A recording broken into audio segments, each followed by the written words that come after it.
is actually the south wing of this school. So what I've done is I copied some of the stuff.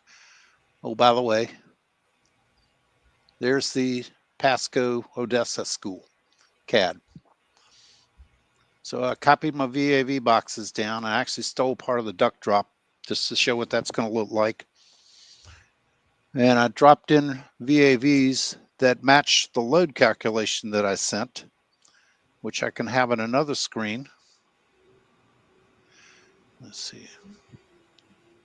Print view design data, preview. Let's see how I can share this screen, because I want to explain how this carrier app works. So, but going back to the CAD file where I have on here, this is the VAVs, and I've numbered 2 of them. They're 13 in this load calculation for this floor.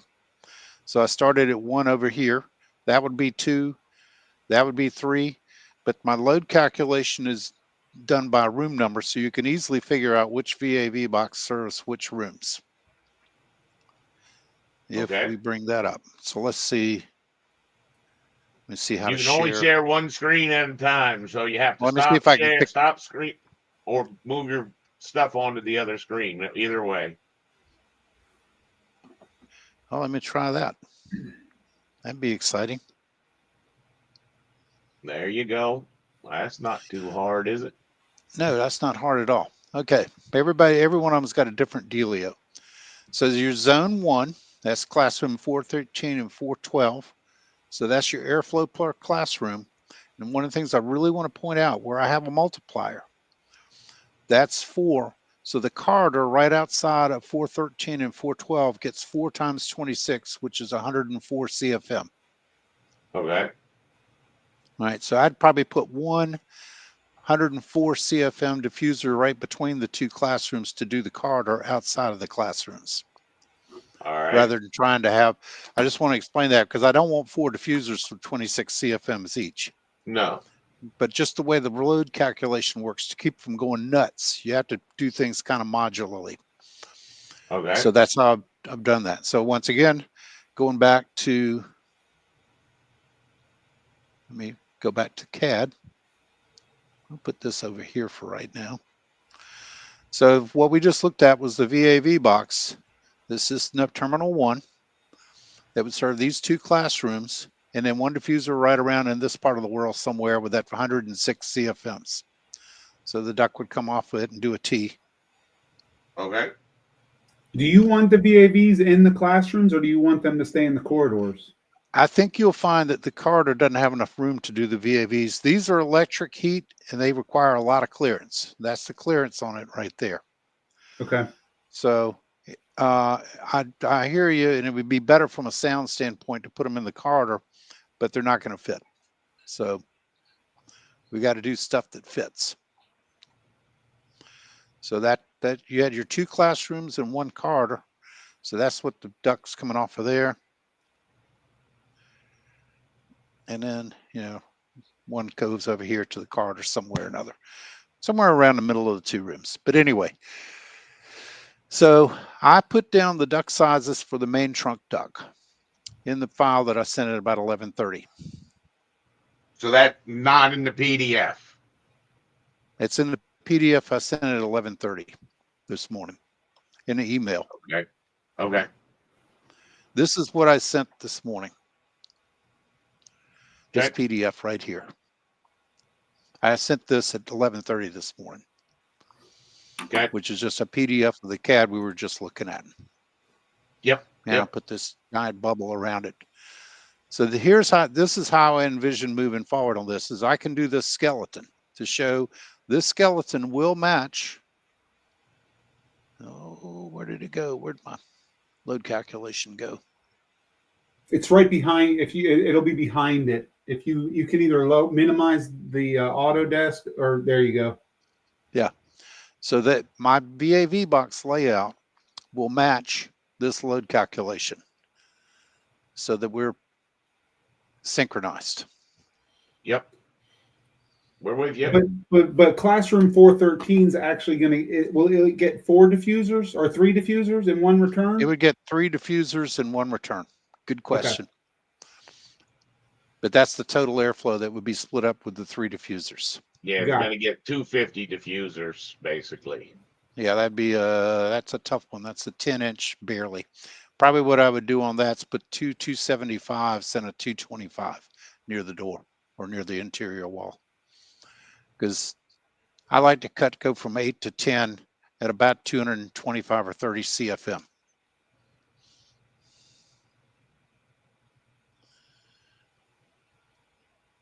And the thing is that my recommendation, that's where we make it visible like this. We put in what the heck we can put in. We get back together like this and we go over it. And you'll see that Nathan will be able to make those changes as quick as you can. There's a lot of information you just discussed that none of the 3 of us are capable of. All right, so here's what I want to do. I'm pretty good at going through stuff and getting it right from the get-go. I'm not particularly good at finding things and fixing them. So if there's a question, don't put any information.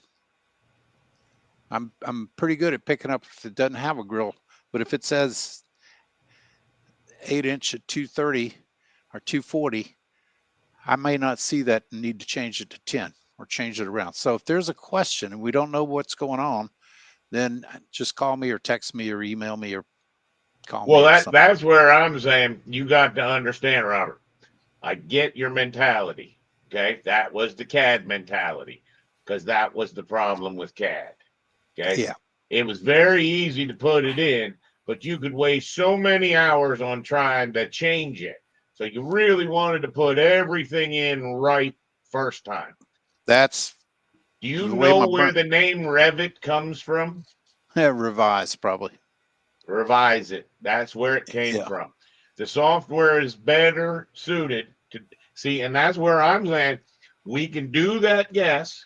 And then on Tuesday, we can get together, the 4 of us, and we can review what we've done, showed you where we guessed, and you can say, now let's make that 2 8s. And he will make that change right in front of you. And in one of those BIM meetings like they had, instead of 16 people standing around with their teeth in their mouth, we have 4 people getting something done.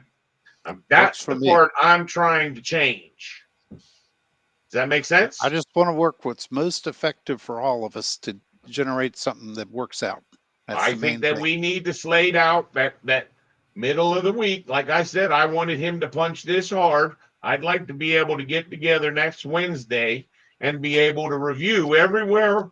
We're gonna take you right to those spots and say, this is where we're guessing. We're trying to show you what we did. When we did something wrong, we just want an explanation of how to do it right.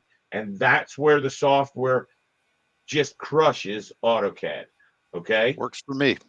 Yeah, because if you make a dimension change on it, it automatically changes the lines and so on and so forth. It really knows that it's even deeper than that, Robert. It's if you'll just work with me through this process, you're going to understand what I'm looking for. Because first of all, we can prove that someone can be brought up to speed in the amount of time. And now, don't get me wrong, Nathan has done an outstanding job.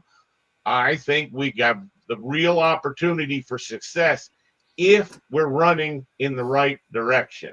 Well, let's make sure we're all running in the right direction. I think we're running in the right direction. So, Nathan, Eric, you guys understand. He's basically laid in all your trunk lines. Go drop all those VAVs, take a guess at the diffusers. Robert, I have not found anything on the lights for this. There isn't anything on the lights for this until Monday. Well, you're a dirty dog because you told me you'd have it to me yesterday. I thought I was going to get it today. So you're a dirty dog, but that's all right. I am a dirty dog. Listen, guy hadn't done I it know yet. You're at the mercy of other people. What I want you to start saying to those people is these crazy guys can help you with that stuff if you want to do that. Because when the whole model is together in Revit, that's when there's efficiencies and gains like you can't imagine. Okay. And we're going to begin to see that in the Blythewood. We understand this one. We just got to knock this guy out in the first round because we were left out of the first 14 rounds, and this is the final 15th round. So we get where we're at. This is Eric and I's expertise being on these kinds of the world is burning down. Let's get it done. Does the schedule house the whole building of information, and the routing was just on this portion? Okay, so the first I do HAP load calculations per air handler unit or rooftop unit. Okay. So what we have is up on the roof of the third floor, there's a big package rooftop unit, and that's dimensionally correct for that unit. And it's going to have a supply duct that goes down in this chase, and a return. I'm going to use this chase as a free open return. There's no reason to put sheet metal in it. And then that's on the roof of, this is the third floor. On the second floor, that duct goes, well, I've just copied it, but that duct will be traveling down, and then it will emerge on the first floor and go out and do these things. The return will show a bell mouth. Where's that return? It's about right there. There's my return chase. I know it's a black background, it's hard to see, but there's a return chase right there. That goes up to the third floor and down to the first floor. So we'll put a piece of duct on the bottom of this chase underneath the second floor and roll it out into the corridor of the first floor. So I can draw that if we'd like, if that'd be helpful. No, are you just going to be using a return? Are you just going to be using the whole entire plenum as a return? It's a plenum return system? Yes, a plenum return system. Okay. I think we understand that. I think we can do that. Do we need any transfer ducts from the classrooms? Yes, because these walls are rated, which means they're going to go to the deck. Okay. They're a 1 hour rating. We won't need a fire damper, but we will need a little Z duct or a U duct, however how you want to do it. Do you prefer the Z or the U? It doesn't matter. It doesn't matter. Okay. You got to detail one or the other. Basically, what you're trying to do is not have a line of sight when you go through one of these U's or Z's. The sound will travel better through a line of sight. I was trying to see if I had anything here. I'm not seeing it. That's your old job you're copying. That's the old job. There's a bell mouth that goes into the corridor and then goes up. We actually left out, and we may try to save the Z ducts for last, because what we actually did, and I have this coordinated with the architect, on this job, we left holes in the masonry above the ceiling in the corridor that the air just runs out. That's in there somewhere. So that'd be the bell. So as far as I can see, is return duct is really only showing up in that one little spot, and then any of the Z transfers if we have them. Right. Otherwise, you don't run duct for the return anywhere else. Very good. That's correct. Okay. Yep. So that'd be that'll be on the first floor, one of these, and it will. Well, I would assume, would you have one on the second floor as well from a different unit? The second floor, I've decided that it's going to be it's too messed up.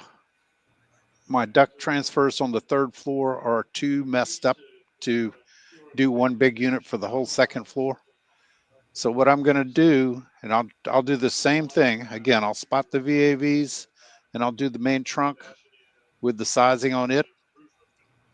But basically, for the second floor, we're going to use this set of. We're going to use this pair of ducts to go down to this part of the second floor unit right about here to do this half of the second floor. There'll be another unit here that'll do this half of the second floor. Okay. And then a unit down here in the this part of the world on the roof to do this part of the second floor. Because that's a bridge too far. Trying to get air down that chase, all the way down this corridor, all the way to this classroom is a bridge too far. Okay. So we're going to have to do that on the first floor, I think. And Those it units, do wasn't you too have bad. those sizes, or you want us to put placeholders? I'm going to, what would y'all like for me to lay out next? And to make y'all's portion easier and faster. Because I'm ready to do the second floor ductwork on this side, in my mind. I'd say you're fine just doing that. I mean, so we've got to get our air handling units in there, Nathan, and then we got to run duct, and then we're going to put the VAVs on, and then we'll put the branch lines that are going out to the diffusers for a holding position until we know where the lights are. Yes. Yeah. So I think just keep up at the pace, whatever pace or direction you're going. As long as we have that whole wing to work on, that'll give us a good starting point. Yeah, I know I can get the second floor, and I probably can get the third floor today. And then do you want us to use what you've done on the first floor mirrored for the other wing? It'll be pretty damn similar. Okay. I'm not going to tell you it's exactly the same, but that's where you got it. That's where I've got to break you of the CAD mentality. Is where it's quicker for us to put it in there, have a meeting, and you make your adjustments as you need be. And when you start feeling that, then you understand. And you probably won't feel that till next week. But I would say we should probably be getting together on Monday. I don't see much more than a weekend's worth of work to get caught up to where you're at. Right. So, Eric, are you comfortable in that range? Great.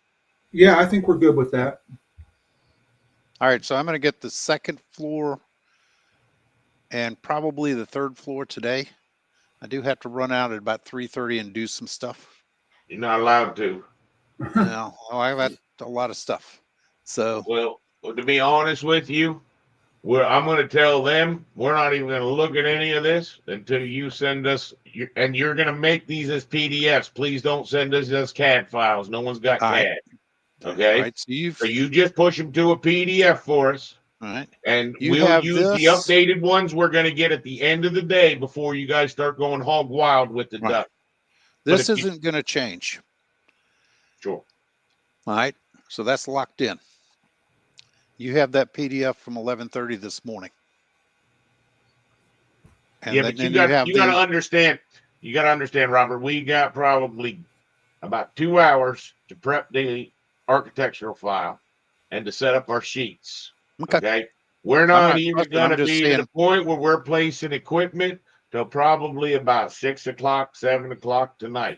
So that's where I'm saying, instead of us getting confused with multiple versions, we're going to be looking at what you give us when you get done today.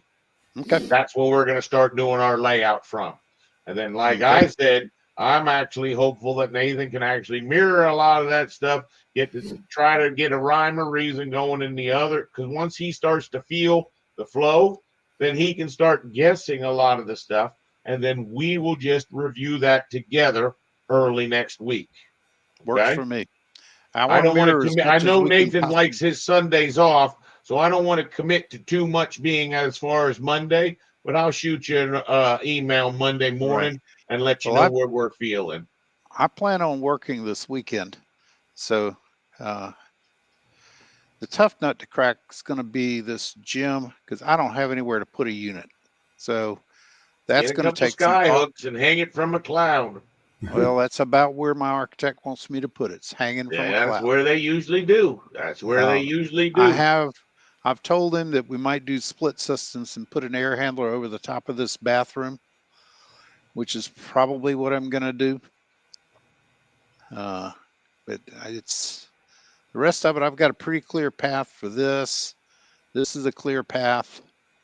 This is, I gotta wrestle with this. You hear what he's saying, Nathan? See, what we need to do is we need to clean the architecture, and then we need to look at that gymnasium from in 3D. We need to figure out where we can help Robert.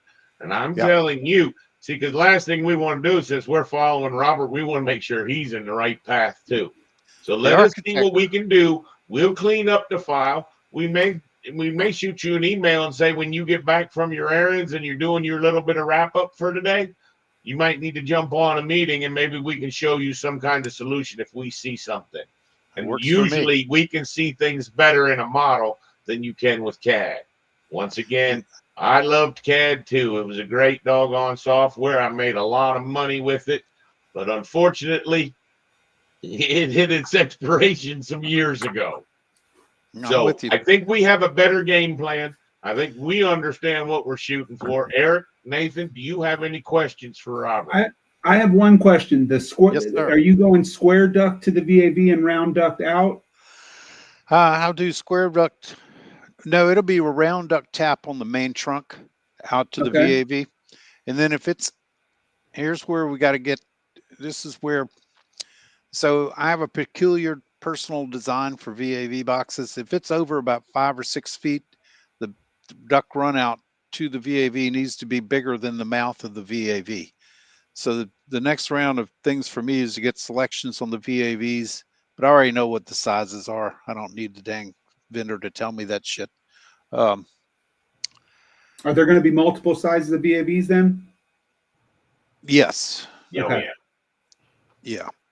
I think I drew these. It's been 18 months. No, it's been damn near 2 years.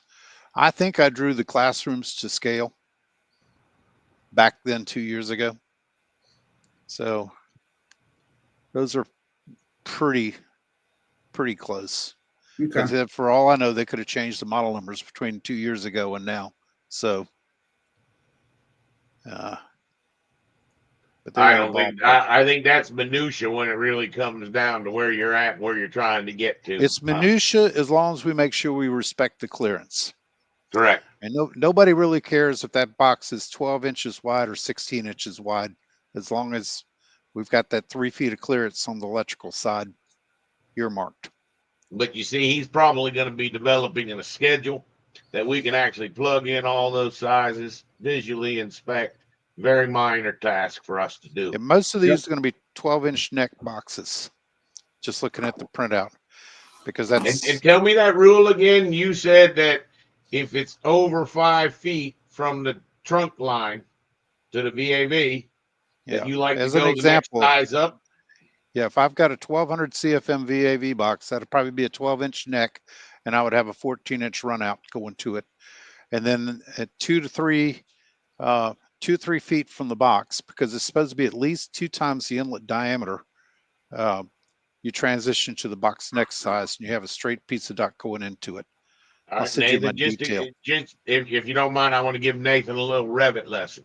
So what we're going to actually end up doing is every duct that goes into a VAV box, we're going to say that this is the inlet, and then we're going to schedule all of our inlets, and we're going to see if any of them are over 5 feet. And if they're over 5 feet, we need to go back and make them the next size up in the duct. All right. This is where Revit will do things that CAD just wishes it could do. All right. Well, you got it on that one. And tell me this: you don't like to put any fittings after a VAV for 1.5 times the D. In other words, you don't want to make a turn coming out of that VAV until you've gone at least 1.5 times the duct size. At least, especially with an electric heat VAV boxes, which is what these are. You really need nice uniform airflow across that electric heat coil. Otherwise, it'll trip or burn. So, yes, It'll we need push to be, back into I would the say, unit. Yep. It ought to be 2 feet out of that box, or two duct diameters out of that box to be.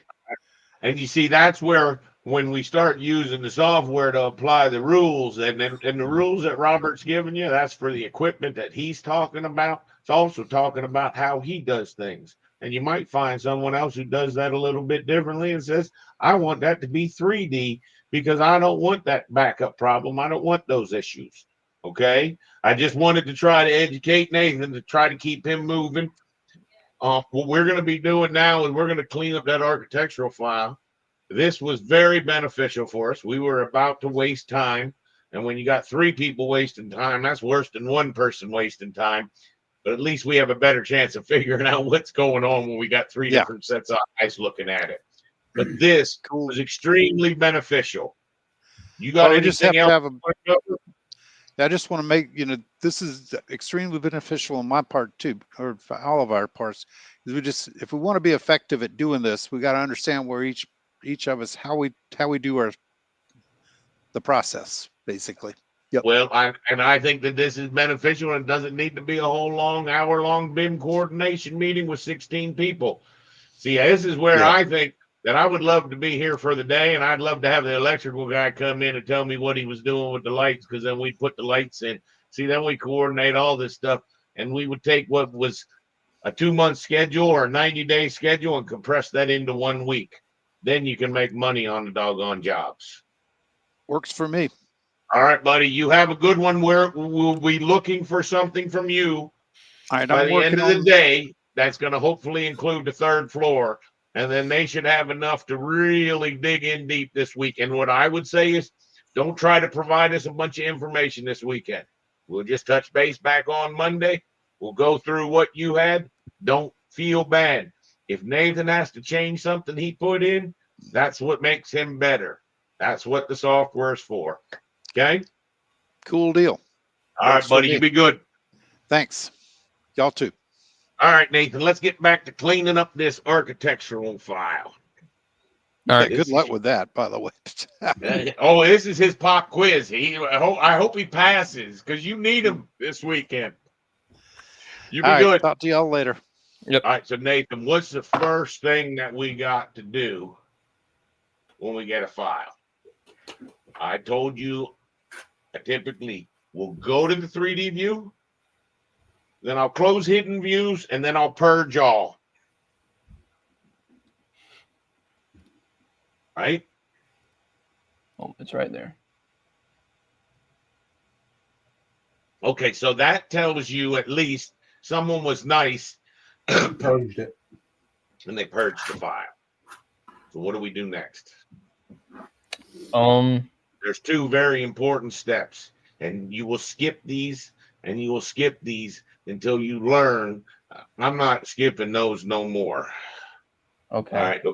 In my head, Uh-huh. I want to save as Uh-huh. off the rip. Is that correct? That's correct. Okay. We want to save it, but we're going to name this file. Okay. Right. Now, what are we going to name it? We're going to name this full. Or no, architecture. Thank you, and then full.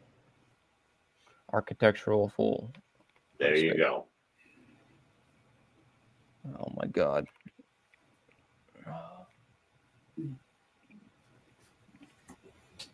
All right. Architectural full. Okay. Yep. We're then going to go check that. Break. What happened? I'm stepping out for a smoke break. Oh, okay.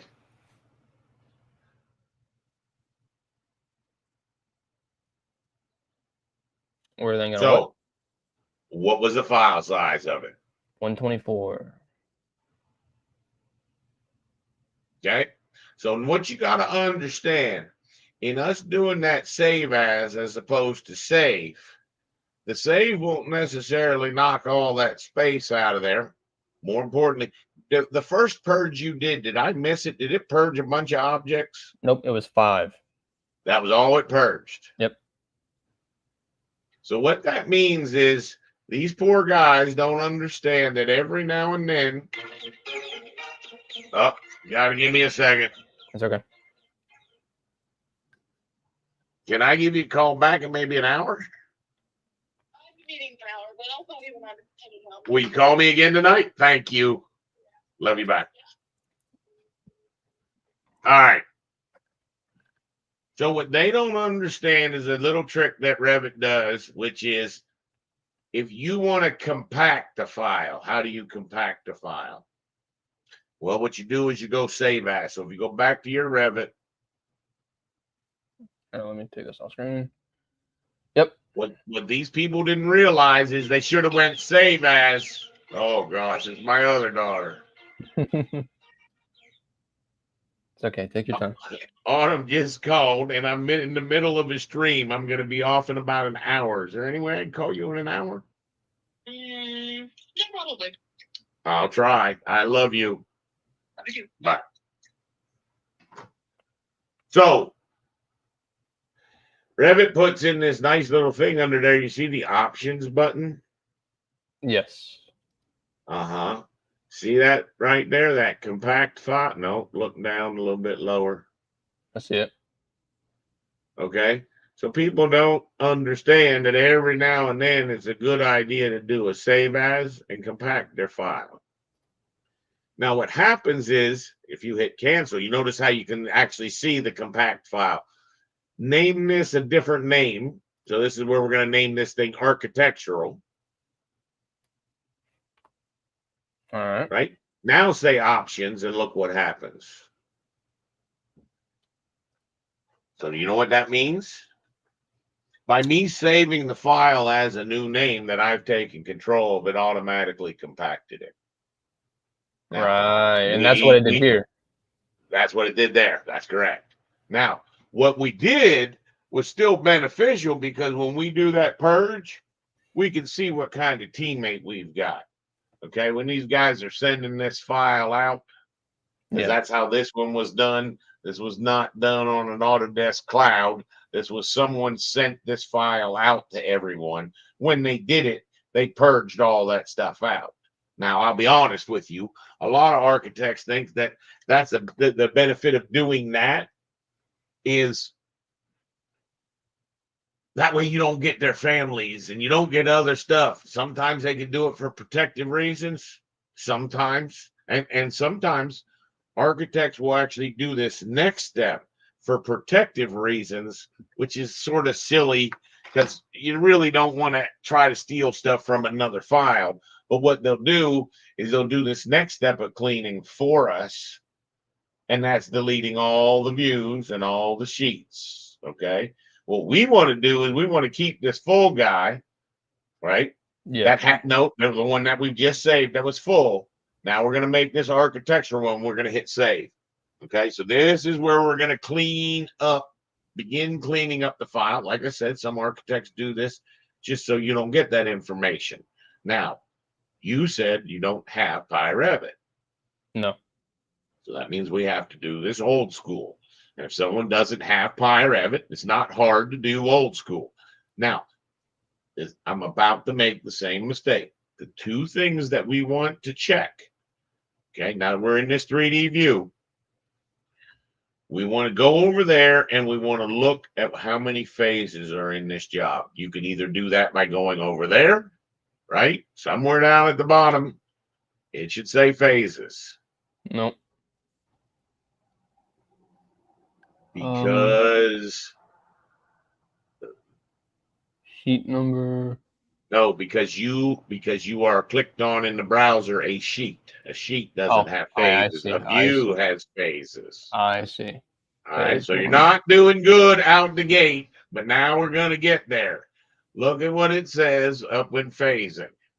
And see, phasing will always be at the bottom unless someone's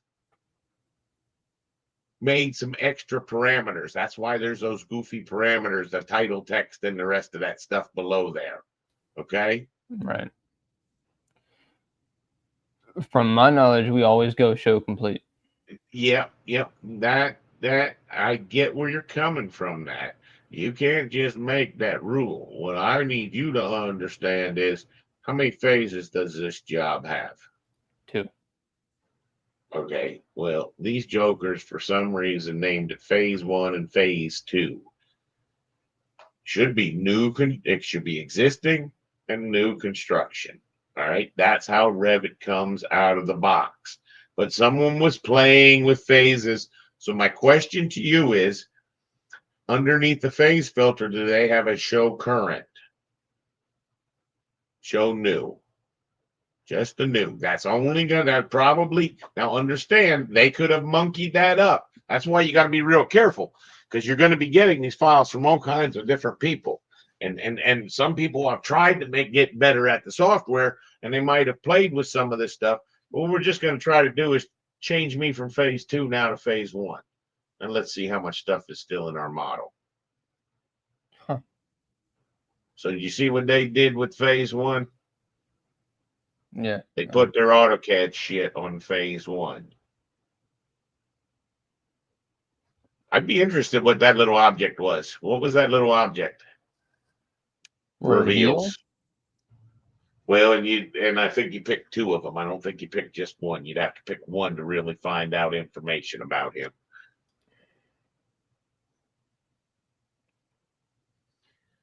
Reveal. Yeah. Okay, that makes sense because they did not have the ability to put a phase on a reveal. But you can go back to the 2 if you want. But my recommendation, if I'm going to be linking this into my file, I'd go fix those 2 phases. Okay. Okay. I have not touched phases, so I do not know how to do that. Well, it's you played with the phase mapping. See, this is where people get confused with this guy. See that number 1? I would just name him existing. Just click on the 1 again and type in existing. I'm going to explain to you why we're doing this. And we're going to put on the number 2, and we're going to put in new construction. And the reason is now when this gets linked into our mechanical file, existing stuff will be on existing and new construction will be on new construction. But truthfully, the stuff they put on existing, they didn't really even put it on existing. It was CAD information, and the CAD information couldn't be changed in the phase. Go ahead and hit OK and prove me out on that. So go back and change that thing to existing, which would mean this is stuff that was drawn on existing. Go pick that piece of equipment. Yeah, pick that guy. Do you see how there's no parameter over there for phase? Yeah. Yeah. I see The it. only reason it's visible is because you can't phase AutoCAD stuff. Try it with the fucking site. Pardon my French. The playground. Pick on the playground. You're going to find the same doggone thing, right? Yeah. See that? Yeah. It's an imported symbol. That's never what we want to do. In all honesty, both of those things are junk. Delete them. Trust me. Sounds We good don't to need me. duct work for either one of those things. Yeah. Okay. None of that's going to help us do our duct work. Those are First just for part, visual. step 1, the phases. And see, that's going to be a little bit different for every job you get on, because you're going to get on a job like the Blythewood job and you're going to say, it's got phase new construction 1, new construction 2, new construction 3. Now what am I going to do? And I think I showed you that we joined those together. Yeah. We're only trying to make this file so this works for us. We have taken over control of the architectural file so that we can get the information that we need from it. Okay. So the next thing, and I'm going to go ahead and I'm going to give you a little bit of a heads up on what we're looking for by watch the StreamYard real quick.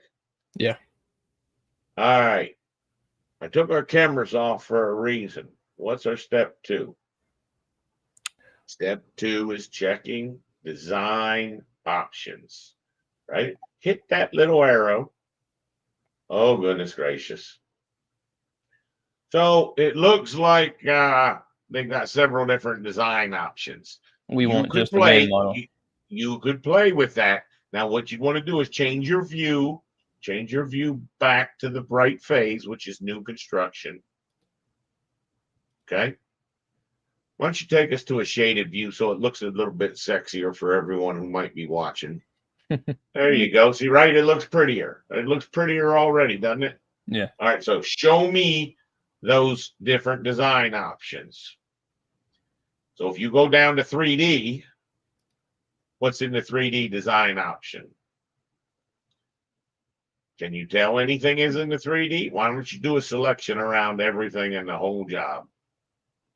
Did it select anything? No. Well, it doesn't look like there's anything in the 3D. Try the next one. Okay. Don't get me wrong. People can hide stuff. Oh, I saw some canopies in that guy. Okay. Yeah.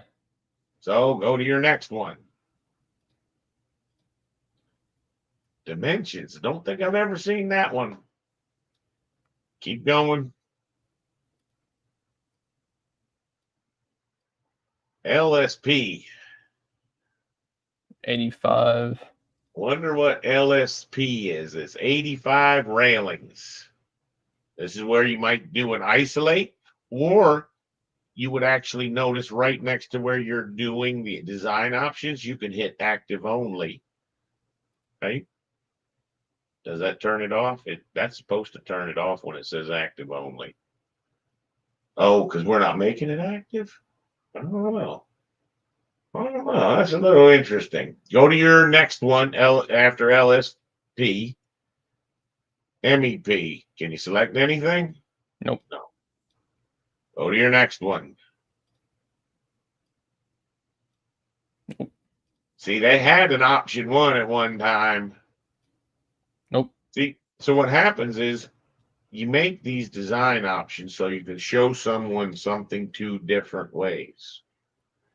When they accept that, what people don't understand with the design options, and we will get into a better discussion of design options at a later time, hopefully when we have something that requires it, they don't understand they need to accept the primaries when they're done. Okay, so we can get rid of all the design options, and we want to get rid of all the design options because you can't make design options work through a Revit link. Okay, so all you need to do is say accept primary. Nope, go to the main building. There you go. And you say accept primary, and all the other ones go away. And you're just going to say accept primary. Say okay. Those railings that they were doing, Yeah. that's why they were LSPs. That stands for Life Safety Plan. Okay. Yeah. So could you draw me a railing real quick? Just draw a little piece right there. That's perfect. And then hit checkbox yes. Now click on that railing and do an IC for isolate category.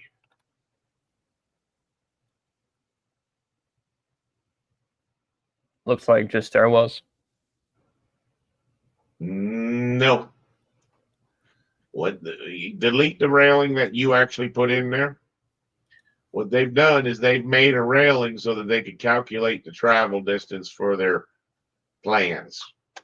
So we will, if we find him, need to take him off, and he probably only shows up in plan.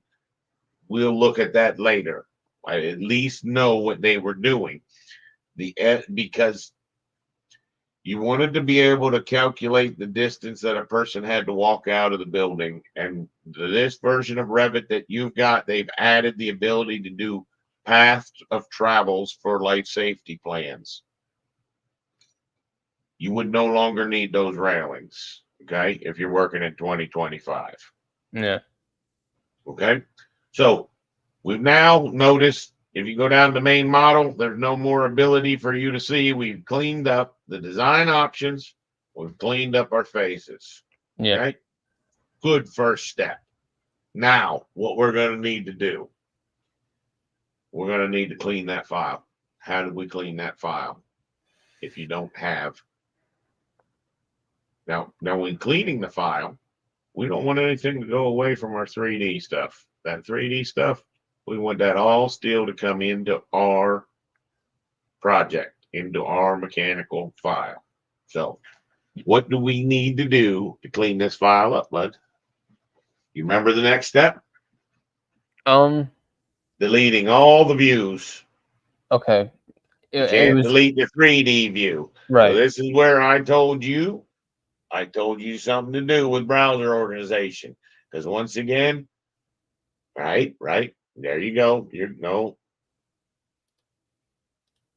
I want you to right click on browser organization and I want you to make that say all. This is. I can't right click on this. Nope. on down below. The number one, the views, HHJA. Oh, Uh, oh my God! I see. I see. Yeah. Now you remember, no, memory what you're supposed to do. Yeah, that's what you're supposed to do. Yep. Okay. You think you get partial credit, or what kind of credit you think you get for that nonsense? 0. Okay. Now what do you do next? You can do that. That would be fine. Assuming I just go through and delete all these. Yep. Cannot delete the 3. You can only delete down to the view you're in. Try hitting the delete. Keep doing that.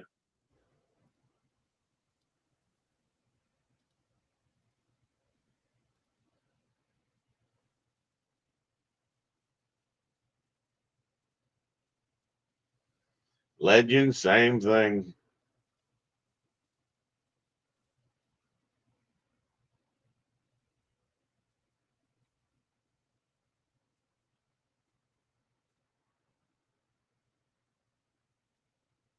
Same thing with the sheets, right?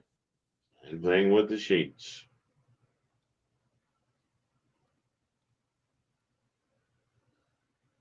Families Nope. or no? Nope, can't do the families, or stuff would disappear out of your 3D. All right. Okay. Well, this is the one spot where we did say that there was some assemblies. If you hit the plus underneath assemblies, they didn't know what they were doing for that. Okay. To be quite honest with you, I'd probably just delete that assembly.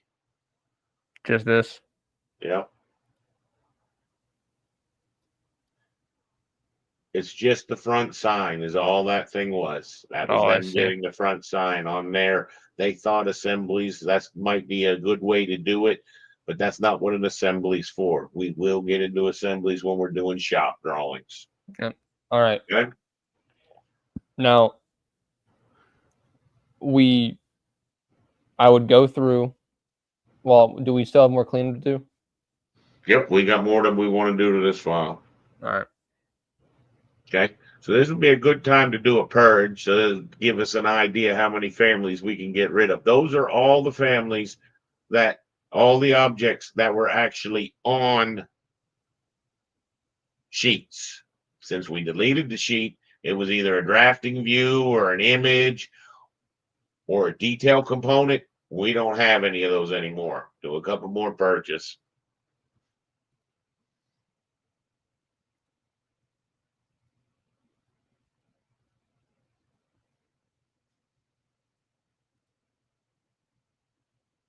Do you do an extra one just in case? Yeah, I usually just hit spacebar, spacebar. Because if you were over your screen and you hit the spacebar, I am. Nothing's happening. how about the enter command? And another enter. And another enter. And another enter. See, that's all I do. I just go enter. I said spacebar, but I meant enter. All right. Okay. Yeah. So now we want to understand a little bit about, and we can see it a little bit being in this isometric view. We want to understand what levels they set up. This is where we make floor plans. See, because if you hit the plus next to view all, see, you're going to see all we have is 3D. Now, Right. we might need to come back in here to say, what were they doing with this or that or the other thing? It'd be beneficial, number one. Number two, this is where we get to see how they named their levels. And you see the only levels that make any sense are main floor, second floor, third floor, and maybe the KS roof. But I'm not even going to say you could need to do the KS roof. Okay.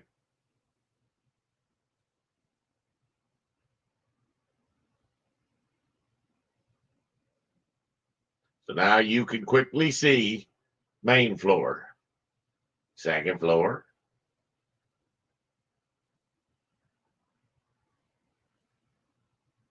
and third floor. Yeah. Now, depending on how they did that, when it created those views, if you scroll down, you might want to see if there's a template applied to those views. Can you see if you scroll down in the properties? Nope, in the properties. Yep, yep, yep. No, No none. template applied. Some people will be making that so that when it creates those views, a template will get applied. Make sense? Yeah. Now, when we deleted those elevations, this isn't critical, but you see the little circle right there by your cursor? This. Yep. Yeah. Click on that. Right click. It's a building elevation. Select all instances in the entire project and delete them. You deleted their views and it left the damn circles behind. Incompetency on Revit. Doesn't make any sense why it would do that. That white tool takes care of that. Now, that white tool would take care of a lot more things like the materials and some other stuff that I'd really like to get rid of. Yeah. We don't have to do this exploration. You really pretty much should have a clean file. So let's do the next thing that I just recently started doing, which is make me a schedule.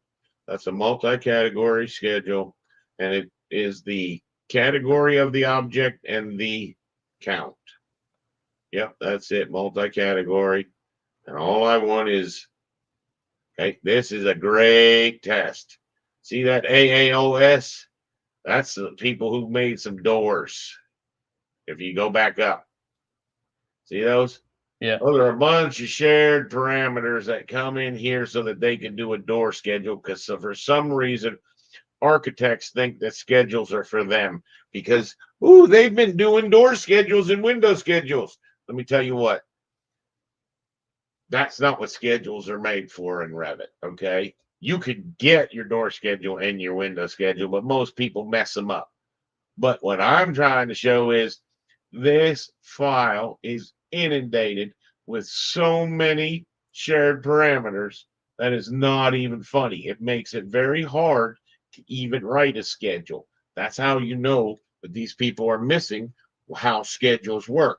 Because you think about what we're doing in the mechanical file, we're writing schedules in order to get work done. You can't get any work done when you got that many shared parameters. I'm not even arguing that it wastes space.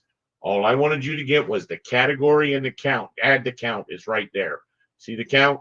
Yeah. And go up to the category. All right. Put the category first, sort by category, and don't show me everything. Right? That's good. That's good. And hit OK. Okay, now this is normally where I will pick back on my 3D view and then type in WT. The reason I do that, and WT. Now I can select, right? So if I just wanted to see my 8 stairs, I could go over there and pick stairs in my schedule, right? And come to the other and do an isolate. There's my stairs. Okay. This gives me an overall. And what do I see in my overall? What is the most populated object? Furniture. Right. Guess what? We don't really care about the furniture very much in our MEP. So boom. Delete. No, I wouldn't recommend that. No. I said we don't depend on it. We're going to want that stuff, right? We're going to need that stuff, but not in our architectural base model. Okay? I see. Show me what generic models there are.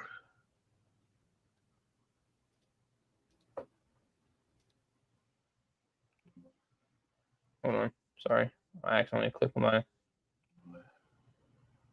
It won't let me. Well, because you've already got them turned off. There we go. How'd you do that? I was clicking on my left click instead of my mouse wheel to get into this view. So just by clicking on your mouse wheel, it is making it do that. So if you pick on furniture and then go with your mouse wheel to the Yeah. screen, you're telling me it turns that stuff on? No. Now, how did you turn that furniture on and isolate it? What did you do next? Did you type in keys? Yep. What'd you type in? I see.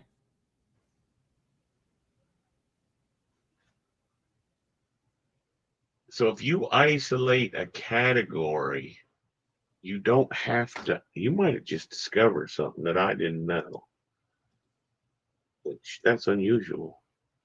So you're telling me if I have a schedule, all right, It just felt intuitive to me.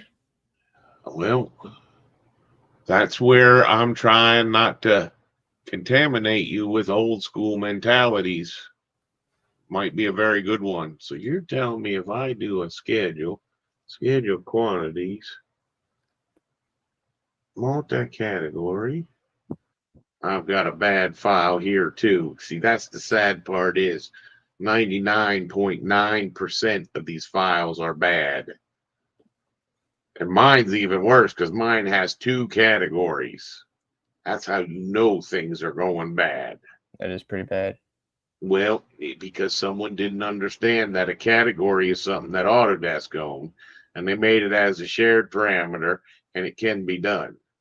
Okay? Yeah. This works in this old version. I might let out a little bit of a scream, so just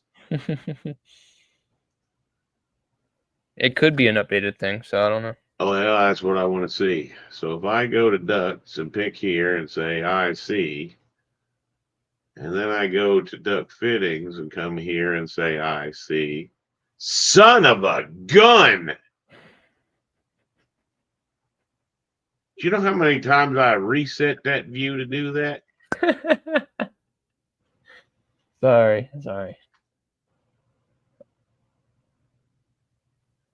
That's good. Yeah, well, see, look, dude. So you can't tell me a reason that you don't have this little schedule up all the time on your view so that you could say, no, I want to work with the ducts now. Come over here and do that and go IC, and there's just your duct work. You know what? That's a good idea. I Yeah. know it is. See, I can go there and I can go IC, and I'll be right on my pipe work. I can say, no, I want my mechanical equipment and my pipes, and IC. Holy smokes, dude. Nice. That just increased workflow, I guess. You did. It's a shame I'm not doing any more work. So what we need to do is we need to perform a split. Okay. All right. So I would probably hit save right now. This is gonna just build us up a couple of copies. Now what we're gonna do is the opposite of what you were thinking. We're gonna take out all the objects that we actually want, leaving behind the ones that we don't care so much about. Show me your generic models again.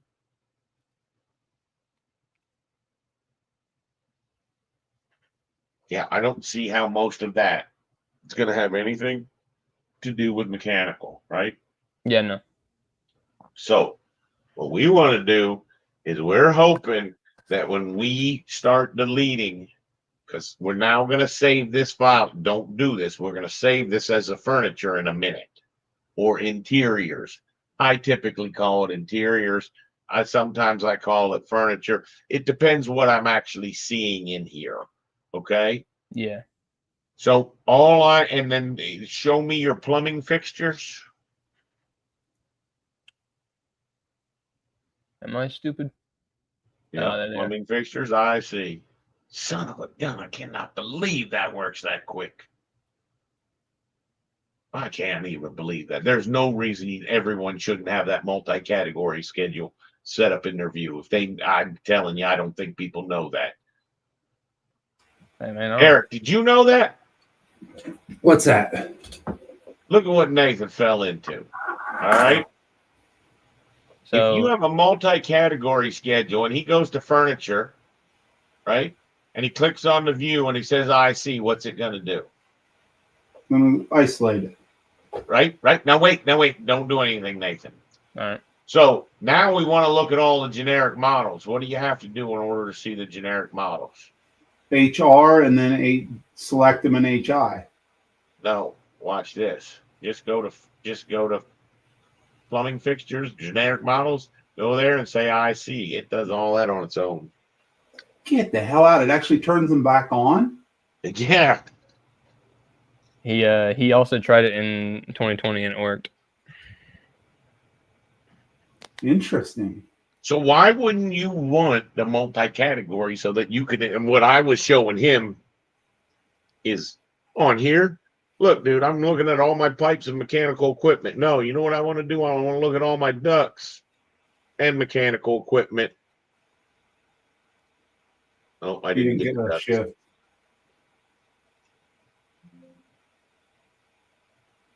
Just by hitting IC. Yeah. That's pretty slick. But I would say that if, in all honesty, I would say less than 20% of users work in 3D like we do. But I don't see why that wouldn't work on a plan too. No, it would work on a plan. That's pretty impressive. Yeah. So enough of being impressed. Sorry, I got hung up talking to Matt for a second. Oh, you're fine. You're fine. So this step here is what most people don't understand. I've tried to tell them they should do their equipment in another file. That's another one. Sometimes it says architectural equipment. If the job has a bunch of little crazy kiosks because it's a mall store or something like that. But the idea is all of those objects, we don't need to come into our mechanical file, slowing us down. So what we're going to do is we're going to get rid of all the stuff that we actually want to keep. Okay. So we want to get rid of the walls, but we're going to get rid of the walls in a different way than you typically would. All right. Yep. You can go walls and isolate category, right?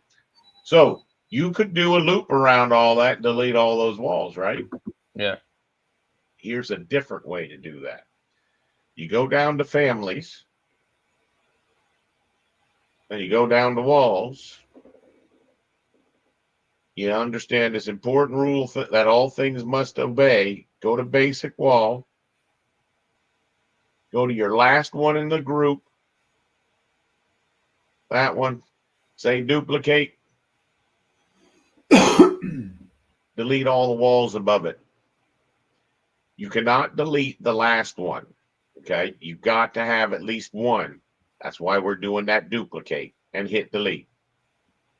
And say okay.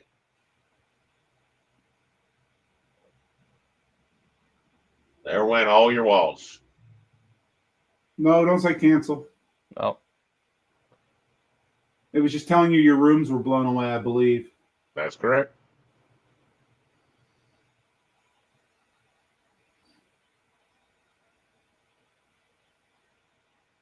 All right. Nope. That's not what it's saying. It's not going to let him not say cancel. What is it saying? Well, I can't see it because my picture's over the opening part of it. Drag it to the middle of the screen. Nope. We're good. It says the last type in a stacked wall can't be done. See, so what you have to understand is the stacked wall.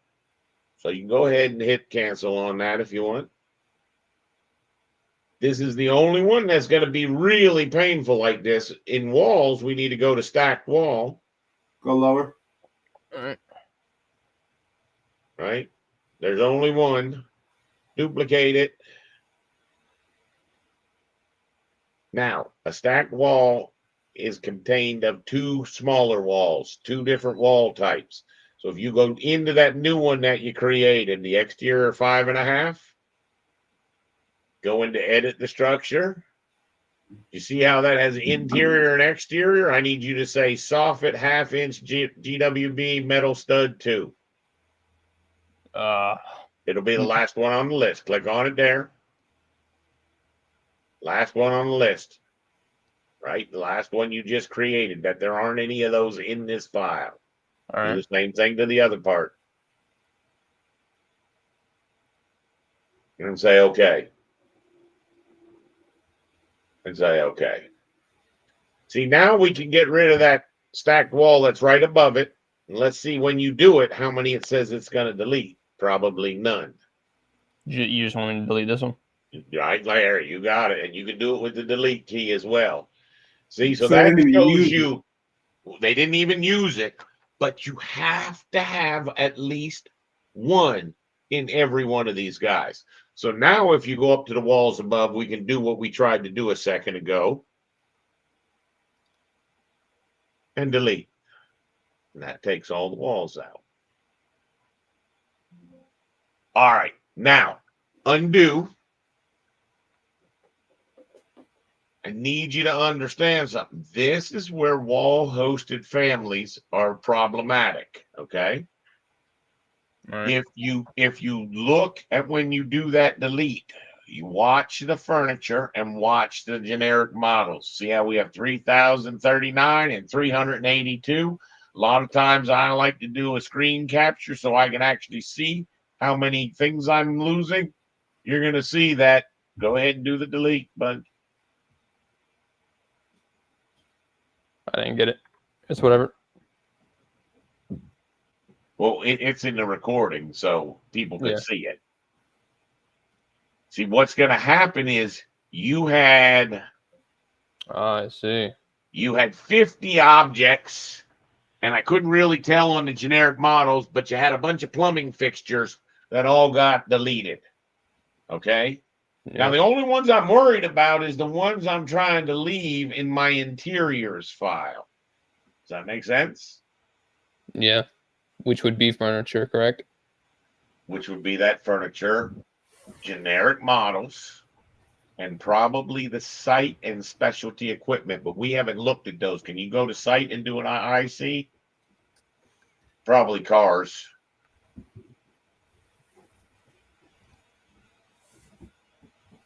Oh, Volleyball court, what are those things? parking clearance symbol. boxes.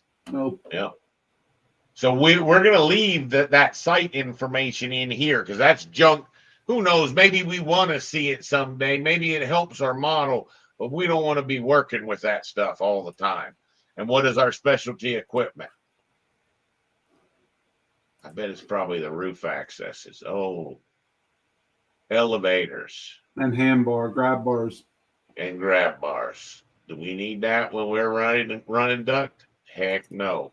So we're going to try to leave all that stuff in this file. Everything else is going to get deleted out. Okay. Now, see the structural columns and the structural framing? You could just as easily delete them there, and then when we run the purge, it'll do the same thing. Or I could walk up my browser. If you went down to structural column and structural framing over there, see if you delete those and those. I don't think you can go across groups. I would delete all the structural columns. You watch, they'll all go away from the schedule. See, it's telling you how many there were there, and there should have been 16 of them, right? Now you do the same thing for the structural framing.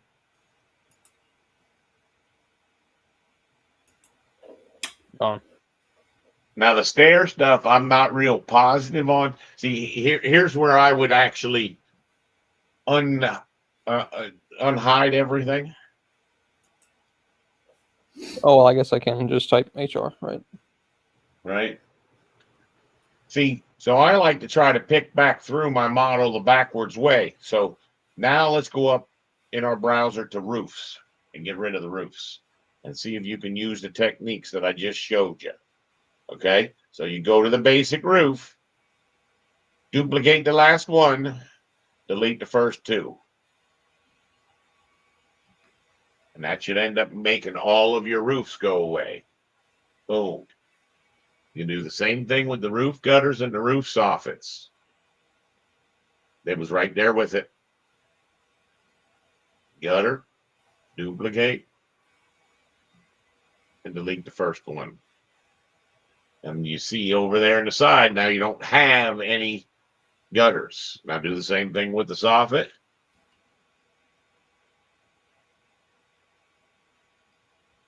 Would have been a fun campus to build. All right. Now you got to get the stairs, landings, runs, and supports. And I know you could probably do it that way, but I want you to do it the way you had to do it in 2020. Okay. This could be a spot where we just do a loop around the whole drawing and grab all the objects that are there. Go to our filter.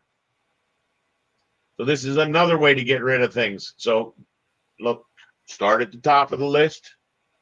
Just showing you this is how you have to get rid of the stairs. But we can now pick our room separation.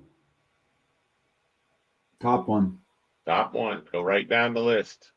Ceilings, yes. Columns, yes. Yep. Skip. Yep. All the lines. That's always a dead giveaway. We do need to clean it. Oh, do not get the model groups. There you go. And now do your plumbing fixtures, your railings, your top rails, your ramps, scope boxes, all the rest of that stuff. There you go. Say okay. And delete. Oh, Watch your schedule to make sure your schedule's not changing too drastically with the furniture, the generic models. Oh yeah. Right? woo. So we hit cancel on that. They're all gone. Everything got deleted. So the furniture that wasn't wall based was floor based. More than likely. And see, that's why I tried to show you the other method. So let's just get the objects that we know. Select everything, and we're going to go with just the objects we know. Okay? Which is all the lines and the stairs.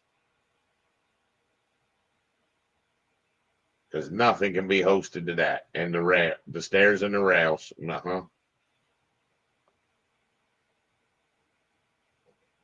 Say okay. Why are there so many different types of stairs and railings?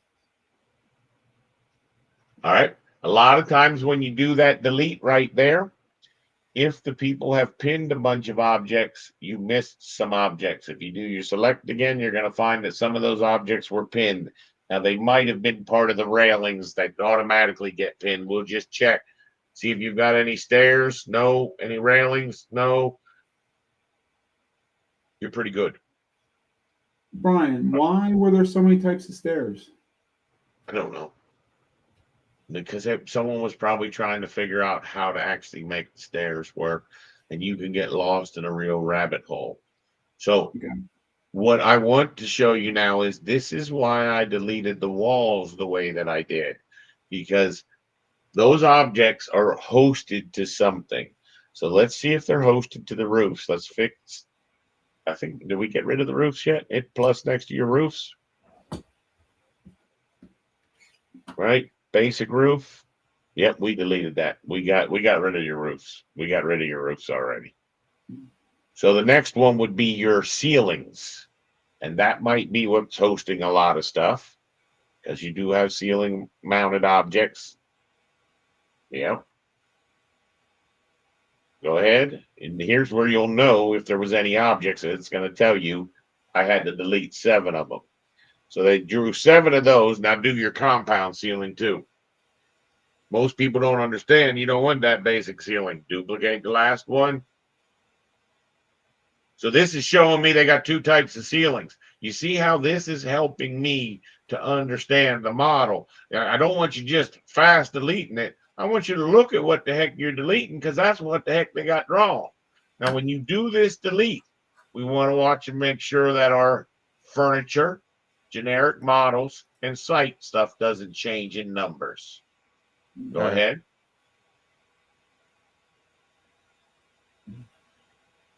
I know that didn't change. No, they didn't change. They didn't change. So they weren't site hosted objects.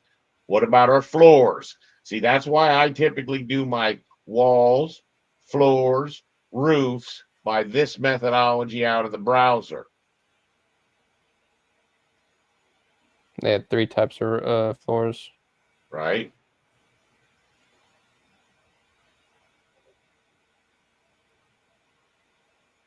That changed. You lost 6 generic models. Yeah. Well, we can live without them. So they We didn't got have left. furniture attached. You did not finish the walls. We did the stacked wall and we did the basic wall. Which wall didn't we do? Curtain wall. Yeah, well, do it for me, please. There you go. Uh-huh. We didn't You lose lost anything. one piece of furniture, but you see what, and we could try to track what that piece of furniture is, or we could say it's probably not going to matter. And for this job, the pace we're going to go, it's not going to matter. It's all you got left. We were going to leave the specialty equipment, the site, the furniture, and the generic models. All you got left is those 2 ramps, the 60 plumbing fixtures, and 2 doors. And those doors are probably those roof accesses on top.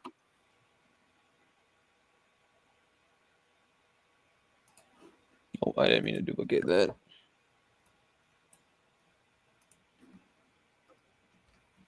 Right? What? Now, what I found is if you're actually trying to split a file so that you can make your own interiors file using this technology, when I do that duplicate, I typically use do not use. That way, if a person tries to draw a wall in the interiors file and the wall type is do not use, hopefully they'll get the hint you're not drawing walls in the furniture file. You're drawing walls in the architectural file. So you would name this do not use? Yes, if I was going to, I was doing the architecture. I That way, see. if, in other words, if that way, when I'm doing in the interiors file trying to lay out furniture and I say, oh, I need to draw a wall, it would say do not use. It's giving me the heads up that this file is not for walls, not for roofs, not for floors. But since we're just cleaning this guy up and we left our plumbing, we wanted to leave our plumbing fixtures in our architectural. So we Yeah. hit the plus next to that and get rid of all those guys. Get rid of all these? Yep. The same way we've been doing it, though, no? You could have done it just there like you did. What changes Delete. there? Right. Just delete them.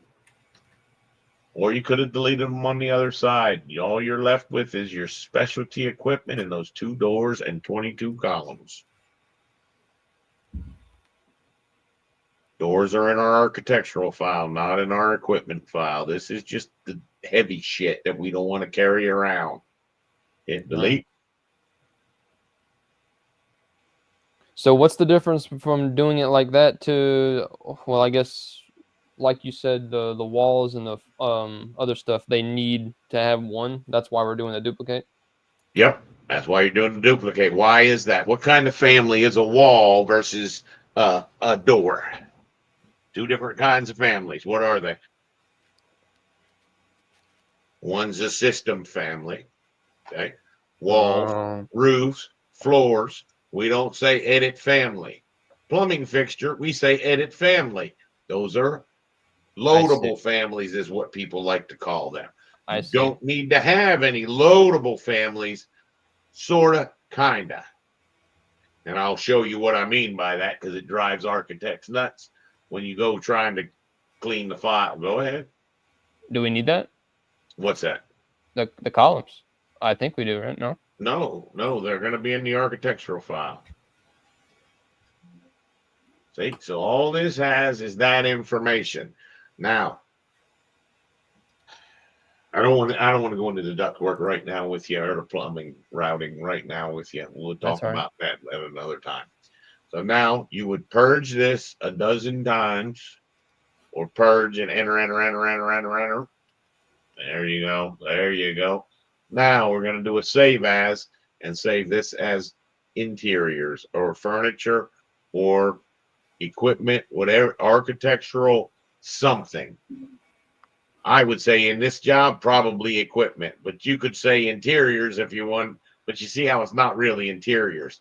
It's parking spots and basketball courts and all kinds of crazy things. It's just a bunch of equipment that we don't need to run our ductwork to figure out where the building is. Okay? Yeah. Yeah. Show me the size of that file.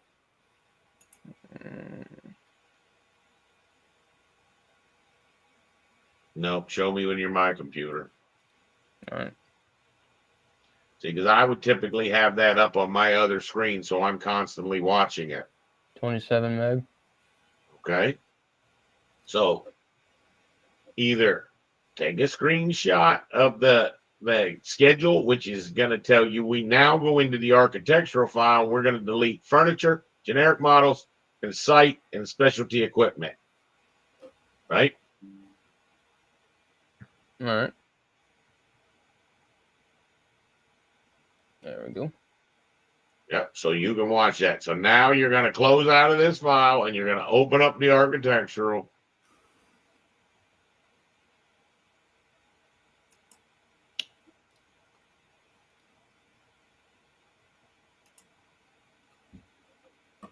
And we're going to go to you. And here you can just use the families. And I'm deleting what I see in the screenshot, correct? Correct. So all of our furniture. Did you name this one how to clean up the architectural file or how to clean up a file? I said, let's try to clean up this mess. Sounds good. All right. I Well, guess I generic models. yeah. Generic models. Damn it. Holy hell.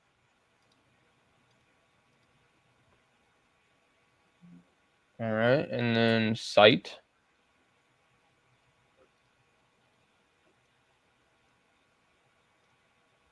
I cannot right click on that. What if I did delete? Nope. That's because you cannot delete the pad. The pad is a specialty site object. It's a system family.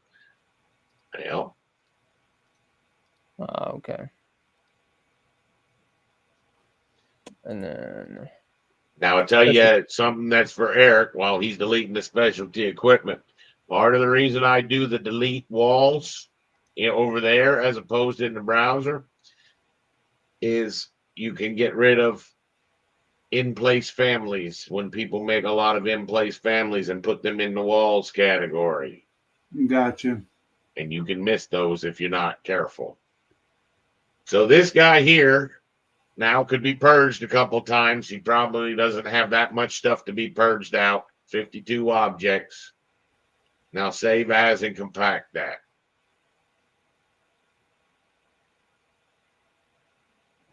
What are you doing? Hitting the button and hitting enter? You didn't compact it. Try it again. Oh, I know. I see. Yeah. Yep, Another yep. point off on your test, buddy. You're not doing great.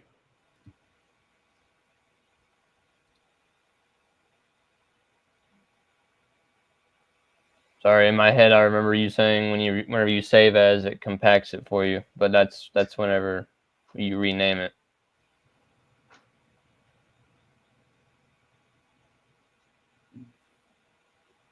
Okay. Yeah. What's the size? Should be under 100 meg. Size. Nope. 121.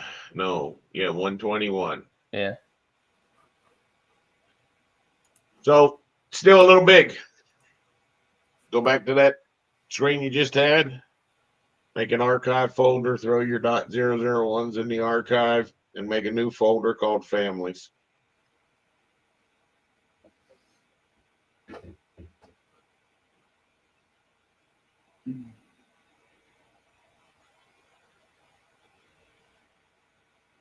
Go into I that already pulled folder. them all out if you want me to post it. Oh, you already did that? Yep. Let's see what it actually looks like on your screen. All right, give me 1 second. Still didn't get Revit to load. I went and got a new one, but nothing. 2025 won't. They don't have 2025 support.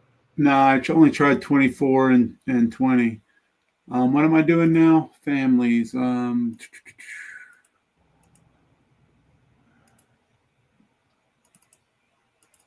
See, and Eric did exactly that and do sort by size.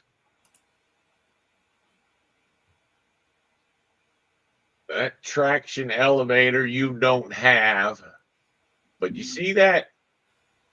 All right, Nathan.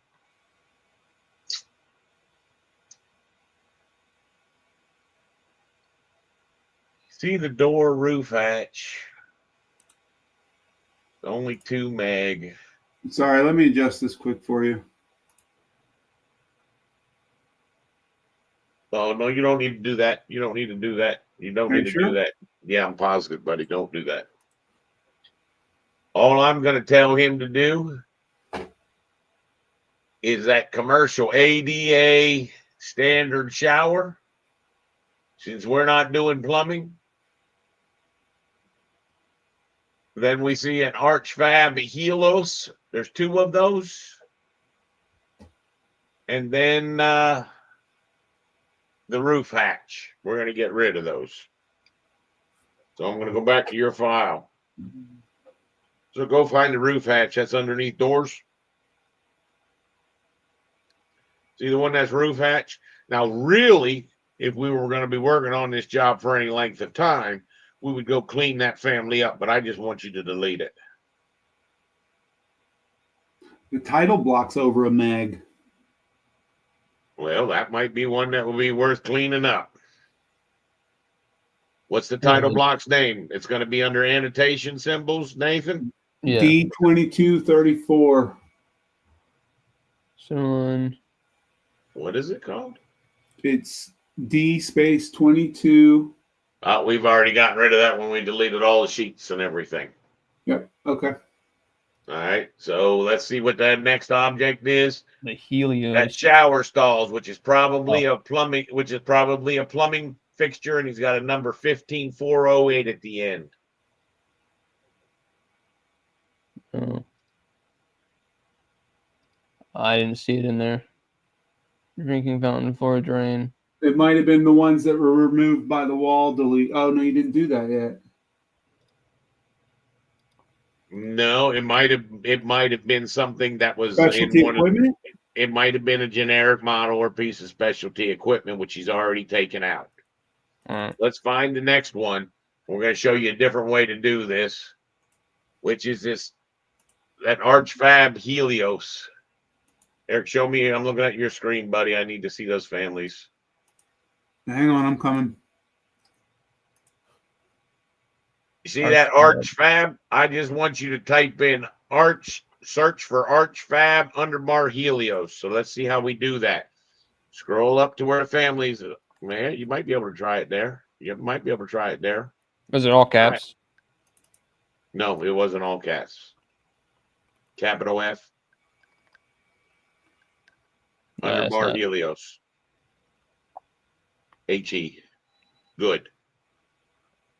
Copy that to the clipboard. Doesn't work.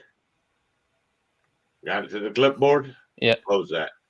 Now, right click on families and do your search. I guess you can. I guess that was supposed to find it. So maybe you don't have those Arch Fab Helioses anymore. They might have been part of that specialty equipment. Let's see if there's anything else we got rid of. It's hard not to have People it all. 2D. What's that? The People 2D you already got? Say it one more time. People 2D. Yeah, those are probably implanting. I think we got most of what we can get. Most of that other stuff was probably in that other file. So if you do one more file, all we really took out was one object, the roof hatch. Right? Save as. You got to do compact. We only took out 2 meg, but let's see how much it removes from the file size.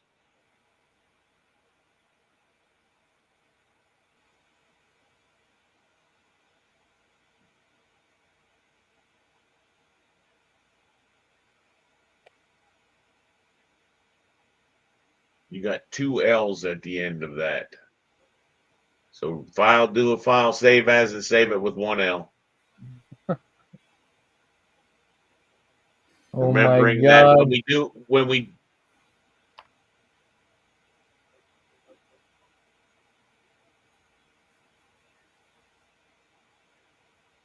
Sorry about that.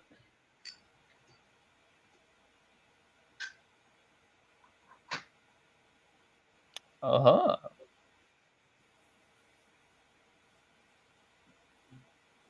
do an F5, I don't believe that. An F5.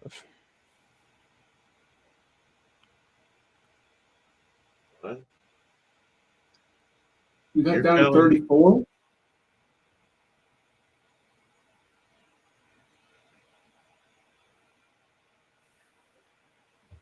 Yeah, that's what it looks like. I don't understand. That's a 249. Why it went that small from 121 down to that.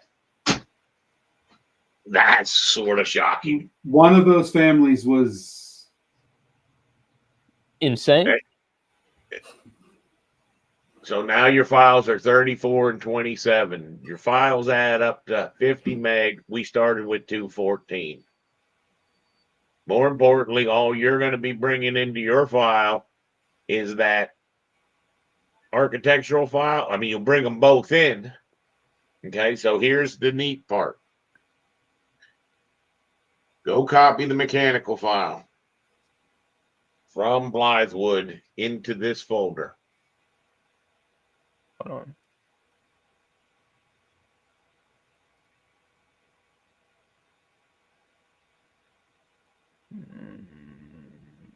Right there, copy the clipboard, and then go back.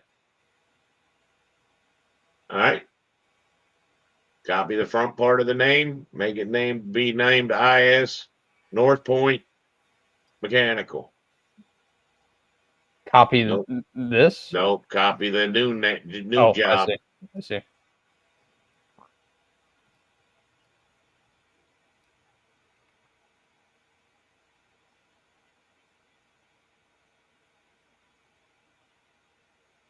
Okay. Start another copy at 2025.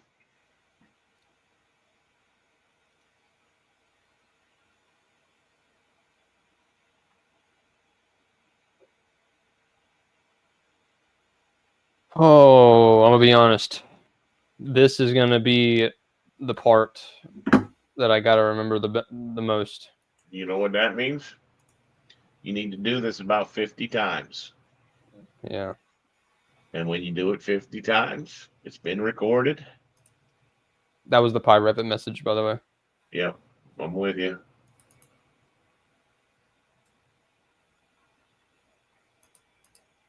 But you're going to watch some magic happen here that's going to be like, are you kidding me?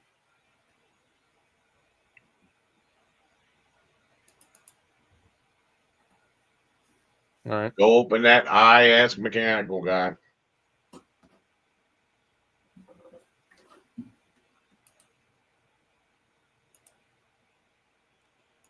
IS Mechanical. That's why we created that archive folder, so you could throw all that other goofy stuff in it while this file's upgrading. Go drag that stuff into the archive folder. Keep your folder clean. That's why we have that archive folder. All you should have is architectural equipment.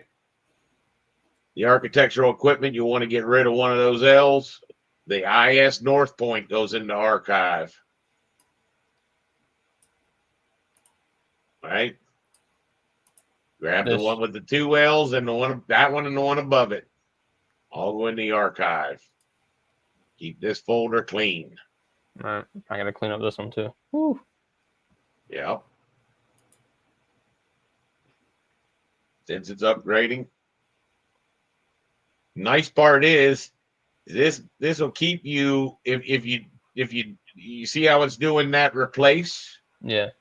Usually every month I go into that archive folder and I create like May, and I drag everything that's in the archive folder into May. And then I'll start just keep going, throwing things into the archive. And then in June, I'll make one June and throw them all into June. Then you can go back in time, which can be beneficial sometimes. All right. Yeah. It's still not open. Go back to your Blythe one because you still got too much stuff in that folder. Oh. Oh, say delete. That's all right. All right. Now here's where the magic happens. Oh, hold on. I think I have someone knocking on my door. I'm sorry. All right. Yeah, give me 1 second. Brian, what are those Archelioses? Are those the screens? You'd have to go into the full. I don't know. Oh, I have it open. It's this thing. I just don't know what it is and Yep, why. those are the screens, and their What's- face. Is it because it's face-based, or is it the detail of this that's causing it? It's hard to tell. It's hard to tell. It's sometimes it could see when you're going in to clean up a family. The first thing you got to do is over there views all. You need to expand all.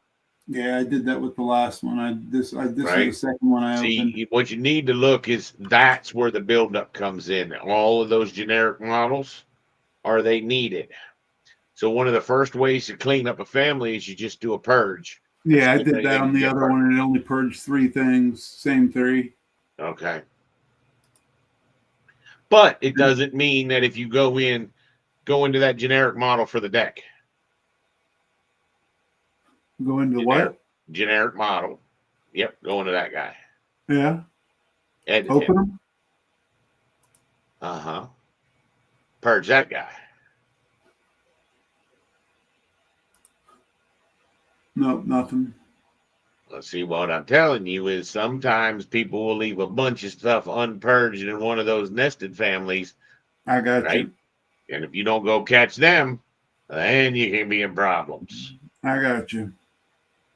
That's where I think we need to write a rhino inside that'll go into those families and clean them. But it usually it's sort of like cleaning the project.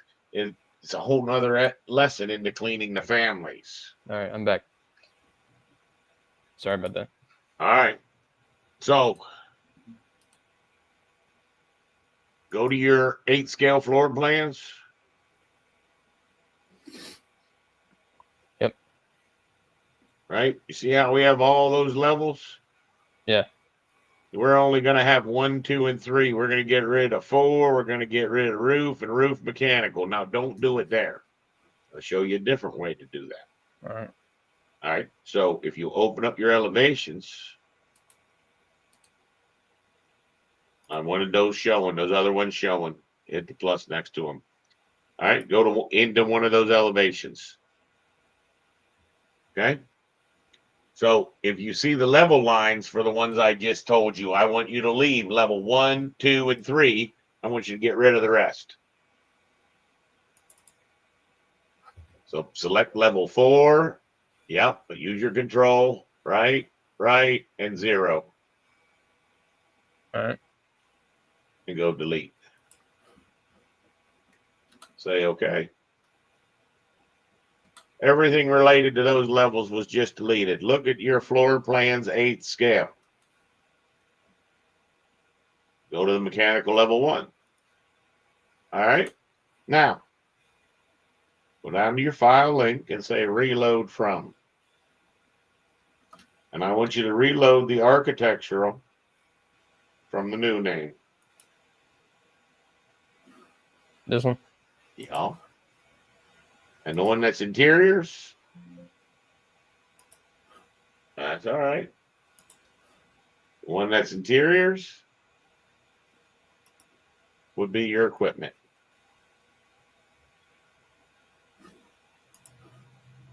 Okay? Yeah. So now,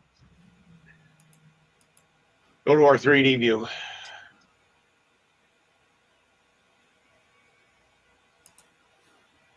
Take your section box off, please.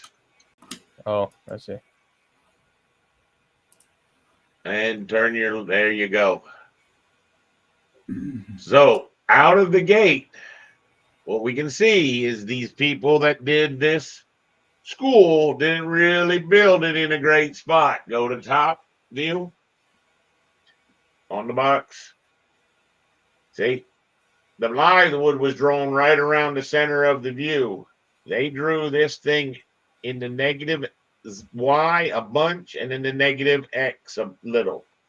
Right? Not really a great idea. We missed the scope boxes in both the architectural and the architectural equipment. I apologize. That's one of those things that gets taken out of the white command. Okay. Yeah. But the gist of it is, if you go back up to your floor plans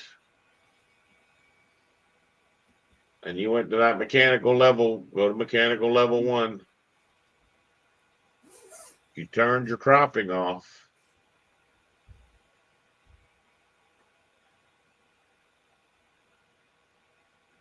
Zoomed out. You would see you're ready to start drawing. Now, this is where we unload the equipment. So you don't have to see all that. By all means, you could have half-toned it or other things, but we're going to unload it. We don't want to be seeing that stuff while we're doing our work. Okay? Yeah. Try putting in a room name.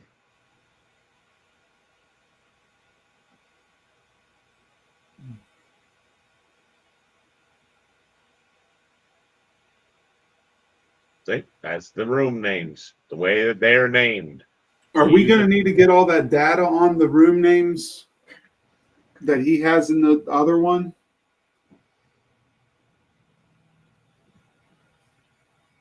What do you like mean? The load information? Well, I mean, we could always do that, but I don't think so. I mean, I don't know what he's trying to give us that information for, to be quite honest with you. Okay. So we can see, and let's verify this. Let's go back to the architectural. There was no structural grid lines. There was no grid lines in their file. I think there was. Yeah, there is. Sure, there is. You say grid lines. Nope. Oh, you're talking about the reason the grid lines aren't showing is because they're not named mechanical. The same, but we already have our level lines. We're good on our level lines. Yeah. So in this file right here, can you get that scope box? They turned it black. That's why I didn't see it. Right there. And delete that guy. Perfect. Perfect. Save and reload. Save, and then you end up doing a reload in a minute. All right, go back to your mechanical file. You can do the reload if you want. Right, you'll see those green lines should go away when you do that reload.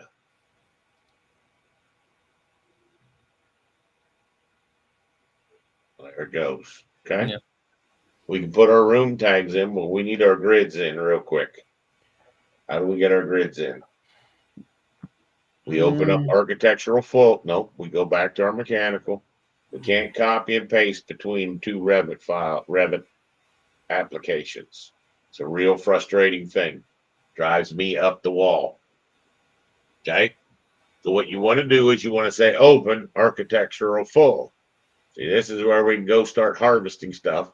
And because it's not opening architectural, it's not going to unload it. If you tried to open architectural to get these grid lines, it would unload architectural from your mechanical file. So hit open.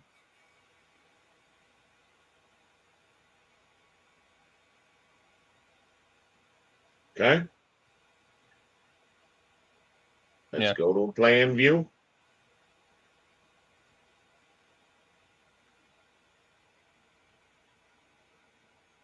And you want to select all your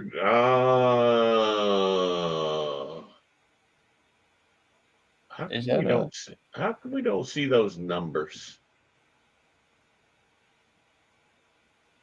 I do not know. How about going to a regular main floor plan, not an overall? Not those life safety. See that next one? What's that next one? You said life. I'm sorry. AD 101. I wanted that. Sure enough, how did they name that? Zoom into that grid bubble. Because they're not supposed to be able to be named.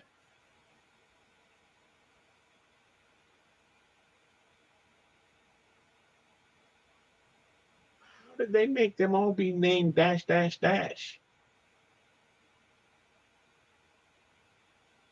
Pick the next one.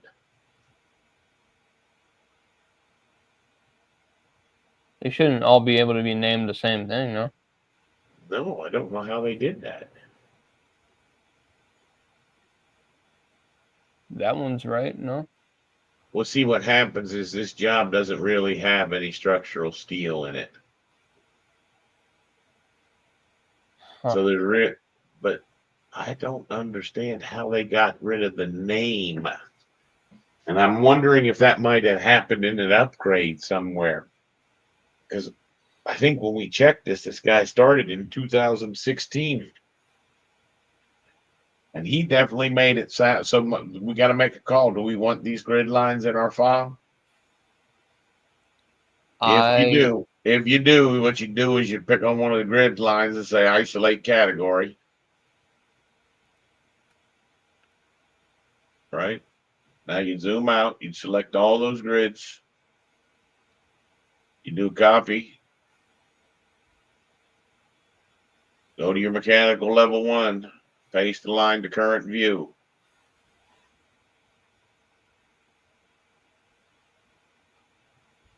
You're not going to be able to see them. Delete. Yep, delete that element. Yep. You're going to need to see what happened is it grabbed that scope box, that you're going to need to delete that scope box again. Okay? Yeah, in my No. It brought it in with it because those Oh, I were see. attached to the scope box. So I can Must just be delete it something here. that the new Revit's doing. The reason you're not seeing the grids is why? VV filters. Show Right. me your grids. Non-active grids, right? And Yeah. what do we do is we rename those guys. We pick that grid, we rename it, we put the word mechanical in front of it. Right here. In front of it, spelled correctly, or your filter's not going to work. Say okay.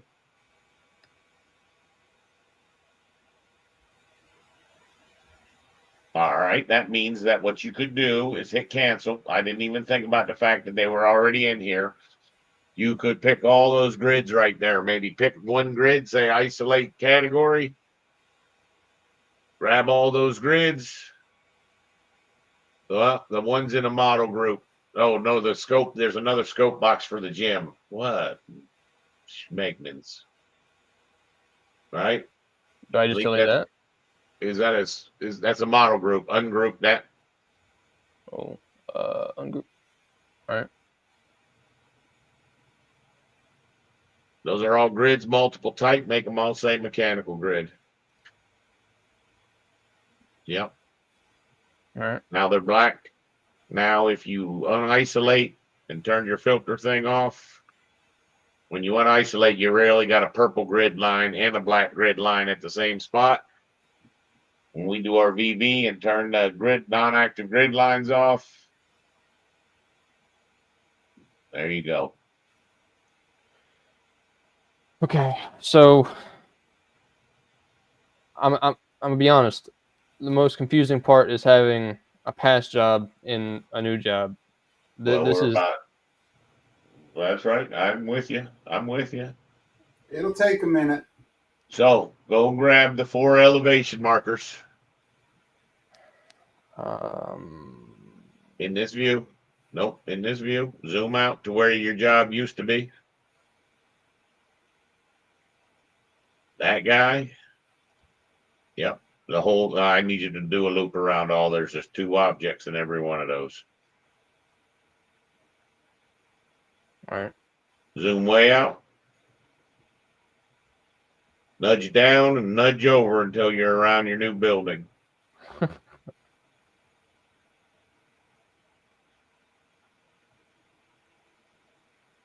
Okay, so if you want to get those two guys and make them just a little bit wider, that'd be great. Perfect. You're getting a room tag, but that doesn't matter. Go ahead. That's perfect. All right. So what you don't understand that we just did is we got all those things that you had to set up. Now, we don't have the new dependent views. So you see how there's a plus next to mechanical level 1? Yeah. Go into that and delete those 3. We're going to make new ones. Right? It won't let me delete it like that. I don't know why. Okay. Same thing for these. You can.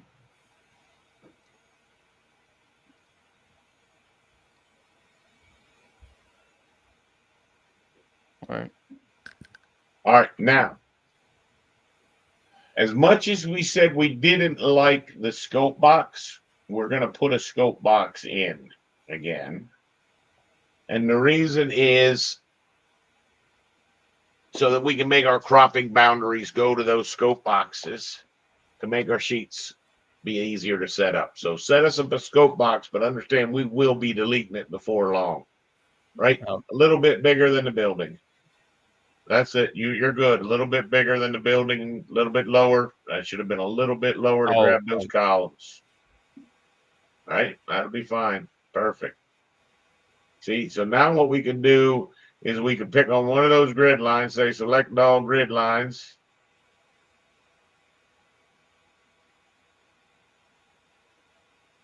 Go over there to where it says scope box. And it says none. Yep. Yeah, I see it. Scope box number 4. Perfect. Disassociate. Hold on. Oh, I think I know why. I think we still got our old grids in. Hit cancel. Zoom out and zoom into our other project. Yep. At this point, you don't need anything that's there. Everything that's there can go away. Just a big delete, huh? Just a big fat delete.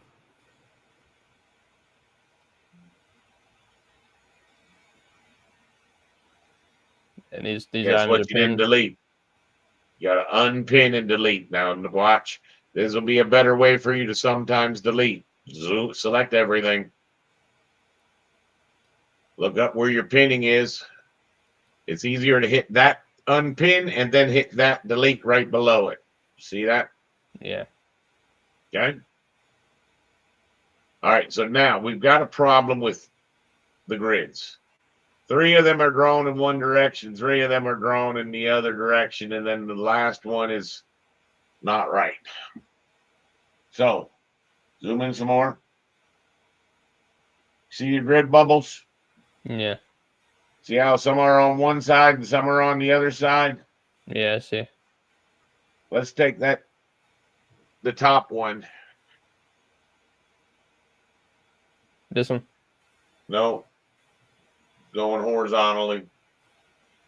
This one. Yep. All right. So you see that lock at the end? Yeah. Pull him away. Stretch him over a little bit. See the lock at the other end? Yeah. Same thing. Stretch him to where we just were. Nope. You click Oh. on that 2D number. Click on that 2D. Now, unlock. No, you didn't unlock it. Now do it. Yep. All right. There you go. Now grab his head and go to the other direction. Yep. You got one more of those to fix, or 2 more of those to fix down below. Do them.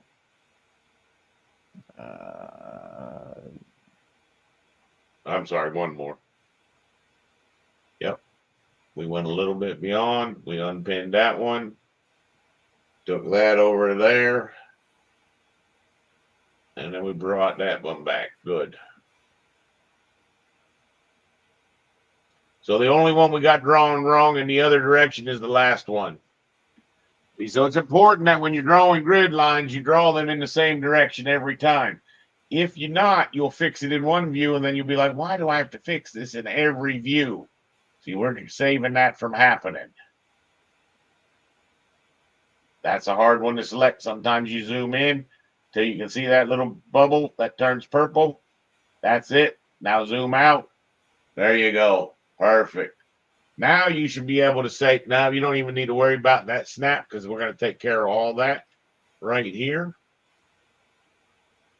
All right. Let's do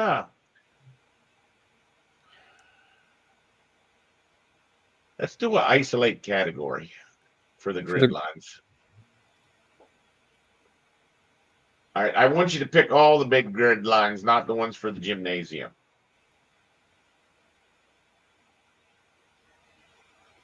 That's it. Attach them to scope box number 4.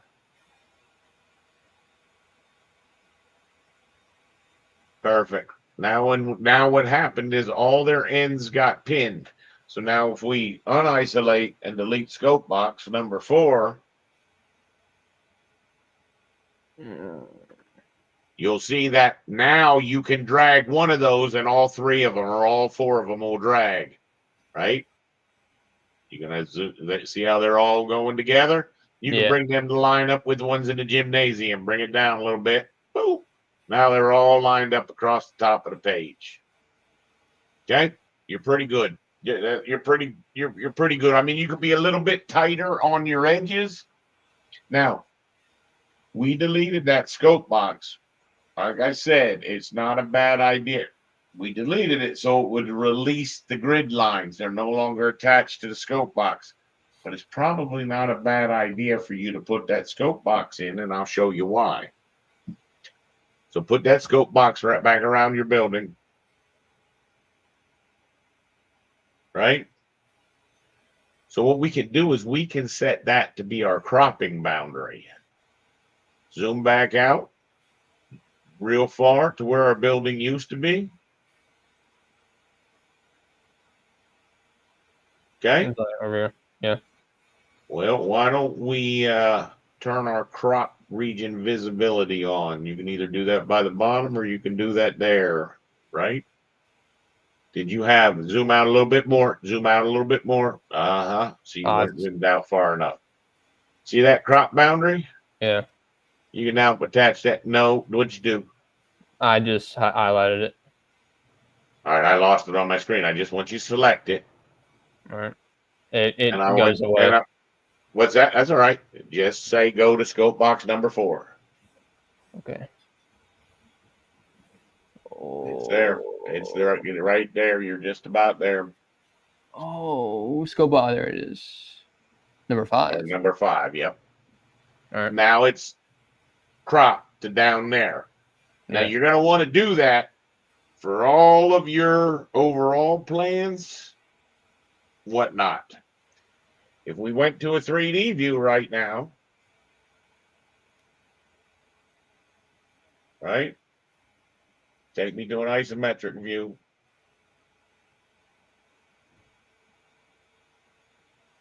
So those level lines, 3 level lines that we got, that we saved, select them. Make them go to that scope box number 5.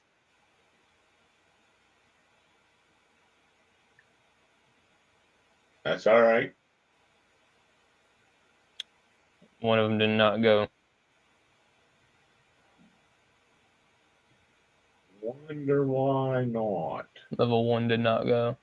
Let's go look at level 1. What do you got going on level 1 that it wouldn't go? Pick just level 1. Now you go to the scope box and tell me why it won't go.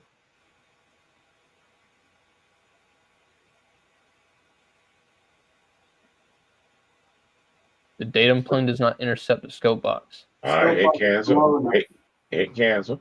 So go to your scope box. Stretch it up and down. Now go try to do it.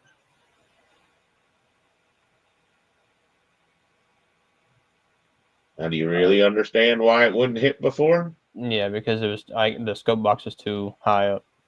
Correct. So now you should be left with nothing up there above. Is that correct? Right? Delete all that. Boom.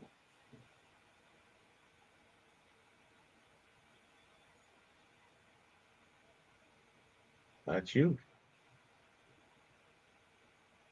Where's my shaded? Oh, everything is on an underlay, right?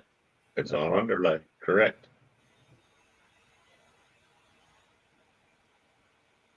Right? So now if you go back to your mechanical level 1, you should be able to room tag.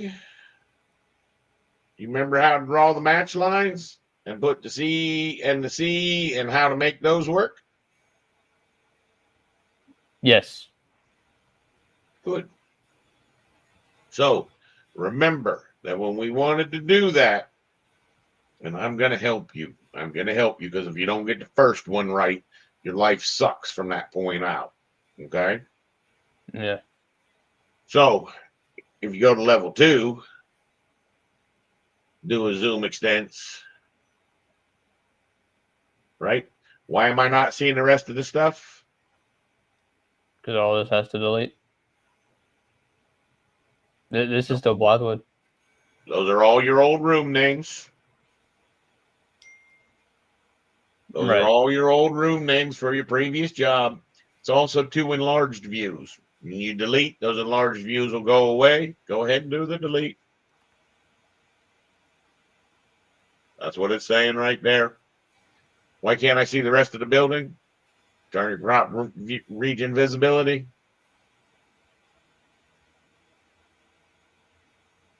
Pick the crop boundary. Attach to scope box number 5.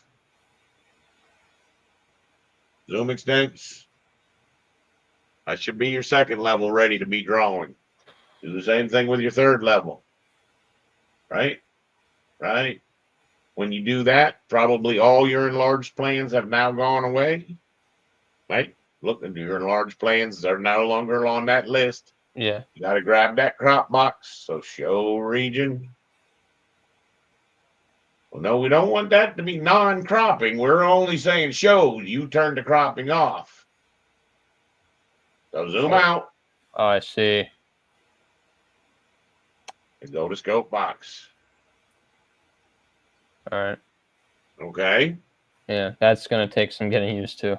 Well, All this is. it looks like you're going to have to do it all the way down the list. All right. All right. So for every floor, then. Well, those ones there, I'd probably just delete those buggers. I'd probably duplicate the other ones and rename them. So Working. you would just do this then. Delete. Right. Uh, One at a time, my friend. You have no Pi Revit. that's true. Duplicate. Duplicate. You don't have, and you see that's where if you make these guys real good, put their room names on and do all kinds of stuff before you do the duplicate, guess what? You're saving time. Oh, If you I do it see. after, then you can do room names twice. Do you think you want to be doing room names twice? No. So all we're going to do is we're just going to fix these 8 scale guys. So what's our next step on the 8 scale guys? Well, I would think the first thing that I would want to do, and you can't see it right now, you can't see your elevation markers, but if you turned your cropping off, you could see your elevation markers. Turn your... I can't. It's grayed out. Is that because... All right, that's probably because it's attached to scope box number 5. If you made that back to none, Yeah. important lesson. That's what happens when that goes away. So now I can pick. No, I just want you to get your level lines right. You don't have your level lines right. Go to one of those elevations. Oh my God. There it is. You know, I agree. So what's going on with our elevations? Where the heck are they? Well, they're probably turned off with our filter. No, that wouldn't be where they are either. Okay, that's where we need to get those level lines to match up to. We need to get our level 1 to match up to main floor, our level 2 match up to second floor, our level 3 match up to third floor. Why are we going to keep them named level 1, 2, 3? Because main, second, third doesn't get them things in alphabetical order. It's a terrible way to name them. Right. Or Eric, do you think we should match their naming even because it's bad? Well, we're not going to see their tags. There's not going to be an overlap. I don't think they need a match. I really don't want to break. I don't want to break the building up like we're about to, but you don't want to. Oh, the way. Well, we can decide if we don't want to do it that way. I personally would agree with you. If there's any way you can get that whole second floor together, makes his job much easier on putting those two together. So why do we not see our level lines? Have you tried to zoom extents? Yeah, that's all. I'm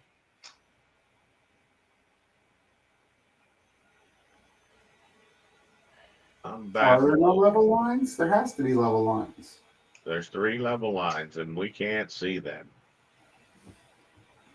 It wouldn't be a model category, would it? Oh my God. No. It's in your annotation category. Well, I already checked that. Yeah. Okay. No, that's not what's happening. Go They're, back. they're off to the side somewhere. Yeah, that's what I think too. I think if he zooms out, we'll see him somewhere, but I'm not seeing that in zoom extents. I zoom it. Yeah, it just goes here. What level lines are those coming from the link? The pink Yeah. ones are coming from the link, correct? Yeah. And are you? Did you copy the level lines from the other job? No, go to a 3D view. I think the reason is because they're still attached to that scope box.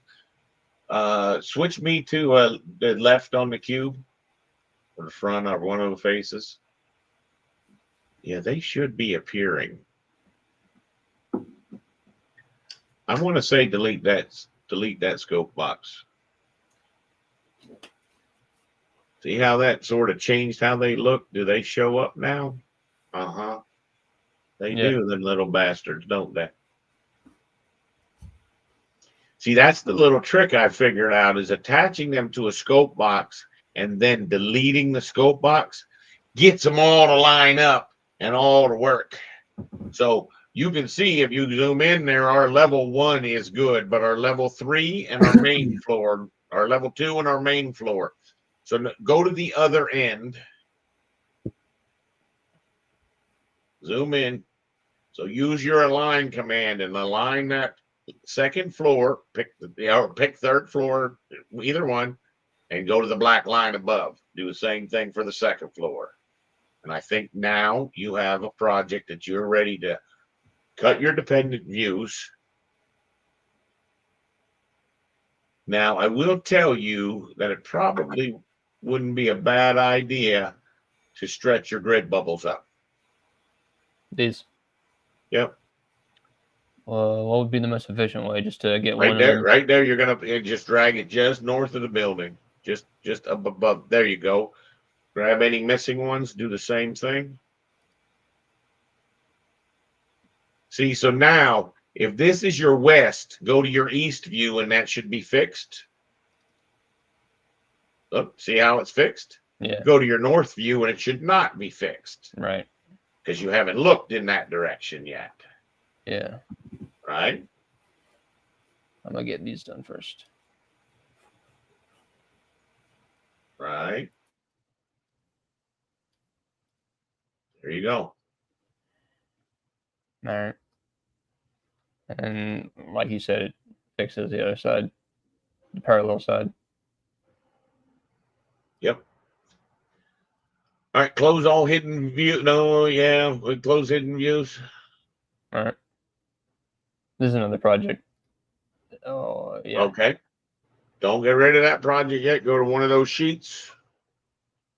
One of the sheets in this one. Yeah. All right. Which We'll one? understand why in a second. Go to the sheet. To the sheet, not to the view, to the sheet. Click on the title block. Edit. Purge. Let me see how many are in there. Oh God. 54. That's pretty good. Those are raster images. Those are probably the bigger problem. Hit okay. Do it a couple more times. Try doing a save. We don't typically want to do this save. You're just going to end up throwing it into the export. That's where we want it to go, and hit save. Go tell me the file size of that border. It is 836. Still a little heavy. They got a little heavy with all their stuff. What I would do is I would go take that stamp off. Zoom into there. Yeah.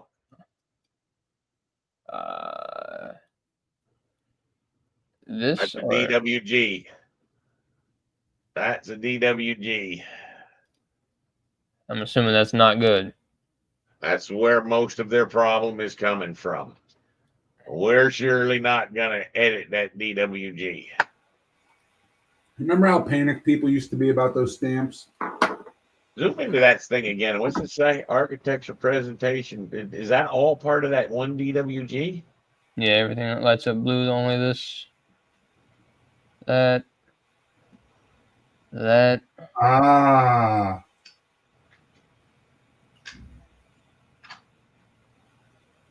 And pick the sheet number. And tell me what font they've got. Edit type. That's an Arial. Well, I hate to do it, but explode that damn sheet and let's see what happens. This is a pain in the butt. This is the stuff they don't pay you for. So you're going to need to unpin it probably before you explode it. All right. How bad does that end up looking? Or is it going to crash and take down everything you haven't saved in your mechanical file? Don't say that. Nathan sitting there saying, "Oh, I hope it don't do that." Don't say that, Brian. He's had a few crashes, but I have. anytime I you know, move on to I something know, new, and this is one of those times where you will get a crash. Exploding an AutoCAD file is a very good likelihood to get a crash. All right. Everybody, stop talking. Let's just let the computer do its thing. Yeah, well, this is what was driving it so bad.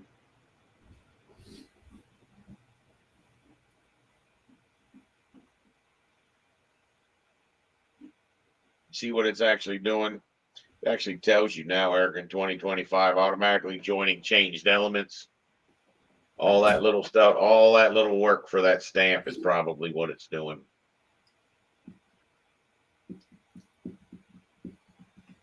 Says it's at 100%. Yeah, that's pretty nice, isn't it? I wouldn't click anything if I were you. I'm not touching my mouse at all.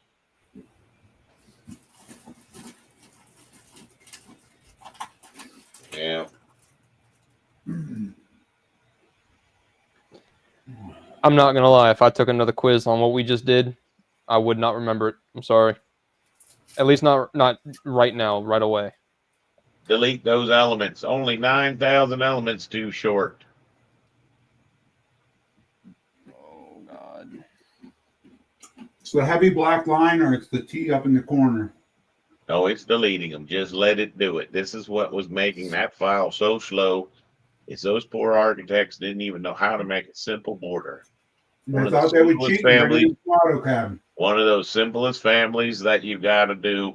And they thought that the best way to do it was bringing it from AutoCAD. That is correct. The retailer told them to do it because that's the easy way to do it. Yeah, well, People want easy, but not efficient. easy ain't always easy. All right. Did they wipe that? Easy in the beginning. Remember how you had to stretch some of that text so it was reading correct? You need to take that stamp and get rid of that stamp. But you see the seal date? Yeah. See how there's two texts on top of there? I think maybe. What are the two pieces? No, of I would text? bet when you blew up the title block, the old text came through. Yep, and the the old text whiteout needs to text. be taken off. Yep, that guy Yeah. got to be taken off. All right. And you said Get the rid of stamp? all that. That's going to be harder said than done. That's probably a lot of objects. Delete it. Oh my God! It's 1,700 objects. Didn't I tell you that? It looks like he's That architectural note on there should be wiped out too. Architectural note. Yep, Right right there, the big note going sideways. Oh, this. Yep. All right. Go down. You need to look close enough to make sure the text isn't doing some kind of weird overlapping. That is terrible, terrible. See, there's another one down there for the review. Issue date. Yeah, it looks like there's two. Well, we want the text one. We don't want the. If you delete that and pick the other one, you're going to see the other one's a label. Nope. They hard code their date. You want the ones that say text with the X in the front of them because that's the ones that came from AutoCAD. So we don't want these then. Correct. Oh my God. And then there's a little piece of dash text in there. That's it. Holy, you know what? How will this work? Pick the one and say HH. I got it. There you go. It. You can No, tap that it. one stays. That's Revit text. So which one goes? That one. The NFC, and the OR review. There must be there's a bunch on top of one another. You just got the Revit text. I'm just gonna start hiding. I need that one, right? That one goes. It deletes. I thought you said the ones with the X stay. These are anything with the X goes. That gets deleted. Those are. No, wait. Not those. Wait. Sorry, I'm sorry. That one. Just this one. Yep. And the one below it. There you go. All right. All right. The other two numbers we're going to put in right. That one goes away too. Okay. Now the issue date. Yeah. We're going to get rid of that in a second, but first we need to put a label in there. Okay. All right. I need you to pick on that piece of text. We're going to teach someone how to make a title block. No, the date text. Say edit type. Look at what it is. It's an 1/8 inch Arial text. Perfect. That's what I needed to know. Go ahead and say okay. You're going to put in a label. Put in a label. Insert. No. View. Create. Label. I got you. Okay. Anywhere? Where? Yeah, it's going to go on top of that text, but you can just put it right beside it for right now. Put it. Yeah, that's fine. And we're going to use date. Issue date. Issue date. Project issue date. See it? I see it. See, that's going to put the smart, intelligent thing in there so that we can change that if the date changes without having to go and edit the border. Say, okay. Change that to the right size text, which should be an 1/8 inch text. Should I duplicate? No. You can't be doing that if they're that misused. Pick that again and look at your different types of labels that you got under there. Do you have an 1/8 inch label? There you go. All right. Say edit type just to verify that that's an 1/8 inch. And while you're in there, change it to 1/64 offset so you don't get that big stupid box around there. Say okay. Put that over where it says 1119. There you go. Delete the 1119. It's weird they don't use capitals for any of their stuff. All right. The sheet name was the same. The one above it. This is ticky tacky, but if you copied the project issue date up just a little bit, yep, Copied just it up. drag, yep, use your control and drag it up, and then edit it. Edit label. Add the project number. Remove the project issue date. Say okay. And put that on top of 2022-27. And then delete the 2022-27. Okay. What else do they got in here? Anything else that we got to fill out regularly? What's the sheet name? Is that a label? Okay. So you want labels, not text. Well, labels allow you to fill them in. Oh, I see. Kind of like Think your of a sheet label name. as a parameter, basically. A label contains a parameter. Right. I got you. So it's, yeah, okay. See, so if you were really smart where it says commission, imagine schools, new K-12, that should be project number. The next thing should be project address. We're not going to do that because we don't care enough about this job. You've done most of what we needed to do. I need you to purge that guy clean. Oh, you haven't added it to this guy. It's painted it. Manage. Manage. That's what it is. There it is. Now do your save as. Compact it. Tell me what size it is now. Should be around 512 KB. Woohoo. 500. That's pretty damn close, wasn't I? Well, you did say Load the that number. into your project. No, we're going to do better than loading it into the project. Yeah, we load it into the project. The mechanical, right? Yep. Perfect. Go to one of your sheets.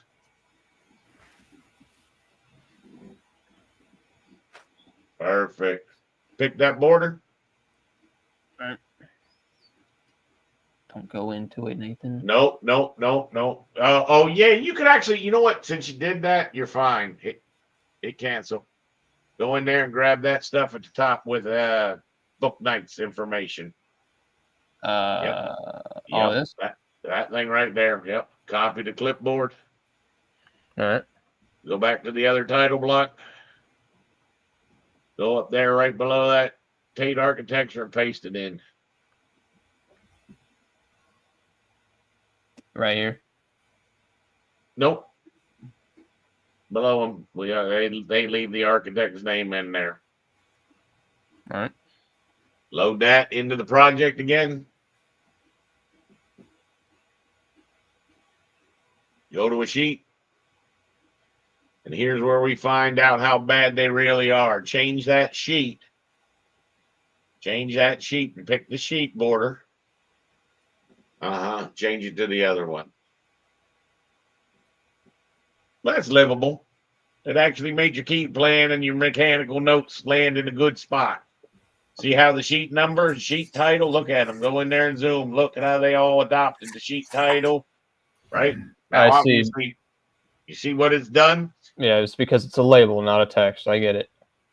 And I think that number was a little bit different. See the 2024-071? Yeah. What was that? If you go look at your other one, you'll see what it was. It was 22 something.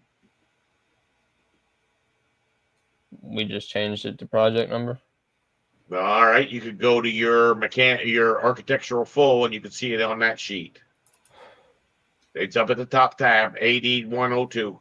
Yep. 2022-27. 2022-27.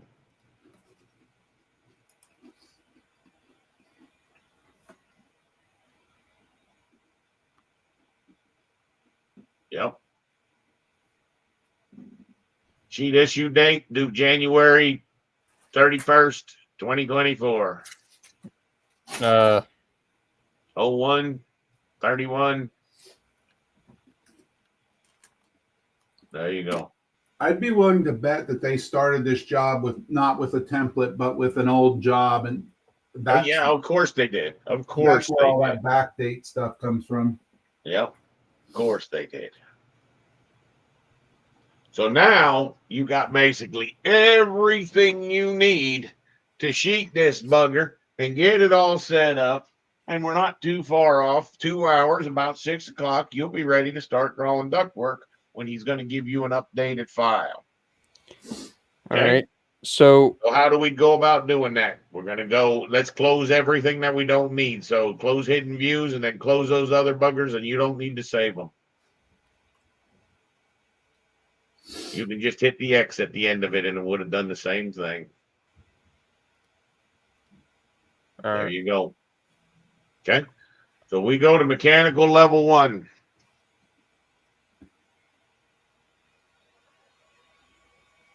Okay. Yeah. So this is going to be our 8 scale. It's already set up for 8 scale. You can put room tags in and tag this bugger, right? And then you can do the same thing for the level 2 and level 3. But what we want to do first is we want to put in our break lines. Okay. And if I remember correctly, Zoom not- in there and they've got some break lines already drawn. Right? That guy there, if you tab, try to tab again, try to pick just that object. yeah. So they did use a match line. What were we going to do, Eric? We were going to try to make this. How did they break theirs up? A is the leg that goes up at the right at the left side. That B is the corner that he's at right there, and then the other corner. C is what goes up. D is the gym, and the last one is the entry area. All right, so let's and Eric wants to try to change that up a little bit, right?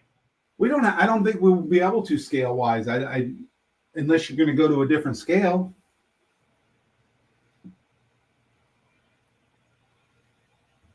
Because remember, we already tried to pull this view onto the sheet, and it wouldn't fit at that scale. Well, let's see how you'd actually do that, right?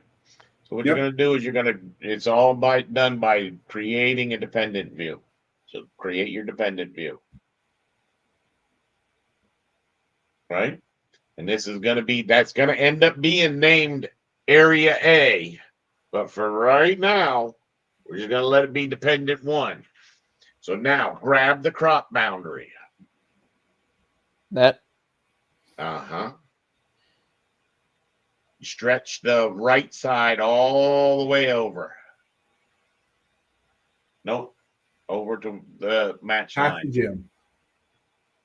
Right about now. Right. Well, Keep Right. going to that match line. Keep going a little bit more. A little bit more. No.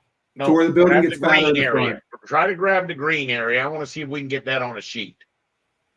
just Keep The going match to the right. Go To for the the right. right. To the other right.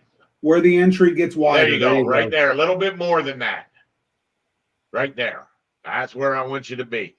Now, grab the top and the bottom and stretch them as close to the building as you can. There you go. All the way up to the green. That bottom I'm one. so worried about the side by side. I'm worried about the height. The height is too tall right now, I have a feeling. do you The bottom crop boundary. Stretch it up, please, bud.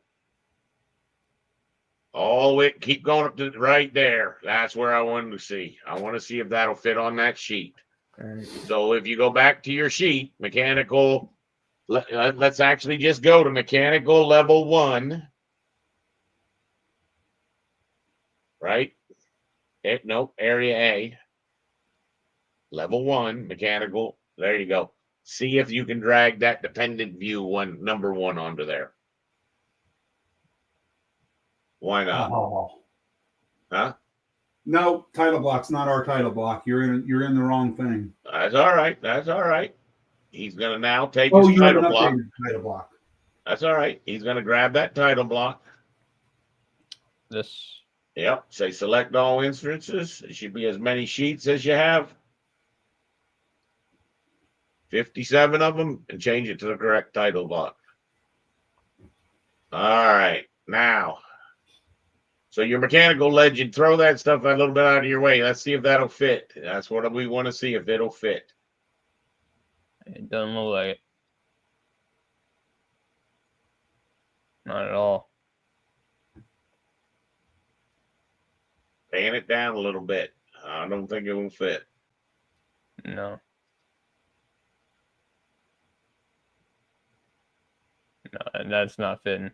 So they didn't have the second match line in? Why are we not seeing that other match line, Eric?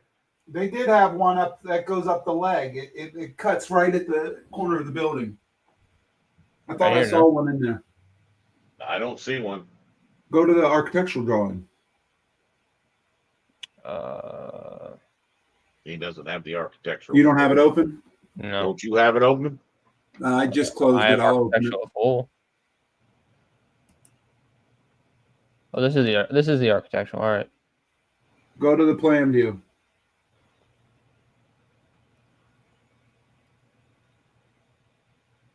Maybe it was a column. Pick on a match line, say isolate. Pick on a match line, isolate category. Come on, you know these tricks. Nope. So we do have to open up the architectural full probably in the other project. Must have needed another match line then.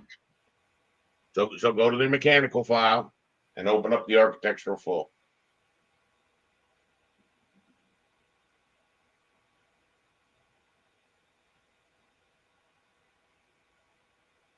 This is where we have to be able to go back to that in order to be able to see.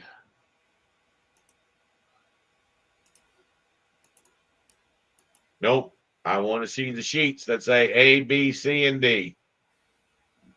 And E. They don't even put an A on the number. See, so they don't have a match line.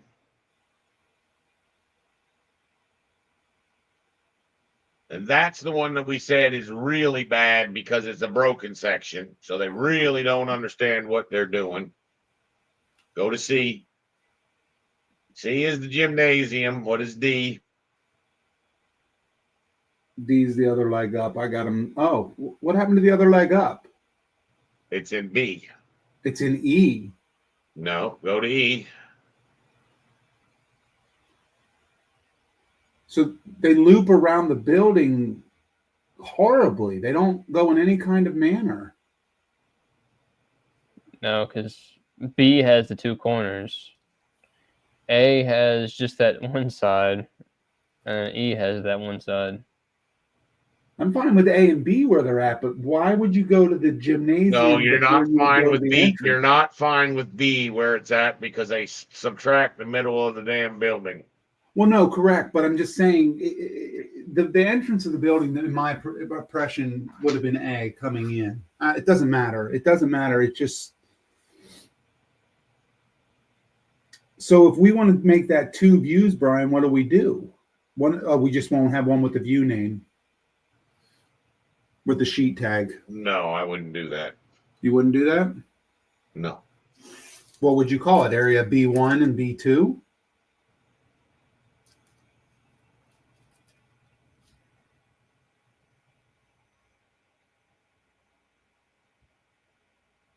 Yep. Yeah, why don't we do that? Here, look. Why don't we just do this whole side of the building? I need to get the rhythm. So that's A, then B. So that we need to create that one corner, then the other corner. Then what's C? Show me C. What? Here. Show me C. That's the gymnasium. Show me D. D should be the front of the building. Front center of the building. So honestly, that's a terrible way to name. Most people would tell you area A should be the front door. Right?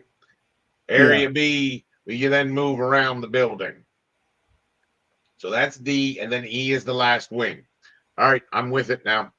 So go back to your mechanical file. It's in here. Nope, it was that in one. there. You're right. You're right. Okay, so go to your level 1 dependent.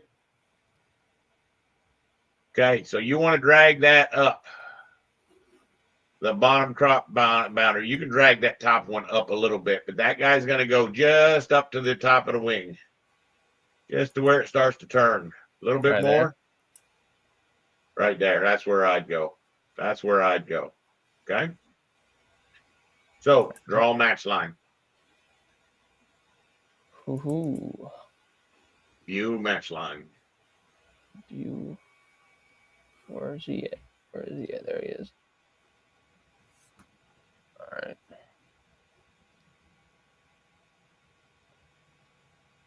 It was a scope box that I was seeing that I thought was a match line in that location. All right. Duplicate as dependent. That is going to be A.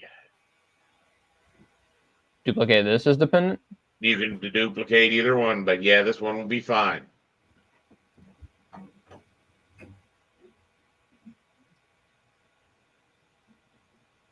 Have you done your save yet?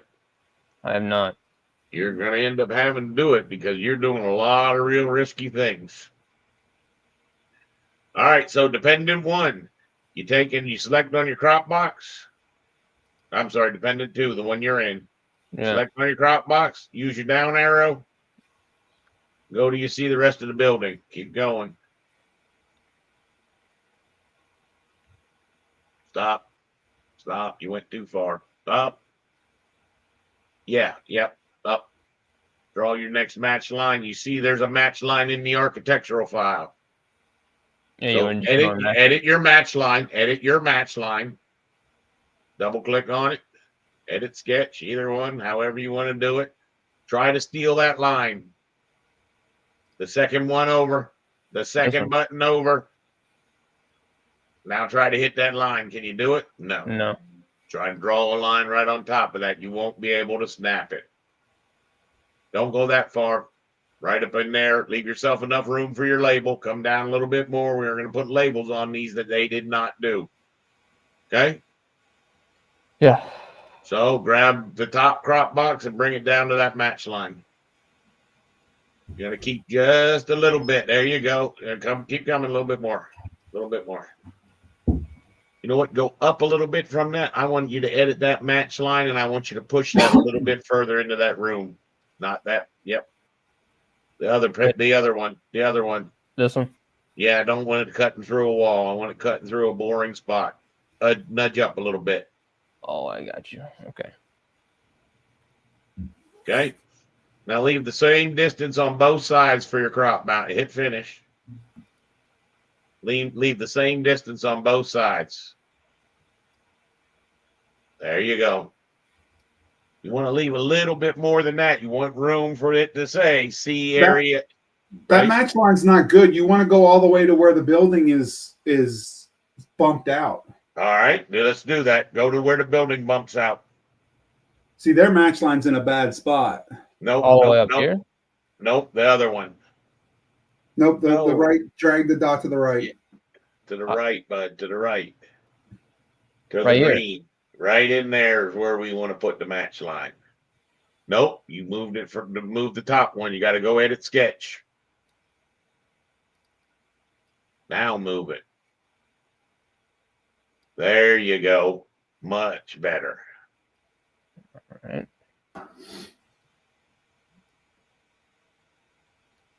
Nope. Grab. Show us those Show those firewalls. rooms because we're tying into that area. Okay. That's good. Now That's you can pretty drag the good. bottom one up. Maybe just go to the corner of the building. Should we go to the corner of the building now? Come down a little bit more than that. Come down a little bit more than that to see so you can have those C call outs on there. Go down one more column grid. There you No, go. I wouldn't include that extra column grid. Oh, okay. halfway between those two grids, right there. Perfect. All right. Now the next one's the tricky one. We now want to duplicate dependent 2. As dependent. Yep. Now this is where most people would pick on that crop boundary and you would nudge to the right.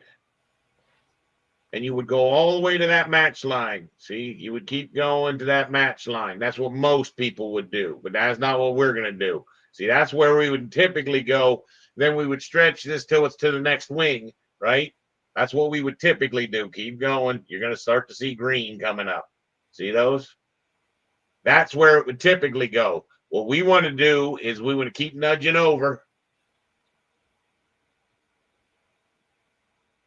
Right? We're going to do the same exact mentality. We're going to go just keeping the green classrooms. Keep going. Keep going. Well, you can stretch it now. Yep. Now, yep. No, don't stretch now. The nudge that you did the stretch. Yep. Aye. Now stretch the bottom and the other side. Just a little bit. You don't need much. Yeah, you can take it out to that. You can take it out to that column line. It's fine. Nope. I'd keep that up where it was. All right. I'd actually undo and get it back to where the fuck it was on the top. So the top two lined up. Okay. Now you need to draw that match line. You need to edit that match line. Can you do that? Yeah. Oh, you're gonna have to play a trick here. Somehow not that match line. That's coming from your Revit link. You can't see your other one because your cropping boundary is on. So turn your cropping off for a second. Not the display, but the actual cropping. Okay. Go back there and edit that. Double click. All right. Now go over there. Now, where do you think you would draw those? You're going to draw 2 lines. I would draw it right here. Well, I'd keep it right like where theirs is fine. But you're going to keep that cropping there. I would not take the crop line beyond my crop boundary. You see how you made that purple be bigger than your crop boundary? Yeah, I see. Shouldn't be. That should be inside your crop boundary. Okay. And that one there, you could probably add a little bit to. There you go, like that.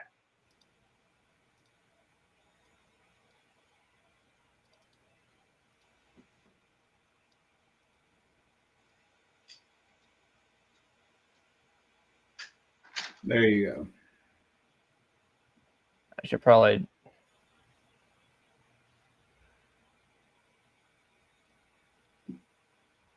They actually shorten as that shortens. You just don't always notice it. All right. Now, what do they have for that? Do they have a crop or a match line for the C? Where do they make C run out? No. I forget where C is. Is this C? No, C is gymnasium. So we need Okay. one more match line, and it needs to be right there. All right. It is going through the kitchen. It's basically they're showing those 2 offices that are on either side of the kitchen in there. That kitchen is the space on the opposite of the wall of the gym. And you got the 3 little rooms in the middle of the big rectangle. Right about where he's at. Yeah, right about there is good. All right, they can go there. Go across the gymnasium. Okay. Yep. Now, would it be better to put that on the inside of the gymnasium wall and include the kitchen as part of D, the main entry? Yeah, I don't really. That's an ugly ass break. I don't think they could have picked the worst way to break this building. And since we've got to match theirs, I'm going to say you're good with where you're at. All right. So we've now made dependent 1, 2, and 3. Those should be area A, area B1, area B2. Now we're going to do area C. So duplicate dependent number 3.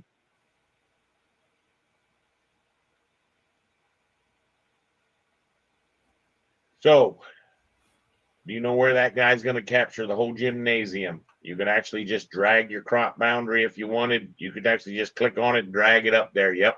That's approximately where it's going to go. Now make it bigger. And you Right. even got your match line in it. Look at that.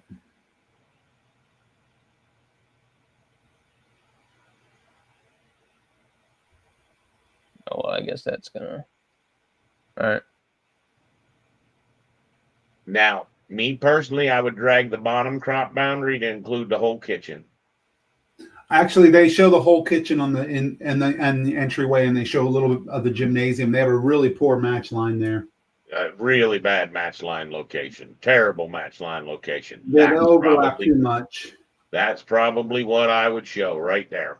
Do you want to move this one down then?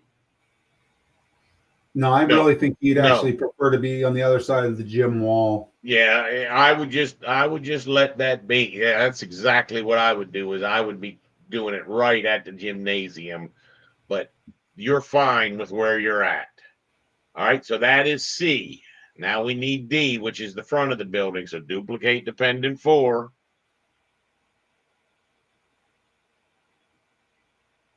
And you could probably just drag the bottom down, pick on it, drag it straight down. This is where I'm saying they included the kitchen here. I'd rather I see. know. I would go north all the way to the gymnasium wall. Nope, too far. Too far. Right there. Okay, that's a lot of duplicated information. Not really a good idea, but that's what they've done. We're got to do what they've done. All right. All right. Now, why is that the case? Why do we have to do what they did? Because you got to follow what the architect set up, or else their area A is not going to be your area A, and everybody will get confused on the job. I got you. Okay. I didn't know if we were just taking this over or what. No, and then what I'd probably do is I would probably duplicate dependent 3.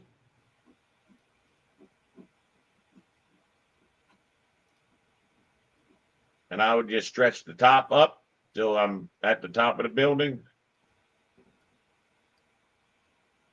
Right? And the bottom to that match line. That's it.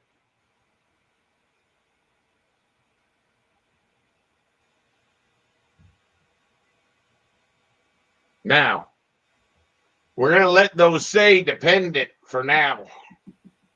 But you got to realize that you got to name dependent 1, area A, dependent 2, B1, dependent 3, B2, dependent 4, C, dependent 5, D, dependent 6, E. You understand that? But I wouldn't do that renaming right now. Okay, because we're going to use these dependents over and over again, right? We're going to apply dependent views to mechanical level 2 and mechanical level 3. Yeah. Well, I'm gonna work in those and put the room tags in before, right? Nope. You're gonna apply those. No, but before we apply those dependent views, what do we want to do? Yeah, very good. Thank you for doing that. We want to go to mechanical level 1. And we want to do what everyone cheats out on. We want to put our C's on there.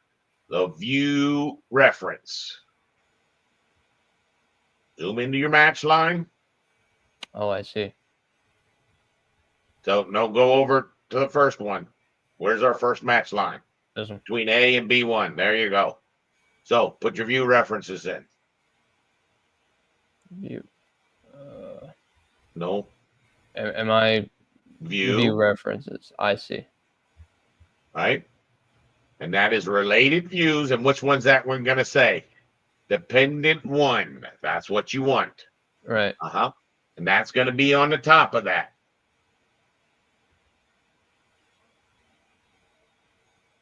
I don't know what you did.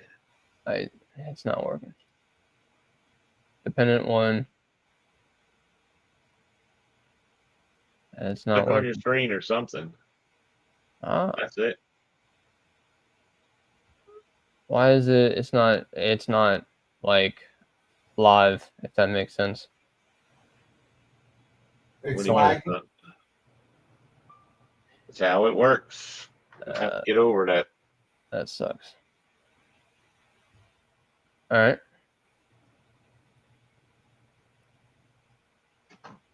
Well, we don't want it over top of the damn building. Remember we had to move those out before? Yeah, this does not feel good. There we go.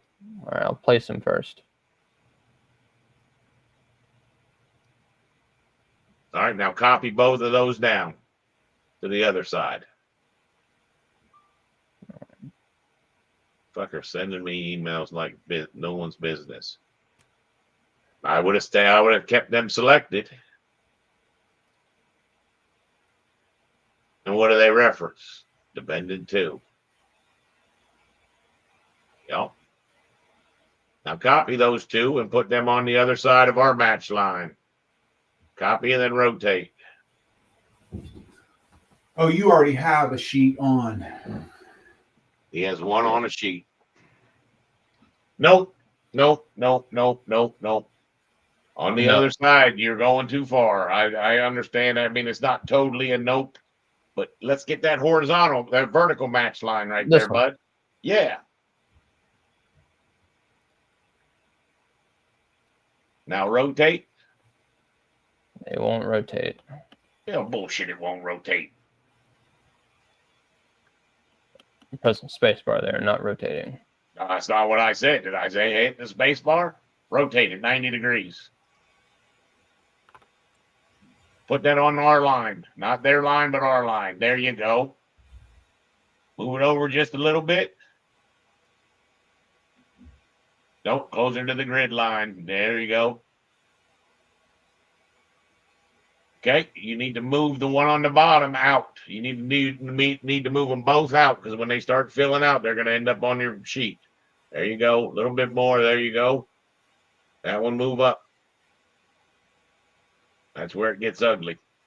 Now copy those guys.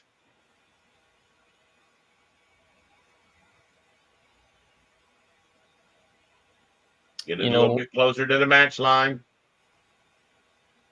And which one is that going to be to? Level 4. Dependent 4. Right?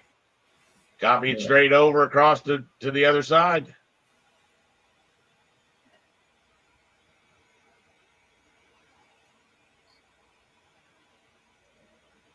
That's all right. One's going to work and one's not.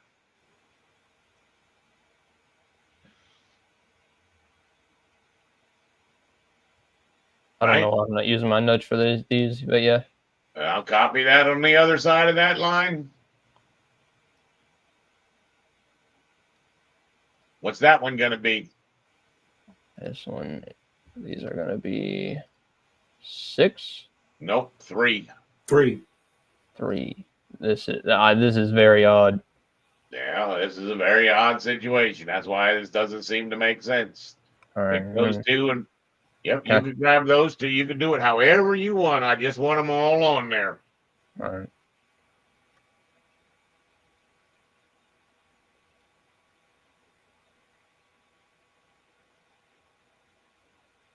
See, I don't like how one is below. They're not in line with each other. That would really drive me nuts, but you can live with it. Change them to the right call out. That's not calling the right dependent. We said that corner is 3. Now you can copy them up and they'll be to what level? What dependent? 5? 6. Copy them up before you do it. 6. See, what you're not understanding, you want these nice and clean because you're about to copy these a buttload of times. Hey, zoom into the 2 on the left right there. These 2? Now select both of them and nudge up once. All right, there you go. They were so not lined up, and that was it would. So take both of those guys you just copied. Nope. Yeah. They're moved. They're 2 at the one end. These. Yeah. See, we need those at the end of that other match line right over there by the gymnasium. Keep going, keep going, keep going, keep going. You're probably going to want to extend that line a little bit. I like that. Now fix those two. What are you going to say? Fix these two? Yeah. What's Which the top areas one? are they calling out? Not both the same.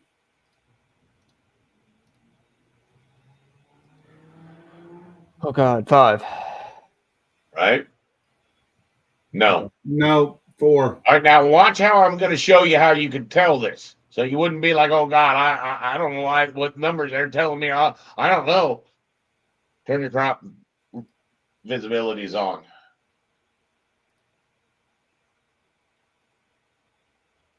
Right? See that crop boundary? Pick on it. What's it say? What dependent is that? Nope. Down a little bit. Down. See it right there? D. What's it say? 4. Dependent 4. So that tells you the top one should be dependent 4. That makes me feel better. Now pick the bottom one. Which view is that going to? Which view? You got to pick the crop boundary. You got to get the crop boundary. That's it. What dependent is that? 5. Dependent 5. Did I get it? Nope. No. Okay. Now those two can get copied all the way across the page to the other side. Now, would it be wise? I would typically do that as a copy So so you that can it get goes a right straight in line. But that's all right. You're fine. What were you gonna ask? I was gonna ask that if you would just do the one of these. Yep, you're gonna need to get better at when to copy and when not. All right. Oh, that was Sometimes stressful. it's better to do control, and sometimes it's better to do copy. Sometimes I don't really know which one you're asking for, so it's a little. Yeah, that's Well, fine. and I'll tell you this: Go ahead. if you hold control and make it copy, and then you put your finger on shift, it will snap it in a straight line. That's correct. That is a very good point. I did not know that. So Well, you're that's saying that's why you got to get these clicks in, dude. so you're saying Right? if I hold control. Control, keep it held, now drag it, and then put your finger on shift. Yeah. It's Is it not locking you in vertical? Yeah, No. well, it is. no, it's not. Oh, it's You not. got shift held in. Yes. It's changing my keyboard.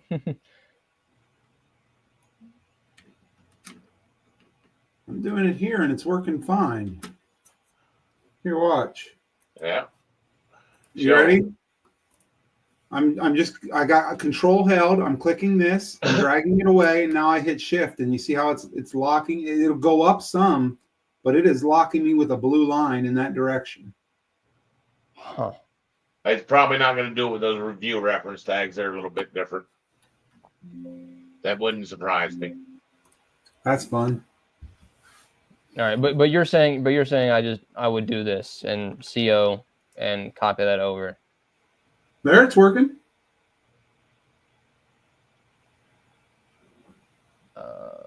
Oh, you did copy that time. Yeah, and you would just do like that. That's typically how I would do it, but it's not going to hurt for what you've done. What right. you've done is good. Okay? Yeah. Now, the crop boundary on the third crop boundary, which is the right-hand corner. This one. Yep. You see how it's not big enough to capture the text? It doesn't work on those. That's hilarious. Yeah, Sorry. right here. Yep. Pull it up. Yep. Nope, just above the C, just above the words, just so we can see where the continuation is. See the same thing on the ends?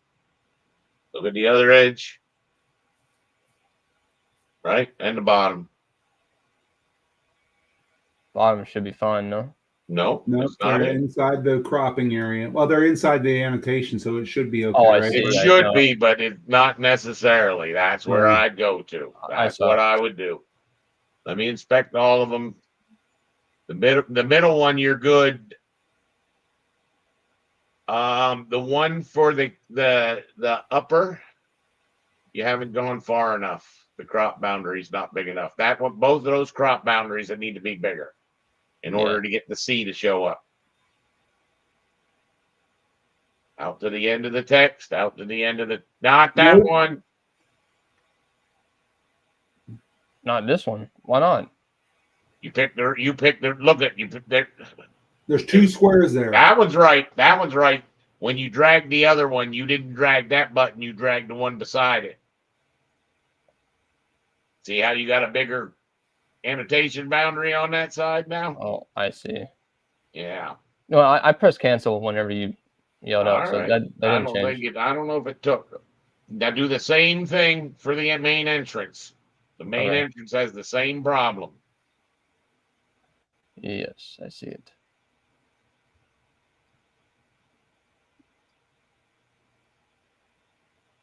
Okay. Now it should be good to go. Now you should be able to put all those on sheets. So let's actually go to that first sheet you were trying to do, which was area A, 101 enlarged area A. There you go, mechanical level 1. So look, we don't have level 0, we don't have level 4 and roof. We will actually need a roof. But level 4 you could get rid of. Delete. Do the same thing with the 0.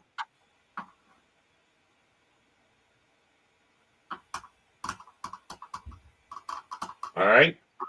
Yeah. So what happens is now, and you know how we do this. A lot of times we delete the view off and then drag it back on. Yeah. Can we do that? Yeah. All right. There's level 1 area A. And that's this one. That's all the bigger it's gonna be. Now, Should this not be pulled this way? should what? You could. Yeah, the crop boundary got grabbed over to the other thing for some reason. That's how far you went. That's how far you went. Not for the leg going up. That's how far they went. You could pull it back. I don't care. It doesn't matter. That's all outside. Yep. Keep your text in.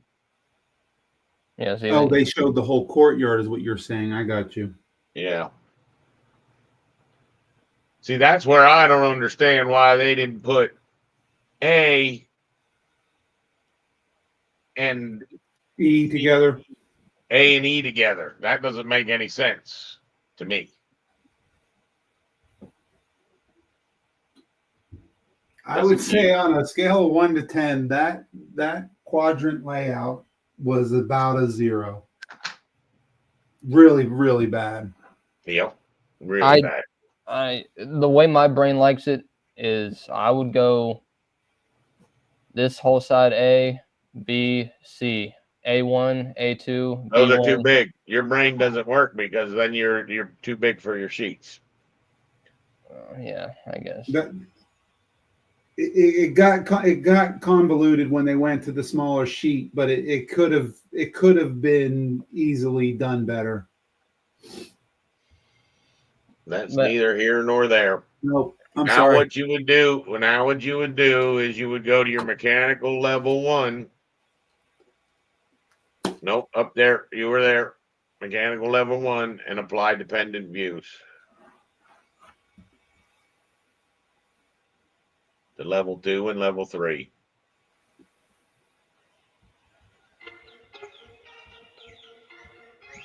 Eric, walk him through this. I want to take this call. I need a little bit of a break. What are we doing next? Renaming them area 1 or areas? Hold on 1 second, baby. What you're going to do is you're going to start putting those on sheets and naming those area A, area B1, area B2, area C, Yep. area D, area E. And you're going to do that for all those sheets. All right. So if you were to, let's go ahead and do the renaming here quick first. Click on the level 1 dependent one. I don't have Revit, so I can't do the. Yeah, I know. Area 1 or area A, I mean. Copy that. I would go apply that to the other 2 dependent ones real quick. All right.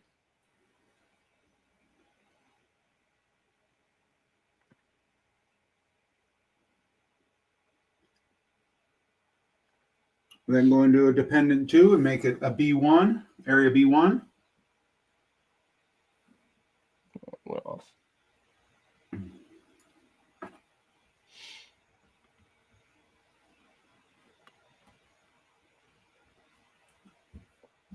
Copy it. Did you copy it? I always copy it. I'm like I said, even if it's 6 letters, I'm going to copy it if I'm doing it more than once. So then you also know you don't have a typo.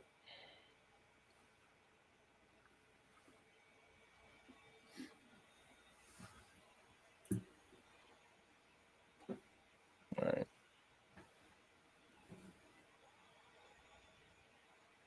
This is area B2. Yep. You need space in the early part.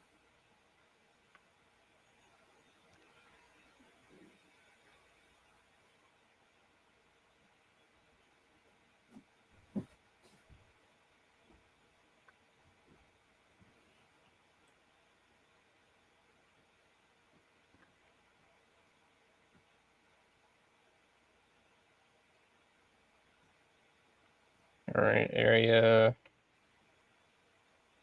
See?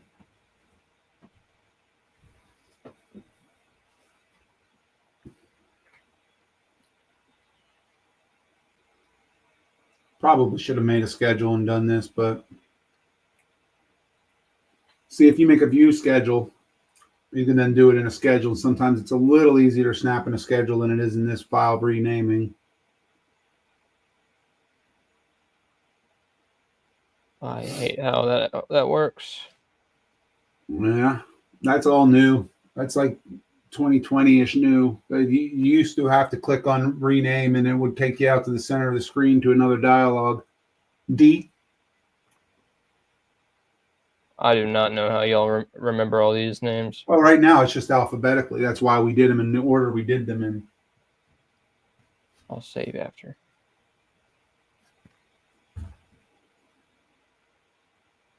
I don't know if it's just that I'm stupid or slow, but if I am, I'll take that to the grave. Well, you've been doing this for 2 months. We've been doing this for, like we talked about before, 30 years. So, Sure, I guess y'all can see it a little bit. Area E. yep. I knew that one.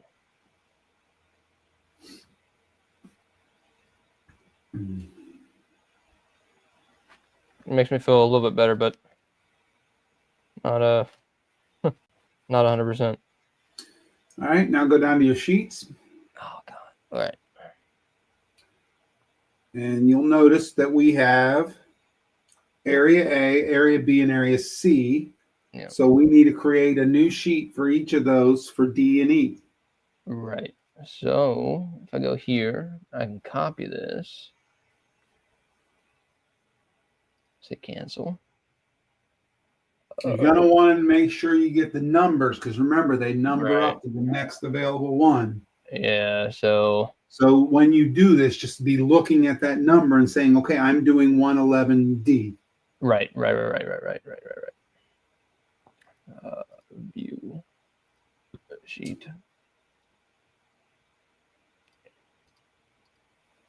M111D.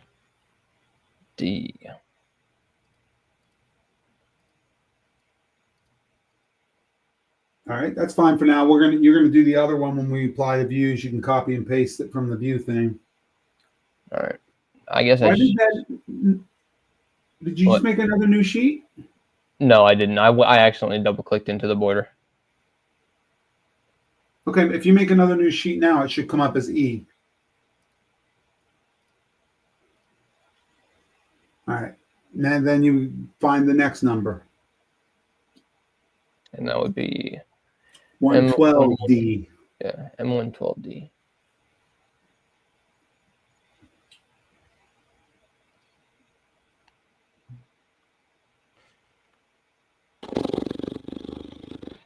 All right. Next one, just create it. That's it. That's all you need. Then you need a zoom down. 113. Oh, it's actually taking you to the top so that you can drag your view on once you've created your sheet. That's interesting. Yeah, it doesn't do that in 2024. That might be a 2025 thing. That's really interesting. I noticed that it keeps taking you to the top of the list every time. And 113. 113D. D. Yeah. That's odd. Create one more for E. Right. View. That sheet should be on your top bar too. That's the sheet and the purge are definitely on your top bar. Yeah. And then you need to do 15. Actually, those need to become 14s. Yeah. I can't do that. Oh God. See, that's how it used to always have to be edited right there. That is torture. I've been spoiled with Revit. I do not like this. Yeah, that's a lot of people don't like sheet creation because of this. All right. And we need to make, I guess M114. Yep. You understand why I took the 15 out and made it 14. Yeah, We didn't have a 5-story building. You don't want to skip a number. Cool.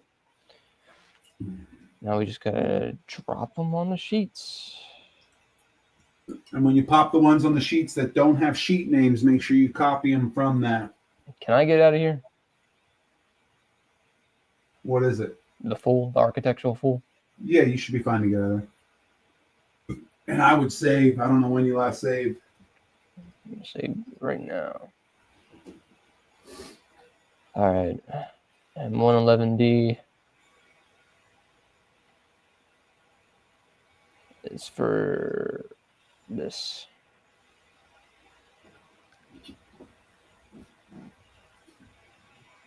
You want to put your purple circle on, or are you going to run with it? Is this the same? I don't have the purple circle. It's a different. Draw one in there. You know about where you had it, right? Yeah. Create line. Circle. Like right here. I think it was a little further out, but Like right there. I guess we don't have. How big did he make it? An inch. a little bit bigger, right about there. That's fine. That might be too big. It looks like it. Yeah, that's way too big. Maybe half that guy. Are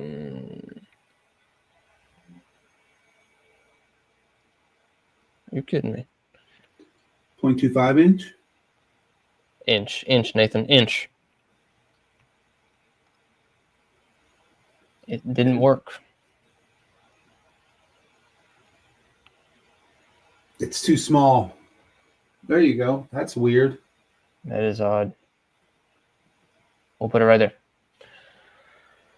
All right, I could put a visibility parameter on that at some point, but I don't want to waste time on that at the moment. Oh no, you just go in and turn its visibility off. He looks a little Now, bit what too do far you away. think? Does that sufficiently look okay? Could be in the corner a little bit more. Hang on, let me look at something real quick. I want to see where they're at in theirs. We're not going to be exactly where they're at, but I just want to get a. Yeah, but I feel like this is all ballpark. personal preference.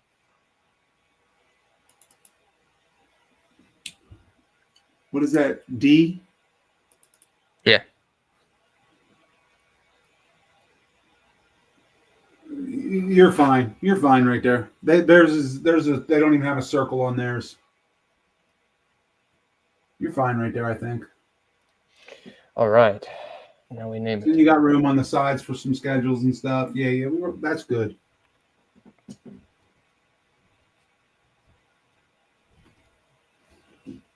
Boom. All right. Nope.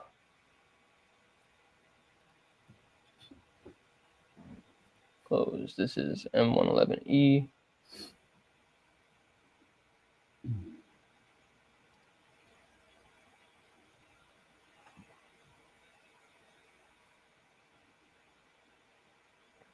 So, this is the part that I'm comfortable with, but all that setup I need to get more used to. The more you do, the more you just got a big taste of this on the last job 3 weeks ago. So Second floor D. Yeah.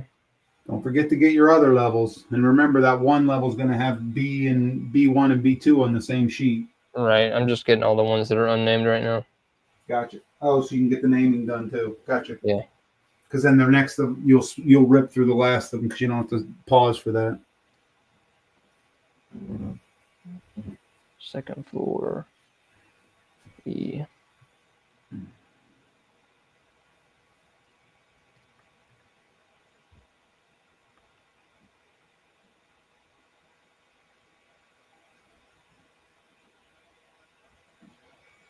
Third floor.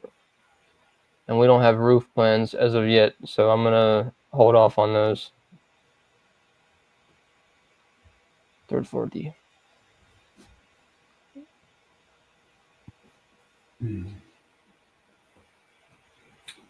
We're going to need roof plans because we're going to be putting that equipment on there, remember? Yeah. Some of that equipment will be on the third floor drawings because the roof is on split levels. Oh my gosh. All right. And then a B1.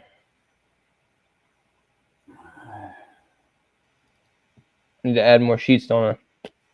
Or are we just going to stack these? Well, these two get added. These two go on the same sheet. They line up along the bottom. All right.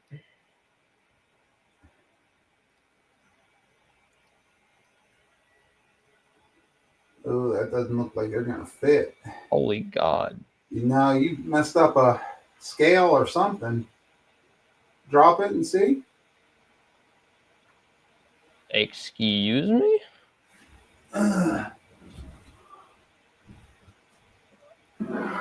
You don't have him sectioning anything. You have his section turned off. Oh, I see. Crop view. I don't know why I said section. I'm sorry. All At right. least you knew what I meant. All right. This one. It's still not going to fit. That's why they trimmed that one down so much. Yeah, no. Damn. See why their match line was moved in on that one wall?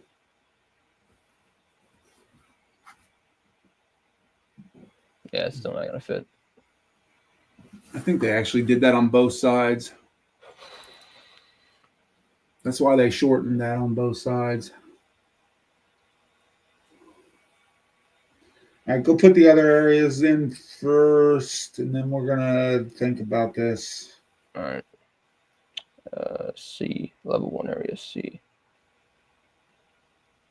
Damn it. I mean, it can definitely push together closer, but that ain't going to give you enough. Level 2 area A. No. That frustrates me more than anything because my time and my speed click is right where they want it to for the rename. So every time I try and open a sheet, I almost always get a rename first. Yeah, it is very annoying. It's like the difference between a 1 second space and a 1.5 second space. Yeah, and I'll have to go back and rename all of these, but Rename what? how did that? I did it again. Rename the sheet. Do you know why you did it? Because when you applied the dependents, all the B2s had their crops turned off. So you might as well do the other one right now real quick while you're at it. And that one's a roof plan. That one might not be named mechanical level 3. It might be named, oh, I don't know what we're going to do there either.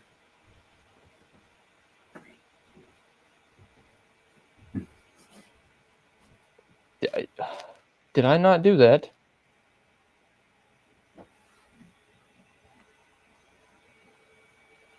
Mr. Space. Sorry, but it'll eat you up later. No, that's fine. All right, level 2. Close all these. Level 2B.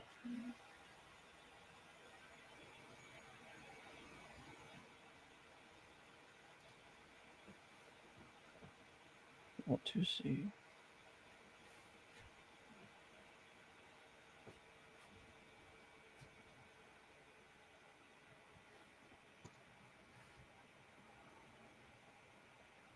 All right, level 3.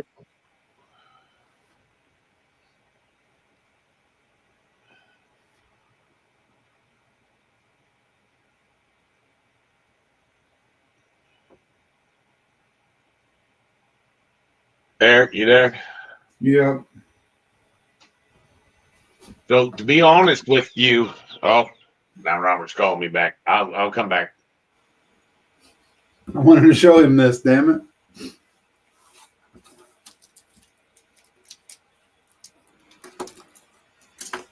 Now, were you lining those up by the sheet titles, or were you lining them up by the blue bar that comes up on the plan? Sheet title, but I'll fix that. Yes, please do.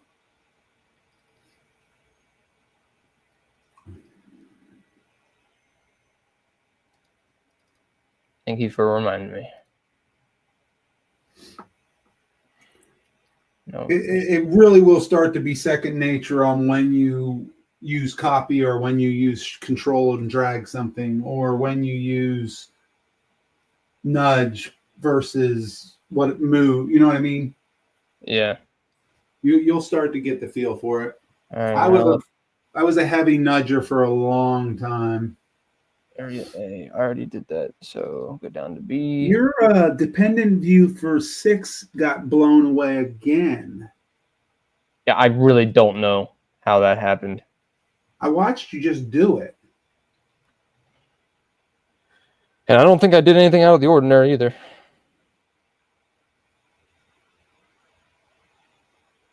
I did save. E. I don't like that. Okay. B. Copy. B1 and B2?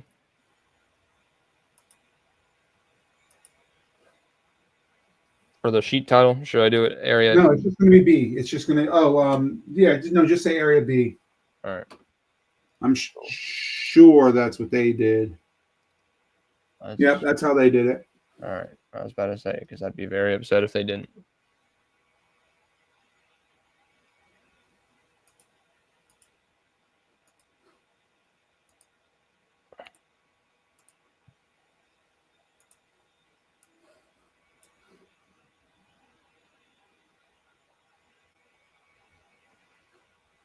Jesus. What the?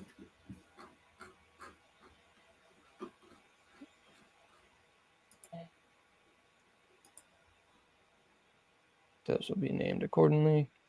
A, B, C, D, E, A, B, C, D, E, A, B, C, D, E. All right. I don't need that anymore.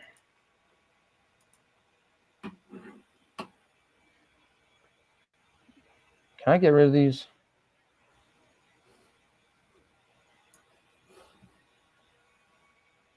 No, because the purpose is to try and keep that stuff on there. I'll fix it, make my Because make it you're feel just going to add the new information in those placeholders, remember? Yeah.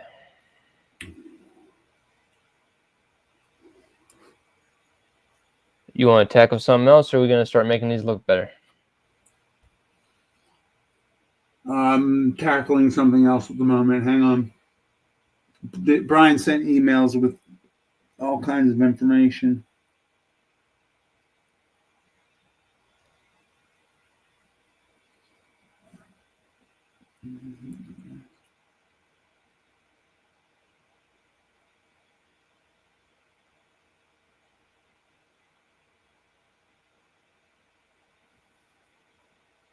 VAV inlet criteria 5 inches.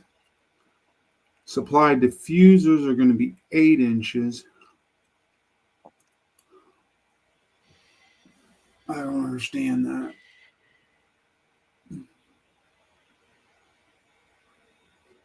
Holy balls, ballsity balls.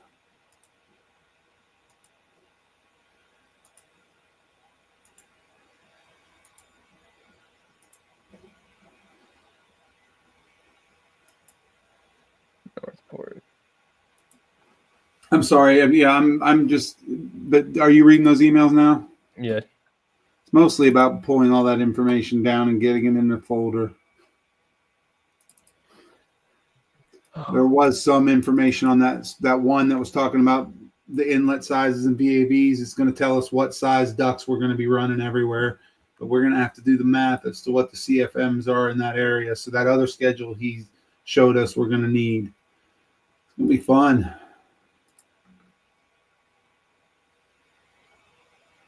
Let me clean this up.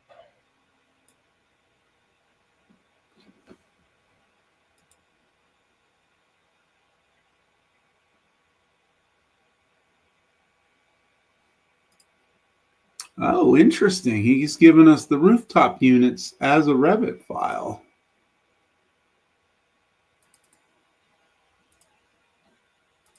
Oh, that's nice.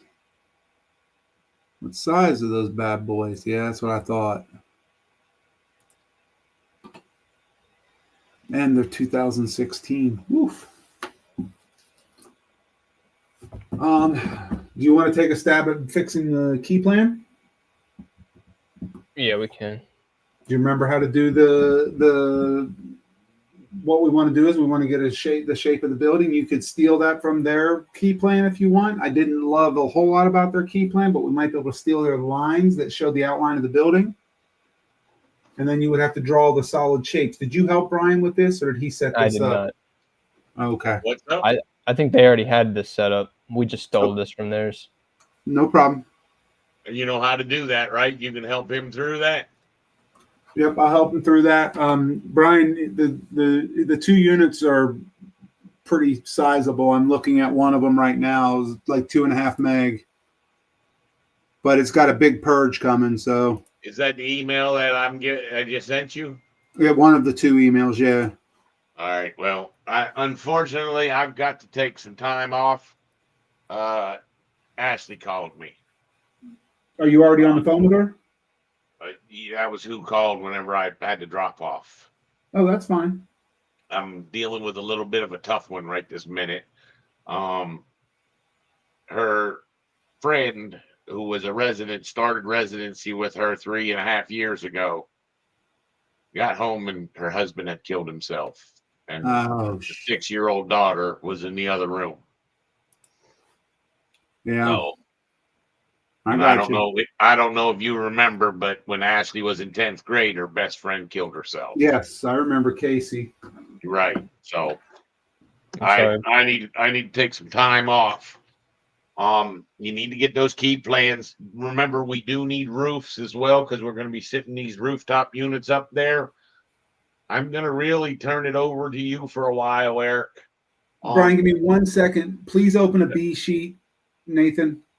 To show me that the two Bs don't fit beside each other. That's why they scrunched them down the way they did.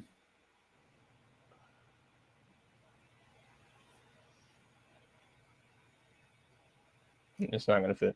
Can we get rid of the text on the outside of the C and just do it on the inside of the building? You want to know? You want to know the sad part? No. Take me to a B sheet. Or I'm sorry, an A sheet, and put the E on top of there.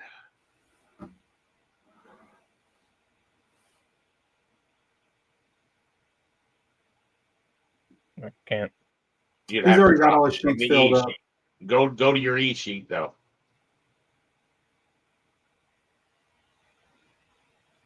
Hit the plus. Remove it. Nope.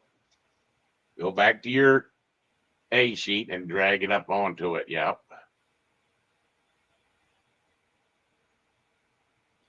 You see what my point of my story is? Yeah. Those would both fit easily. All right. I'll get him to do.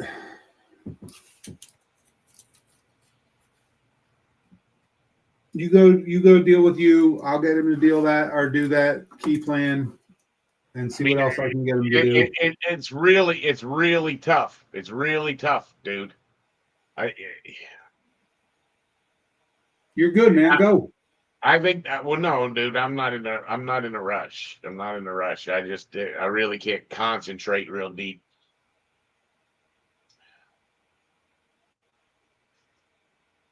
That's a tough one, man. That's a tough one. Take me back to that B sheet. How bad was it? It was bad. It was bad, but if we took the C note off the end of each side and cropped that down a little tighter and pushed that all the way up against and made they were basically touching in the middle. Yeah, but that's gonna look like shit. I don't think they could have picked worse. Well, remember, that's why their match line was back 5 feet, 10 feet. Do you have the architectural full open? I have the original file open. I have the architectural. I can open the full. No, he's got to it. Okay. Do the room names, are they corresponding to the areas or anything like that? No, they just say G6. Yeah, no, nothing ties them to the quadrants or the area plans. But see, that's what they did. They've just show half of this room.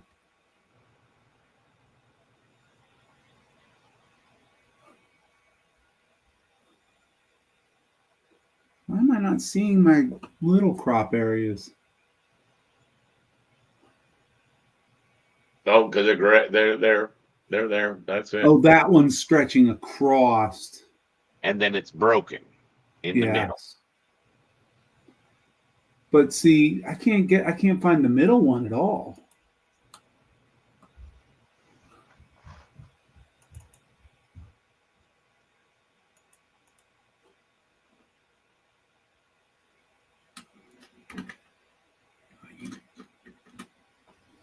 Remember, they could have hidden that one object in the view because it was driving them nuts. In other words, if you hit the light bulb, Oh, I got you. watch, here it comes. After about 5 minutes. The There it one is. they hid. Nope, two they hid the big one up above too.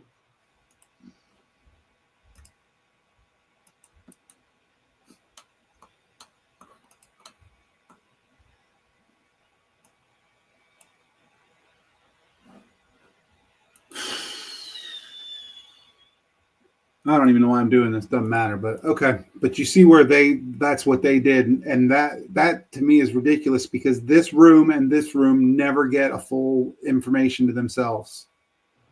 You never get to see them in their entirety. Yeah, those rooms are completely excluded from probably all sheets. Well, no, they're showing up, but half of them is showing up in one room and half is showing up in the other. You don't have a dimension across the room anywhere. Oh no, I see. I see That what you're talking about. 22'4", that 22'4", you probably never see.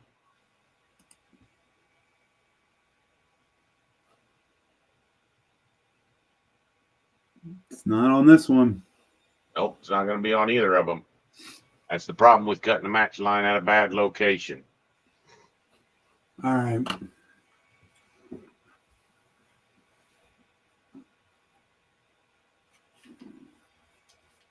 And you see, they have that one super tight. They had that so tight that it didn't leave you the room to stretch it the way you did. right? Yeah. And Yes. I would agree that you might be able to get that extra distance in there. But show me their area A and their area E. What did they do with those? No, on those sheets. Yeah, on the sheets. I'm sorry. You're right. On the sheets.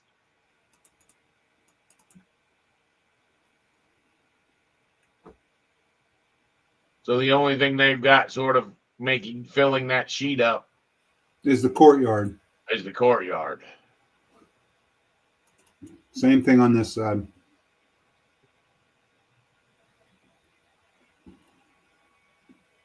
So then once again, and that one they even included a bunch of stuff into the gymnasium. Into the gymnasium and even down below. Yeah. But why? But why? That's not your area. Like if you had your key plan up there, see the key plan only shows that one part of the building. Well, because it's in that annotation boundary on the crop is why. If you went into that view and showed him that crop boundary, you would see that double box on there. That's why those dimensions and things are in there. Mm-hmm. All right. And the So sad anything part that's inside this dimensionally will show up. This one right here. If I took this right there, that dimension goes away.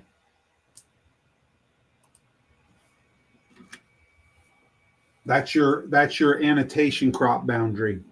right. Oh, okay. All right. All right. Well, we're gonna try and get this key plan in, I guess. I'll see if there's a way to snug those in there, but boy. And then I'll get him to number the rooms. I don't know how much further to go with it tonight. Do we want to start putting BABs and duct in tonight? Well, that's where you could show him how to crop that image, put that image in. He would duplicate all of his floor plans to a sketching one. And then he could start drawing the duct. He could do a screen capture, throw the image in. Oh, that's right. He just sent the new PDFs. I just sent those to you. Oh my God, I never picked the right one.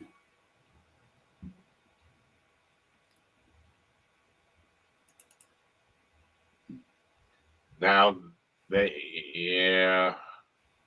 he said something about some book or something design book that he made. I don't know.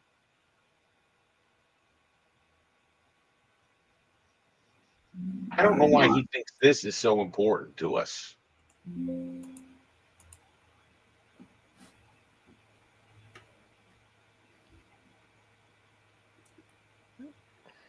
Is that like the third time you sent it? Well, no, I don't know what we really pull out of this. We're not putting all this information on the VAV. no, that's why I don't understand why he thinks it's so important that we have that.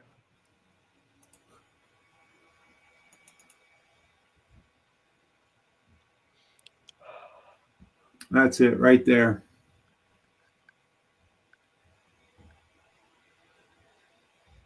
Yeah, but I think he's got a couple of them. Oh shit, pair of pants going into that. Going into this. Yeah. Yeah, That'll be a challenge for him. I was about to say, whenever I looked at it in Revit, I couldn't see those chases on the first floor. They're not on the first floor. This is going to come out of the second floor chase and go into the ceiling space above these two rooms. No, okay. And then it's going to dump out into the corridor. Actually, it's not going to stop at the ceiling space. This is literally about 6 to 8 inches of duct at the bottom of the chase, and then you're going to turn it out with them. It looks like he probably used a mitered elbow, and then we'll probably have to build that open mouth thing. All right. We could probably use a transition and then just blow it away, blow the duct away. Gotcha. What I don't like is how you number what does the T stand for? Whatever terminal unit. See, I see a 1S1 and then I see a 1S13. That's where he said he went 1, 2, 3, 4, 5, 6, 7, 8, 9, 10, 11, 12, 13. All right. Now, do you have other floors? It sounded like he had everything except the third floor done. Is this S for South? You show it to him. Figure out that game plan. I gotta go. Later.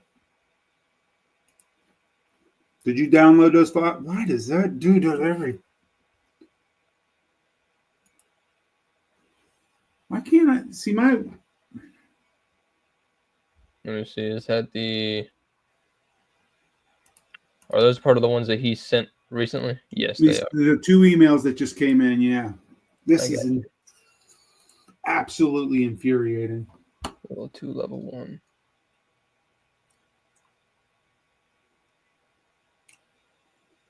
It's the ones that say Northport and got then HVAC. I got There's them. the second one.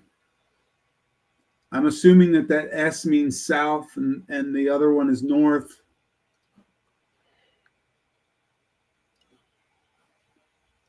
This is 2SC. What's the C for? Central? It's not for area C because that's area. Oh, my flipping neat flip. That must be the zones. S7. 2S-7. That's the floor. And then the S-7. This is SC. Let's see what the other one says.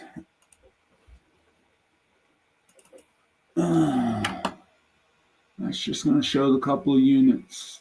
We've got families for these units.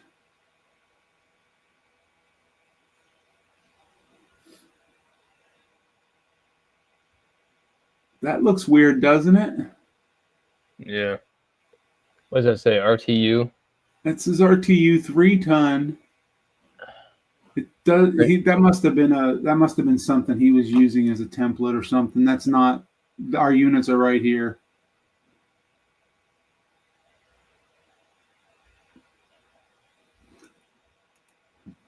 All right. So do you understand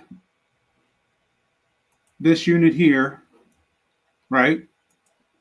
Yeah. Is coming down through the floor right here. Right, and it feeds those selection of rooms with the VAVs in it.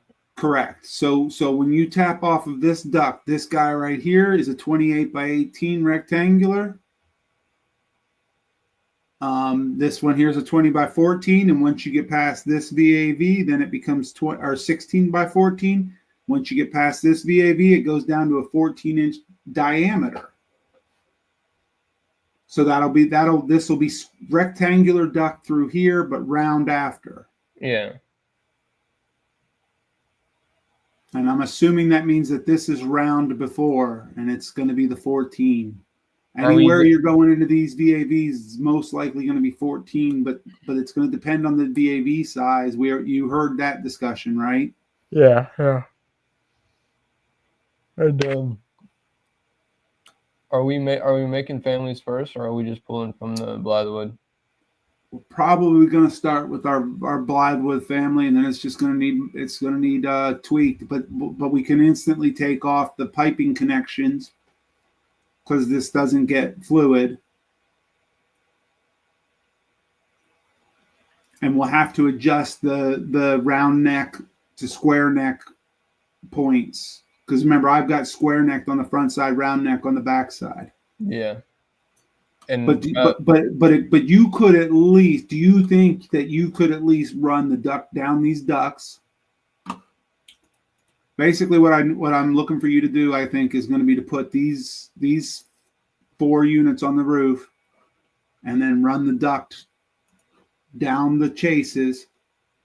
You see the different chases? Let's see. We got one there. There's one here. There's 4. There's one here. There's one there.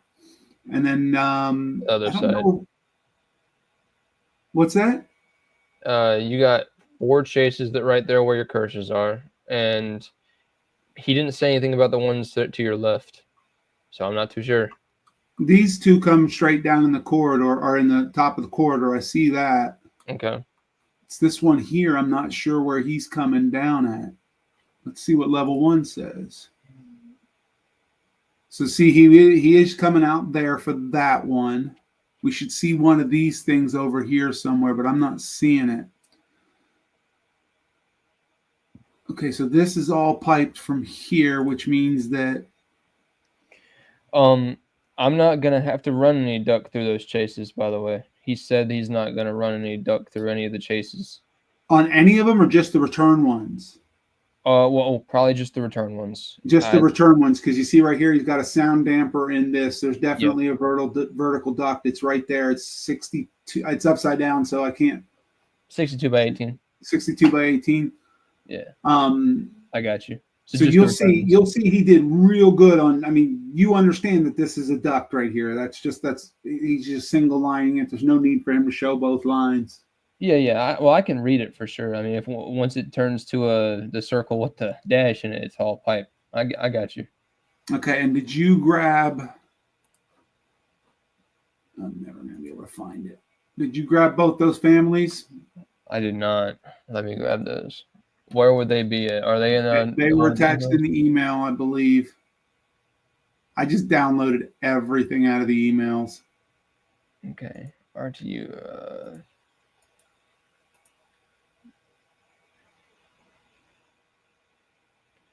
And I'll probably get beat up for this, but I'm thinking that if you just purge those families out and save them compressed, they're going to be big, but we don't have a ton in this job left. So, are those in a Google Drive, or am I just not seeing it? They were. Are they the Paragon RTU? That's them. Okay. They were in the later email, I think. Yep. Yeah, I see them. The one that you had to scroll. You have to scroll past like 30 things. Yeah. Okay, and I'll put that in the families folder.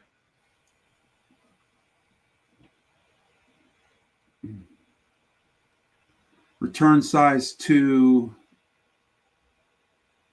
Which one of these is 2 and which one is 1?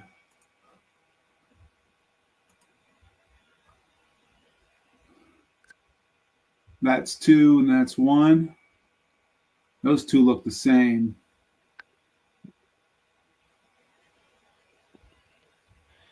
Oh, they all look the same. So if I get the rest of my sheets done tonight and draw that duct, what do we have to do for tomorrow and Sunday? Because isn't that what we were doing? Like that's the whole. We got to get lights in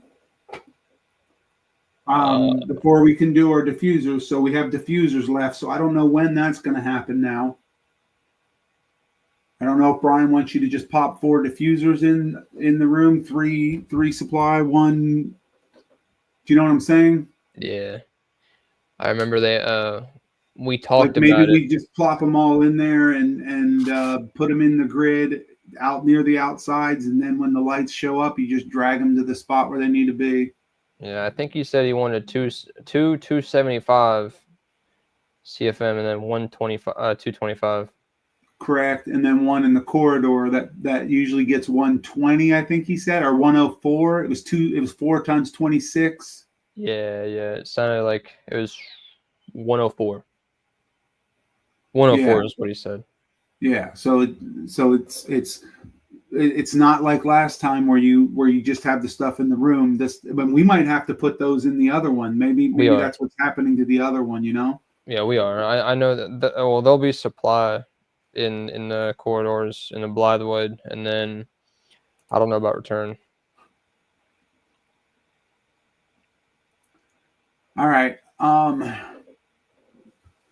Am I gonna have to make those units parametric? These units? Or should they just all be the right size? I could just drop those in. I think what you'll see is when you put that in, it should be what you're wanting, and you just got to pay attention to which side is what. So if I go to my reference level, that's my origin right there. That's one of them, and probably the center. So that's my insertion point right there. All right. You pop it once to rotate it so that it's going to be running down. You want these two running horizontal, it looks like to me. I got you. I'm probably just, I mean, like you said, I'm just probably just going to drop them in, let them sit there, run the duct. If they want to change stuff, then I'll start doing the details, but I'm not going to. Yeah, no. That's why they gave us these guys. Cool. I'm not sure which one's used for where. I'm not seeing a note on here that differentiates which one, and I can't remember what he said. To me, these all look the same. Zoom in right there. Does this say RTU2SC? Yes. And then RTU3S, RTU1. See, this one here is feeding the first floor. Yeah.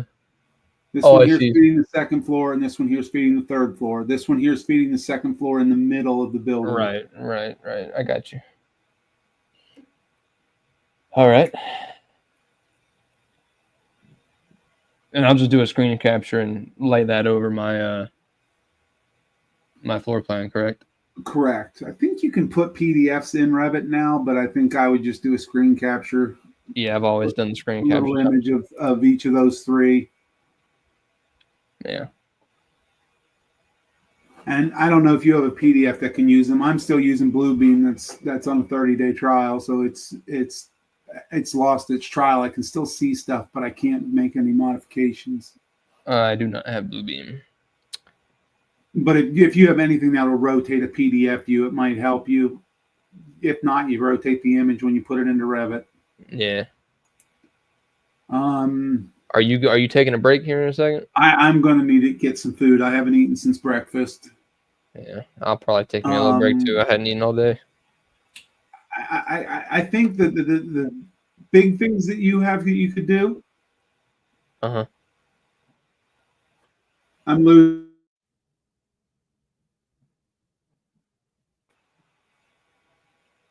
Sorry, I lost you for all of that. I missed everything you said. I didn't say anything. I lost you. I couldn't hear anything you said. Oh, I was just saying I need to take a break because I need some food. And then I was thinking of what you can work on. Obviously, you're going to take a break for food too. But I would say getting room numbers in You mean the room would names? probably benefit you. But that shouldn't take long. Tag all, center them up good. Yeah, and then minus selected views. Then I would try and get those PDF backgrounds in and start drawing duct. All right. Let's not fight that sheet thing right at the moment.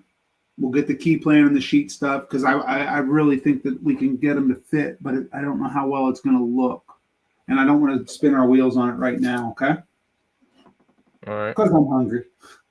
Yeah.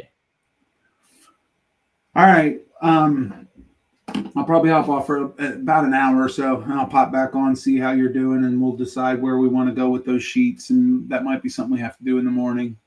All right. All right. Yep. Will you do me a favor? Yeah. What's up? Will you save the file And post it? Post it. Just post it in the families. Well, yeah, just post it in the families folder of Blythewood. Are you sure? Well, he doesn't have a folder for this job, does he? Let me see. Yes, he does. Well, I have one. Oh, maybe we do. It's from Robert, though. Robert owns it. Not Brian. So you can't post to it. Nah. No, I'll just post it in the families folder.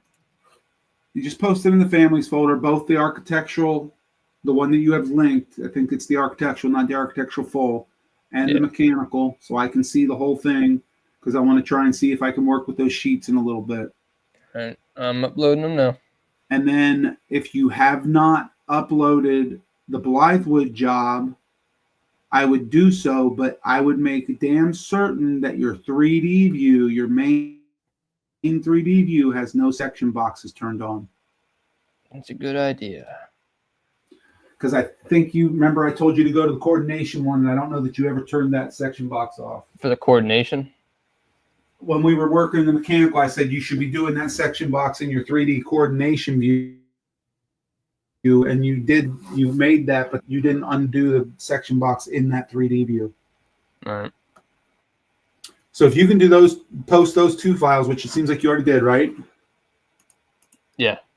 All right, I'm gonna grab them, and then if you can double check the 2 Blythewoods and post them, then you can go ahead and take, your lunch, dinner break, whatever. Do what you need, and then try and come back and get the other stuff that we were talking about. We'll pillage the VAV when I get back on with you. We'll pull it from the other job.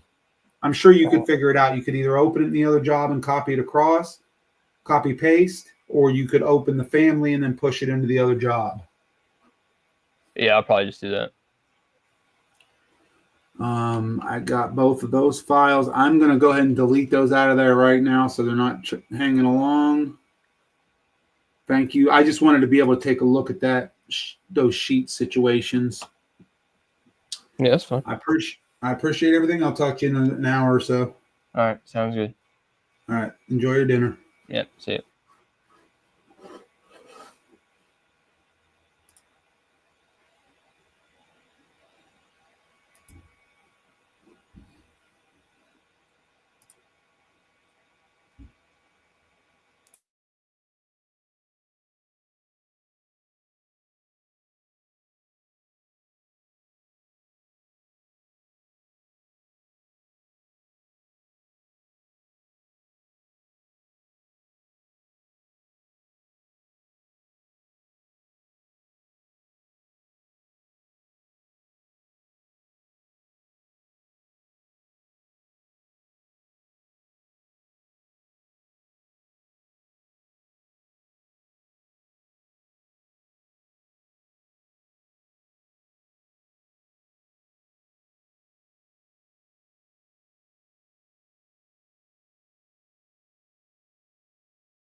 isn't it? Wow. Jeff, are you there? Ultimately, that Russia likely is. Yeah. It looks like everybody took a break. Yeah, I don't see Friday. Nathan. Yeah, I just got some terrible news. I don't even think I told Eric, but one of the residents that Ashley's working with, Uh-huh. her husband is a pharmacist. They got a 6-year-old daughter. She got home from work yesterday. He shot himself, and he's dead. Oh. So, and That's I'm bad. not having the best of days. And I just looked up and saw that you were on there. Yep, I said I was gonna jump on there at some point today, so I figured it better. Yeah, well, we're having this barn burner on this other project. So don't expect a lot of progress till probably Wednesday. Have you ever heard of a website called School? Skool? I did. My daughter told me about it. Yeah, I had a meeting with a guy today. He's doing one for Rhino Inside Revit. There's one guy on there does it for Rhino. He's got like 15,000, almost 16,000 members, and he's got like it's free, but then there's all stuff like you pay for different stuff and consultation, and then he's got like a paid membership one. Look, I thought it was kind of interesting. Yeah, my Autumn has been hitting me up for a while to do that. Yeah, that's it. Well, it seemed like it would handle a lot of the aspects of the money stuff. I wanted to get through this first 90 days to figure out how it went with Nathan. And unfortunately, this guy dumping Nathan onto this hot job is not exactly the best of things. That's how you learn, though, right? Yeah, well, it's tough on him. It's tough. Yep. So, but I wanted to at least jump on because I saw you there. I wanted to let you know, you don't need to wait. I'm probably not going to get on much more, and Eric and Nathan probably both decided they would take a break, and they're coming back to it. It seems like it's working pretty good, though, having them kind of, Eric and you, just kind of watching them work and telling them. He's done a lot. He's done a lot. And he's a hell of a trooper, all right? Because it ain't easy trying to get direction from two different people who are sometimes driving in different directions. Mm-hmm. But I think the bigger one is, this guy's throwing such garbage at us, DWGs and all this stuff. And then Nathan doesn't even have AutoCAD loaded. Eric didn't have AutoCAD loaded. And we're like just totally wasting our time. And then the guy called me to see how things are going. And I'm like, dude, why don't you jump on the damn stream? And that was why I actually recorded this stream, was because he jumped on the stream so that there would be a copy of what he said he wanted to do. But I think with a little bit of ironing and a little bit of working through this process, I really hate that this hot job that, has been mothballed for 18 months. The guy hasn't touched a job. Yeah. And now it's an emergency. He doesn't even know what he did, and he probably charged more than he should have for the last package, and he's behind the 8 ball in a big way. But that's what our specialty's always been. Now, it'd be different if me and Eric were just banging on it. It wouldn't be as tough getting Nathan to do it, but by getting Nathan to do it, it sets us up with the situation. I'm hoping that at the end of 90 days, Nathan's going to be able to be his own BIM guy. And then that's where I can say, look, that's what you're able to do. That's what you're able to do with the stream. So, and still trying to feel my way around, but I really do got 3 good things that I want to do with you, with some families, and with having you do that Rhino Inside Revit to help me start to do something successful, so I can get even more motivated to learn it, and have you do the same kind of thing with me that I'm doing with Nathan. So just be patient, okay? Yeah, yeah. I'll kind of be in and out through the weekend. Just call me if you want to try to do anything this weekend. All right. Well, you could always just poke your head on. It's the same link. That's the one we'll be on. All right, I'll check I it out. appreciate you showing up, buddy. I didn't No just want problem. you to be left in the dark saying, well, what the heck are they doing? Yeah, well, I figured you're just taking a break. All right, buddy. You be good. Have a good weekend. You too. Later. Later.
Okay.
I need a roof plan.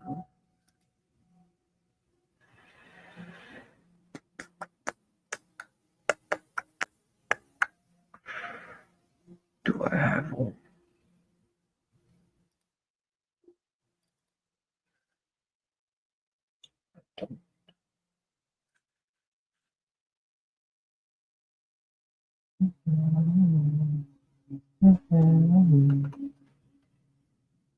See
it because of that. So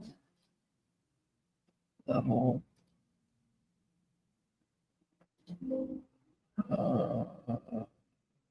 Yep.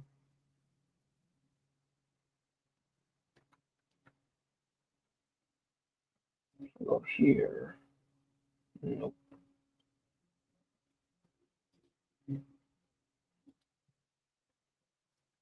Do that.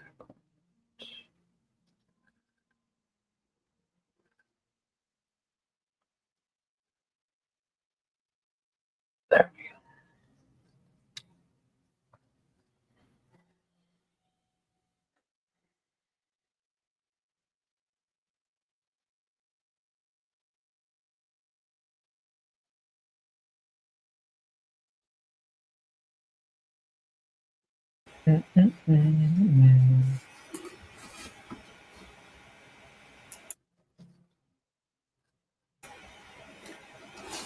Nate, you know what's going on?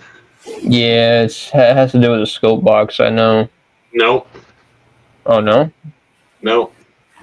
Somebody. still- Pick one of those level lines that are in your project. All right. Select all instances in the project. How many are there? 3. Good. Yeah. So what if you wanted to draw it like you were gonna draw it, All right. what you should have done is you should have picked on one of those guys and said create similar. When you go to create elevation, just go to create elevation first. Create elevation. Yeah, the Okay. level line. That thing there. Yep. Now Yeah. look which one it's putting in. It's putting in one named level plenum, not level mechanical. That's why you can't see it, because your filters. See? Oh, You I need that see. mechanical one. And see, by either copying or creating the same. And to be honest with you, there is no roof over on that end. But what happens is this is where you get to really learn that the way these level lines work, right? Is only that's the only section that really has one. Yeah. So over here, if you would draw your level line, create. No, don't go all the way to that end. Don't go. It doesn't go over there. That's what I'm trying to tell you. See, it starts just now. You can't pick there and go the other direction because the head will be at the wrong spot. Move your cursor to the other side of of that high roof. There you go, right in there. Right. Oh, Good. yeah. You don't want it. Right. You don't want it to go all the way. I got you. right? Yeah. And that would be roof or roof bearing. I'm just trying to name it roof. All right. Now you need to get that to where the roof is. Now you can't see that here because this is an elevation.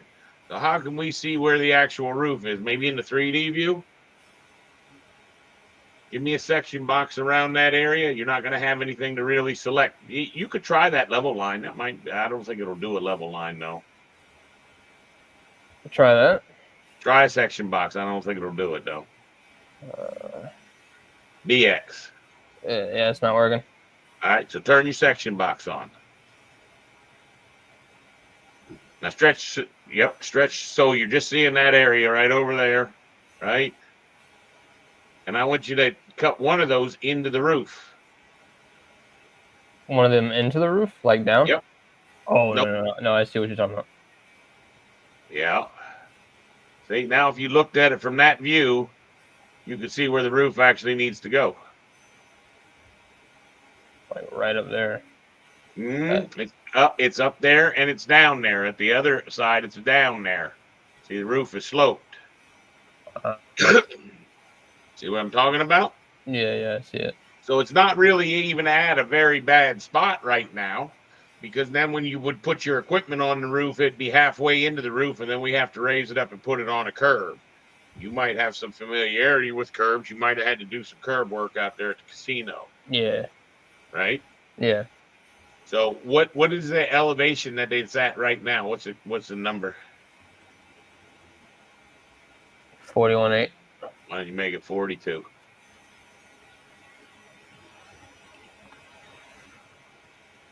Okay. Now you can set your roof plans up for that. You'll just change your cut elevation. You have to raise your cut elevation a little more than 4 feet in order to be able to see in the roof. But you only need to cut that for the area A and B1. Right? Yeah. Yeah, because it's only this section of the building. I got Right. you. But on the other side, you should actually have some that are calling out roof that are the roof that are at the 3rd floor. See, if you go to your level 3 working, you'll actually see a lot of that's roof. Yeah. Okay. Yeah, I got you. But you got to remember that when you're having that weird stuff where things are being turned off, it's probably because of filter or something else. Always a good idea to select something you see and say create similar. Always a good idea, especially when it comes to duct. See, that'll switch you over. And if it was going to draw domestic cold by default, by you going to draw pipe, instead you picking a hydronic hot water return and saying create similar, then you would be able to draw. And instead you'd be like, why do I keep drawing this pipe and it just keeps not showing me anything?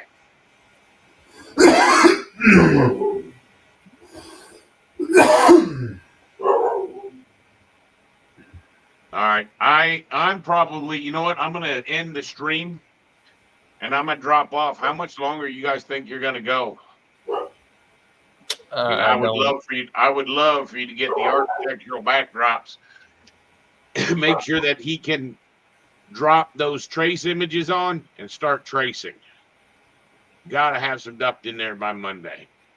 No, that's what we were planning on doing. I told him to get room names in and then put the images in and start drawing the duct. He knows what he needs to do. What you need to do, Nathan, and I didn't realize Eric was online.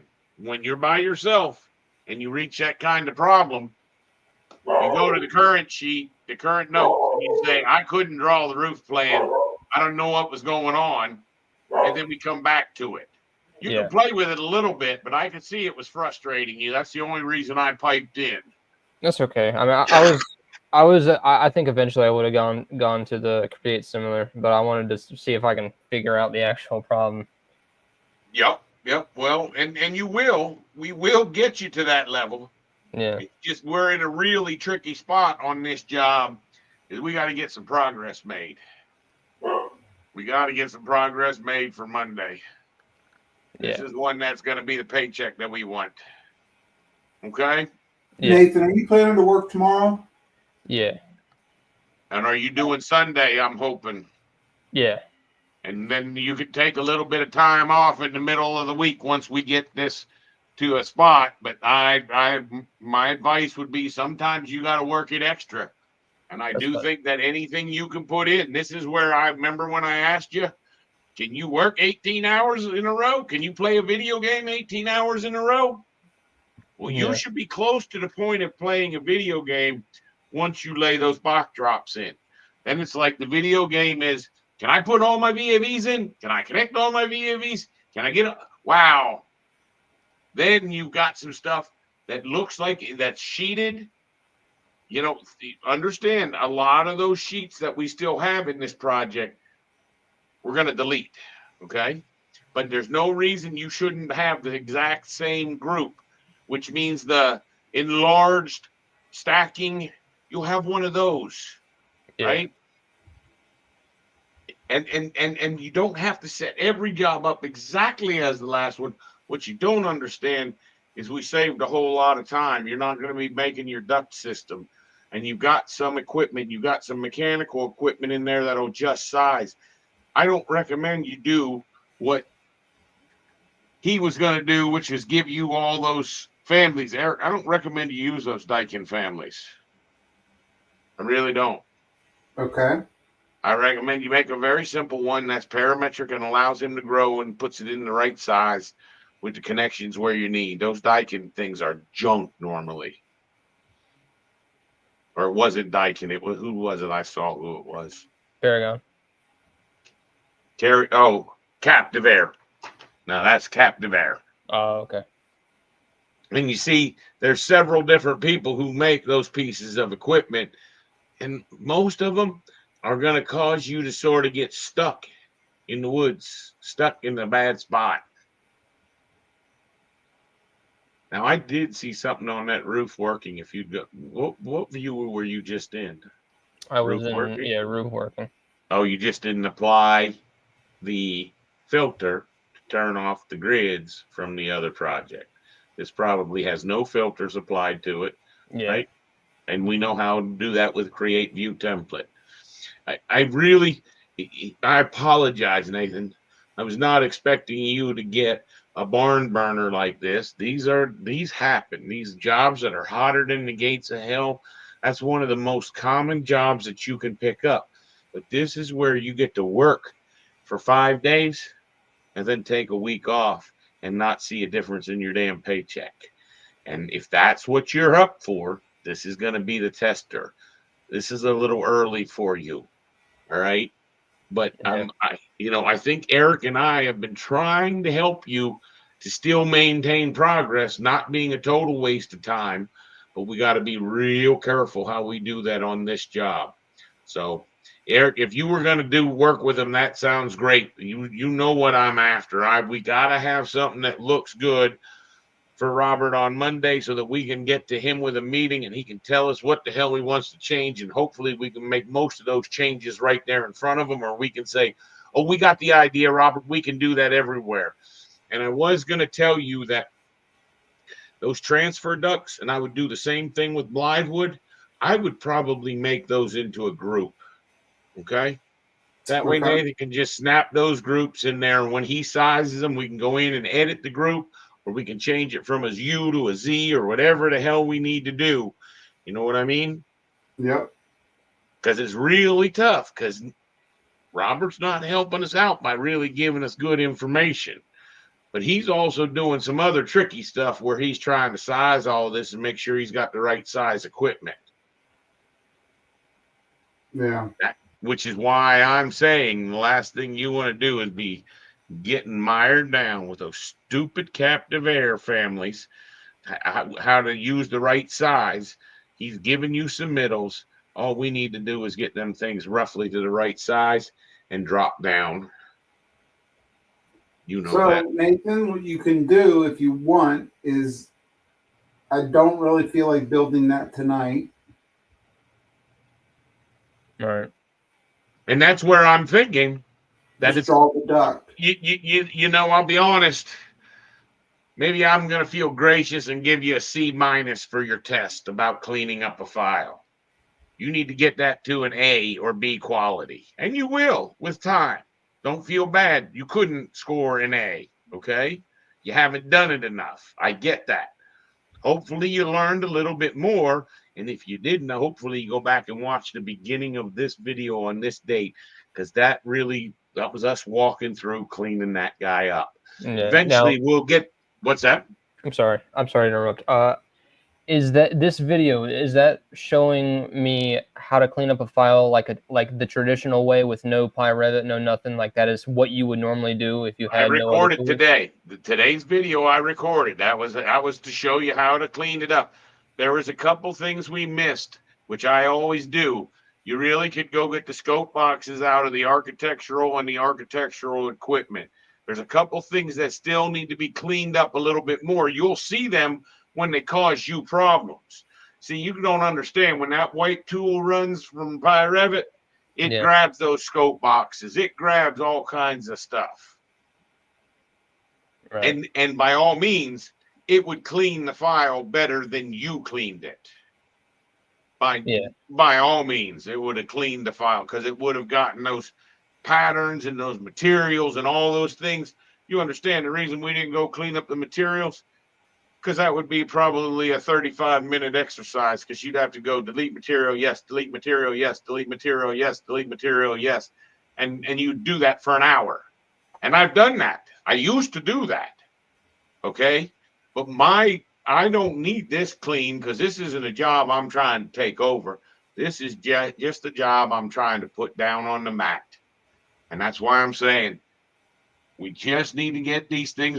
Tomorrow with fresh mind, we'll figure out how we're going to handle B. I personally think that we probably should rename all of those things into a better naming scheme. And I don't see that they did like room names tied to the area like you did on the Blythewood job, because you basically have two buildings. So all the rooms in the one building are A and all the rooms in the other building are B. So that made sense. But that's not really happening here. I'm probably leaning towards Eric. I would join the two wings, because those would be your classroom structures. Then he would see them right beside each other, right? What do you mean join them? Like these two on a sheet? Those two on a sheet. Mm-hmm. Okay. And as far as creating the key plan and that kind of stuff, we just do that tomorrow, okay, when you're fresh. And more than likely, what you're going to want to do is select all those key plans and delete them all. Put one good one on, say, that's going to be my point. Copy that to all my sheets that I have, and boom, I'm in. Now all I got to do is go turn them on. These are the A's, these are the B's, or like we did, copy the A's to the A's. But remember, we were setting up an entire project more when we did the last cleanup, right? We were going to do coordination drawings, electrical drawings, plumbing drawings, mechanical drawings. That's not the case here.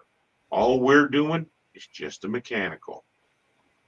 Yeah. And we need to get you tracing that ductwork that guy's drawn. Yeah, I got you. That's what we need to get you to do. I could probably do that the rest of tonight if we get those images pulled up. That's all you.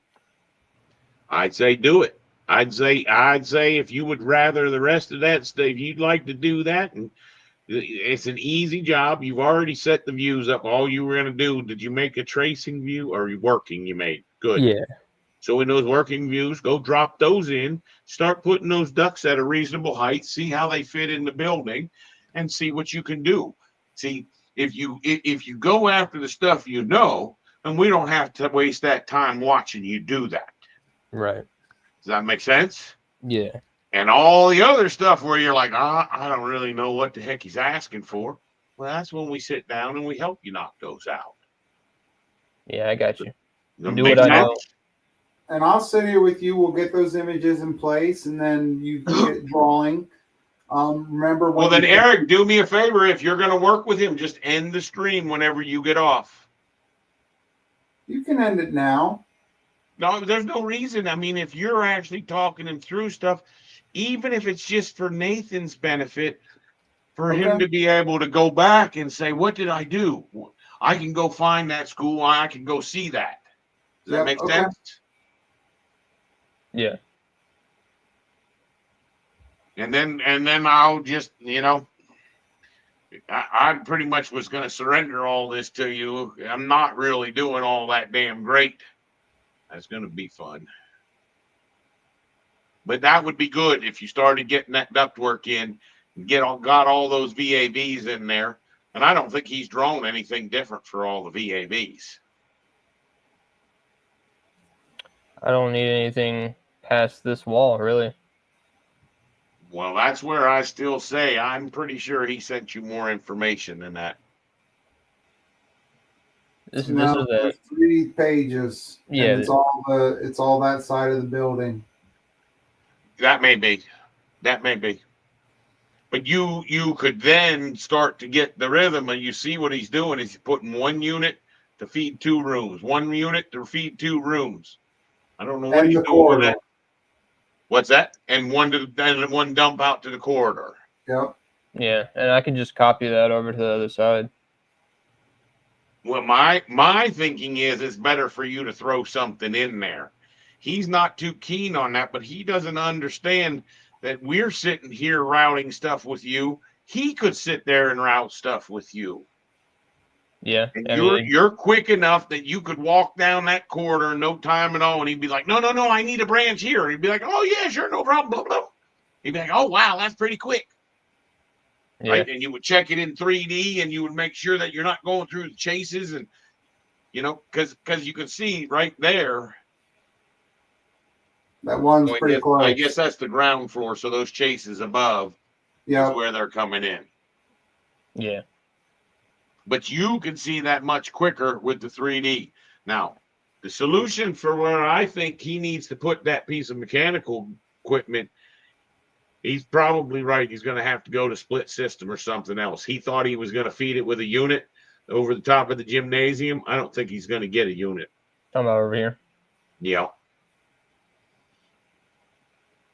And the only thing I was thinking, if you could potentially put a unit in a mechanical mezzanine over top of those toilets. But you wouldn't want to be in a PDF to do that. You'd want to look at your second floor. You'd want to go to Revit. Yes, sorry, I was Right. just seeing if I can rotate that. Now, So that second area, if you did your section box of that back area of the gymnasium, that would tell you what it looks like in there. So go back to your 3D view. Your section boxes are already on. All I want to see is that back wall of that gymnasium. About 10 feet off the back wall. 10 feet off. Now, pull in. Yep, now pull in tight to that on the sides of the gym. Oh, I got you. Right? Go to an isometric and start pulling that back down on the top. Cut just below the ceiling, just below the roof. See those walls? They got those walls going 20 foot. My recommendation, right over top of those bathrooms, you could build a mechanical room. Yeah, like add almost like another floor. You'd add a floor. You'd add a mechanical mezzanine. Actually, it could even be at the exact same floor height as the other place. Now, that's going to mean someone's going to need to build a structural floor. Maybe that's out of the question. But I don't think he realizes that he's got that much space. In that picture right there, he'd be like, why don't I just stick that unit right up there and I can feed all that stuff? He's got oodles of room, but once again, the architect, like they never do, they aren't drawing the walls to the correct heights. Yeah. They just think, oh, it extended up to the roof, extended up to the floor. Yeah, sure, extended up to the roof. No one's going to build that wall. That wall would be expensive as hell to build. You'd be looking at a 20-foot stud to go all the way up there. They're only going to build that just above the ceiling. And the same thing's true in Blythewood. Is it just me, or from what you've told me before, that's not how they build that floor? Or that ceiling. Oh, well, no, that's not a floor. That's a ceiling. Never mind. That's the ceiling. That's I'm right. sorry. That's correct. That's why it's not what you're thinking. Yeah, I got you. And you see, if they made those 4 walls right there load bearing, they wouldn't even have to add any columns or anything. They could probably slap down a little floor deck as big as he needed, put an access panel or an access stair to that thing, and save the money. And you see, that's the kind of VE that should happen. That's the kind of coordination that should happen. Coming up with those kinds of solutions. Because right now, trust me, this guy is struggling. He does not know what he's going to do to air condition that gymnasium. And I'm not coming up with something that I never came up with before. Dude, I had 5 daughters who all played volleyball. I spent a lot of times in gymnasiums. That's how they're going to cool that. And then what you would do is you just put a big return grill up high. Because if you pulled that section until you were looking at the basketball court, so pull that one line forward a little bit. Right? See that big wall right there over top of the damn water fountain right there. Right above that would be a big mechanical louver, either in that wall or the one beside it. Yeah. And that would be where all the return air would go, and you duct right out of it. He doesn't even have any idea how he's going to damn condition that gym right now. Yeah. You could, like you said, you could just put a mechanical room in one of these and louver out. Well, it's a little more than that. It's not quite that simple. What does the other side look like? The other side might actually be a better candidate. All right, so show me what's below the ceiling. You know, you could really make points if you No, not that way. Email. Oh, that whole thing over there. Then you could even have the outside air back there. Say that again, Eric. Nathan, he said he was working this weekend. If you sent him an email tomorrow with an image of what you're seeing there, and with a highlighted red box that says we can put stuff in this area possibly, maybe then you get on a chat with him tomorrow for 10 minutes and discuss his options, because he doesn't know what he's doing. And this way you save him even more time. Yeah, there's some validity to that. Yeah, he said he was. More importantly, if you have your duct drawn tonight, you can have him look at that and he can be like, yeah, you're going in the right direction. Because once again, when we running fast, we want to make sure we're going in the right direction. Right. So Eric, if don't work too long with him, but if you'll just end the stream when you're done. Yep. Nathan, try to get the video game part of it, where I asked you if you could play an extra 3 hours. And I would love for you to be farting around with it till midnight and not be able to wake up till 10 or 11 o'clock tomorrow. I'm not the guy who's wanting you to jump on early in the morning. I'm wanting you to get some good stuff done tonight so that we can review it tomorrow. Yeah. Does that make sense? Yeah, I got you. I'm actually going to drop off this time. So, Yeah. Eric, that means I need you to close that thing. Unless you want me to, if you want me to cancel it, I can end it now. I just don't know that I know the one time I did it myself, it didn't save correctly. No, well, that's why I created it. Okay. You ended one for me and we had no problem. All right. All right. Yep. Nathan, how you feeling now? I feel better. Better after taking the break and eating something. Well, you got to do that. I haven't eaten yet today, so I'm not doing that great on that end. How are you feeling about doing BIM? You understand the quagmire you're getting into? Yeah. I know now it's going to be difficult. It's going to be a lot more difficult than I thought it would be, but well, I still think I'm going to enjoy it. I'm not. Well, I'm not. Yeah. I'm not kicking all this time to the dirt. I do really still enjoy it. You know how many more clicks you're getting in than Tyler? All Probably, of them. Yeah. All of them. He's not getting any, and you're getting a bunch. Yeah. And I tried to explain to you to learn Revit. It's just the clicks. Yeah, it really is. I can 100% guarantee that now. And just because you're clicking fast, then it becomes, are you clicking in the right direction? Yeah. So I think it's a good game plan. I know Eric's probably it's a I'll be honest with you, it's a little more exhausting than I thought to try to help you. But I'll also be honest with you. Had I not seen you sitting there struggling, I would have never touched this damn computer today. So thank you for that, because it was better for me to do that than to not do that. Okay? Yeah. Well, thank y'all for y'all's help. All right, buddy. We'll talk to you tomorrow, Eric. Just end that stream for me. Yep. Later, guys. Later. Yeah, what I'm thinking is So I just need that. yep. We'll get these in here. And then if you can run with the duct and maybe set up some of those 3D views that we like to set up. Actually, some of them, no, they're not set up because the boxes would be all in the wrong places. Give me 1 second. I'm just cleaning up my file or my computer window. You're fine. But maybe you set up some of the 3D views and at least have that 3D view ready tomorrow. At some point when you get up and get going, I'd say start with a short email to him with an image of that 3D view saying there might be some options for putting this above the ceilings or whatever. And if he wanted to get on a stream, because then what I could do is I could start the stream and I can kind of help you through the meeting. It won't really take that long. But other than that, I want to just try and keep you on pace, which means we'll probably walk through the families we need to make for the roof and for the VAVs. Yeah. And then once that's done, then you're pretty much there. You're pretty much, we'll need to get a diffuser going and probably use the diffuser from the other.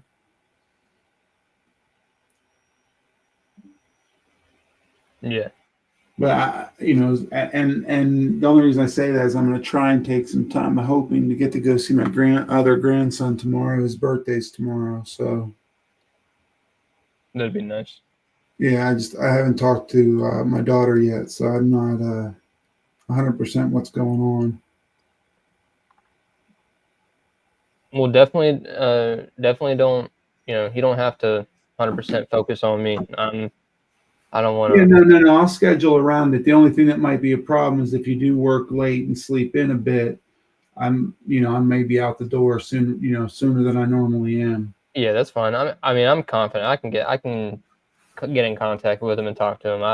I'm not worried about that. It's just getting on the stream. I don't have access to the stream. Yep. Okay. I mean, see, Brian has more confidence in those kind of things where he can pick that stuff up. I'm good at that in some aspects. In other aspects, I still struggle. I still struggle with routing duct sometimes. You know what I mean? Yeah.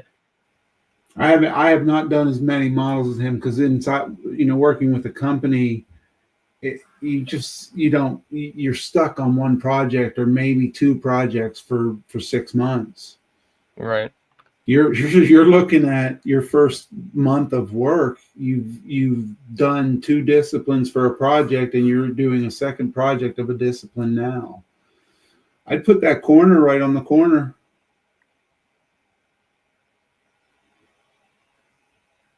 You know what I would have done if I was you? I gotta do everything underlay, huh? No. If you click on that, if you still have the image, click the image. Yeah, I got it. Instead of draw layer, say foreground, but see, you're going to see that's problematic too. Say foreground. Because then you won't really be able to see any of your stuff. But you're looking for those column grids. So if you just corner up those column grids and then do your scale. Do you have this on the right floor, buddy? Yeah, it is. This is level 1. No, you could have kept it as foreground for the time being. All right. I was going to just go down to this corner here and get those corners as tight as you can get them.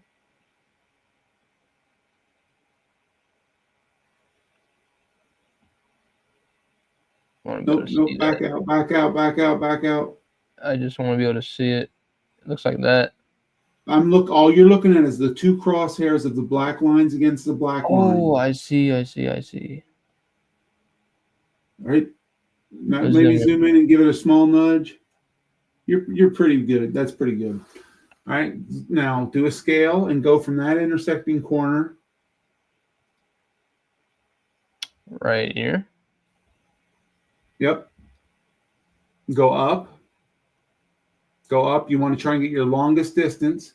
Get that. Here's no. Zoom in. And get that intersecting corner right there of the two black lines. Nope. Down. Right there. I see. Yep. Click that. And then come all the way up here. And then And get get that these. intersecting corner. Do you see how that works? Do you see what that did? Yeah, I got you. I just scaled it up. And now, if you put that, you probably what you're going to need to do is you're in your working plan, right? You're going to want to turn your floors off or transparent. I'd say transparency. Well, it's not going to be kept that way because once we're done tracing this thing, this JPEG comes out. Yeah. I mean, we'll change it. And then take this to the background.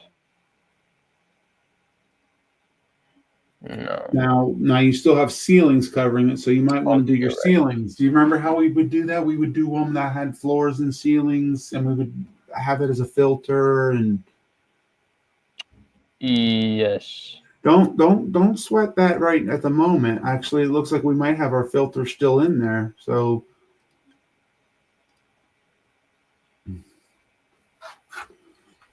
architectural floors. Might only be floors, though. We'll try it. But see, this way you could actually turn them off with that visibility, and then now it's really going to do a double transparent. Okay, you're taking it off there. Good. Say okay. Yeah, you're going to need to add it to your ceilings. You can do it as the visibility. I'm okay with that in the working view. That's fine. I'm gonna go ahead and get all my JPEGs on here. But you could see the hallways. You could see the lines, right? Yeah.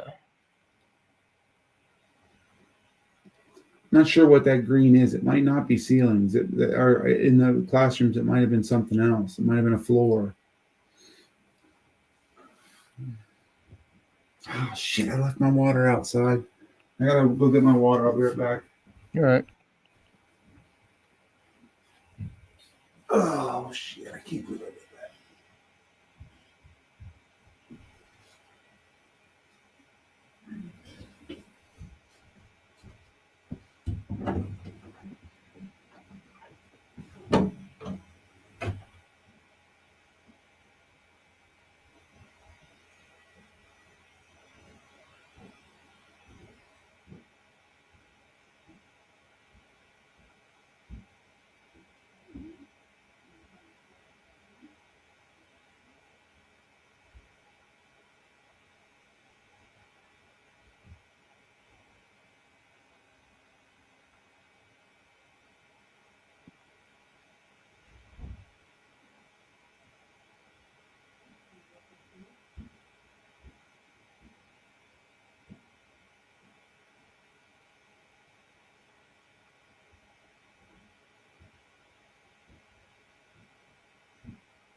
Holy shit. All right. All right.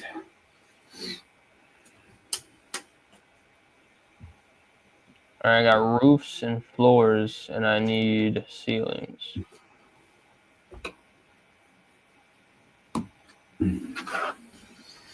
There it is. Yeah, I don't think that's ceilings for some reason. See if I you like can that. select that green object. Oh.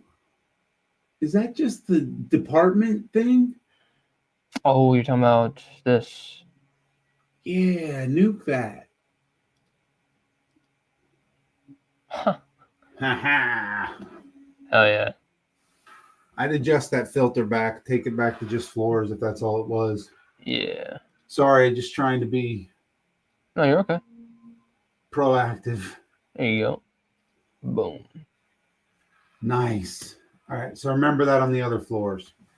I knew Yeah. that green was something weird. I didn't realize it was a covering object. Put that in the And, background. and you know what's funny? What's that? I wouldn't have been known how to turn it off as quickly as you did. I don't work with departments that much. That is a little funny. Most of the times when I'm working with Brian, he's already got all that stuff set up. Right. And I should just be good to trace now. I'm gonna pin this real quick though. Yep. Now, here's what I want you to remember. It's basically easiest, and it's also the better way to attack it. And I know it's going to be difficult because that one system where those two ducts go into the same thing, go north, right This? there. Yep. That guy's going to give you a little bit of a heartache. I can't even see what that is. So So looks what's like happening is the duct is coming down from above in the wall above the classrooms. yeah. Then it's gonna turn out into the corridor, and it's gonna split into a pair of pants that we're gonna have to help you with. So that you're gonna draw it from the roof down. That's 62 by whatever, right? Yeah. Then Yeah. you're gonna turn it out in the hall, and you're gonna stop it just past the hall. Then you're gonna pick up with the 26 by 18 going north and the other one going south. I'll probably just drop this down through that chase, come out a little bit, and then stop and start Yep. these. That's what I'm saying. Don't worry about the two elbow fittings and the pair of pants. We're gonna have to help you with that tomorrow. Do I have height references for these? Do I know what height they're at, or am I just guessing? If you look at a 3D view cut through that area, you'll see what your ceiling is at, and I got you. don't think you'll see what your steel is at.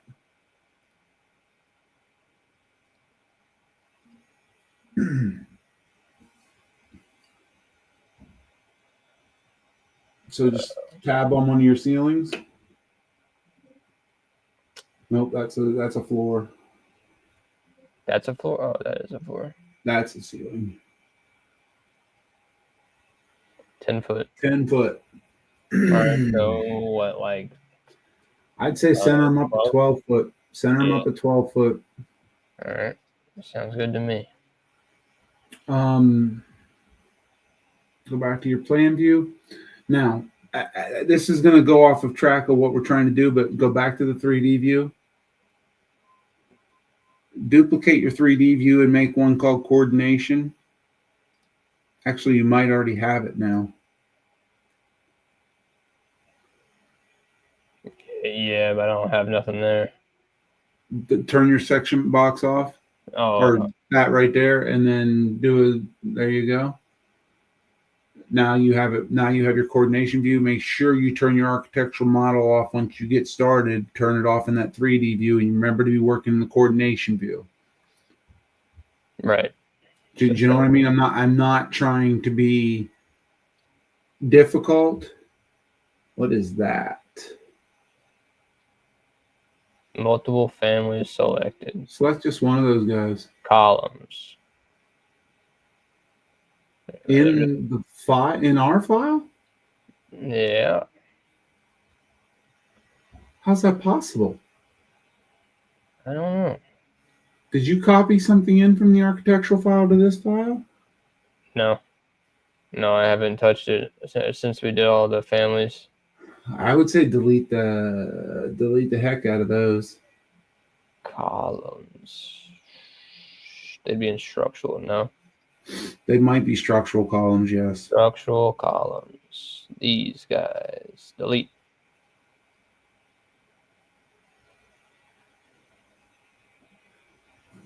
Huh. Do not know how they got there. Don't either. But then you'll start to see your ductwork appear and your equipment appear, and all your stuff will start to appear on here. And this, it's just, it's. Do you want to know how I actually work when I'm doing mine? You know how Brian does 3 views or 2 Yeah. views? Yeah. I actually like to do 3 views. So you'd have. I have one half of my screen is my floor plan on the left. And then on the right, on the top, I will have my coordination 3D view. And on the bottom, I will have my other 3D view. So I can see it with and without the walls. So you'd have these 3. Yep, exactly. I'm not telling you to do that. Yeah. You Just a idea. correct. Just to get you knowing. And I think the only other thing might be the coordination. Didn't we have transparency set up on the walls and stuff in there? I think we had underlay on. I would switch to that. You'll get lost behind walls now and again. Yeah. Did we do underlay on all of them? Well, I can tell you that anything that says Blythewood needs to be removed, so you might as well do that now. Just how do I do that? I've never done that before. Okay, cancel. Go to manage links. Okay, never You mind. can do it there. I like to do it in manage links because you can get all of them at the same time. And yeah, so these all need to go. yep. Remove.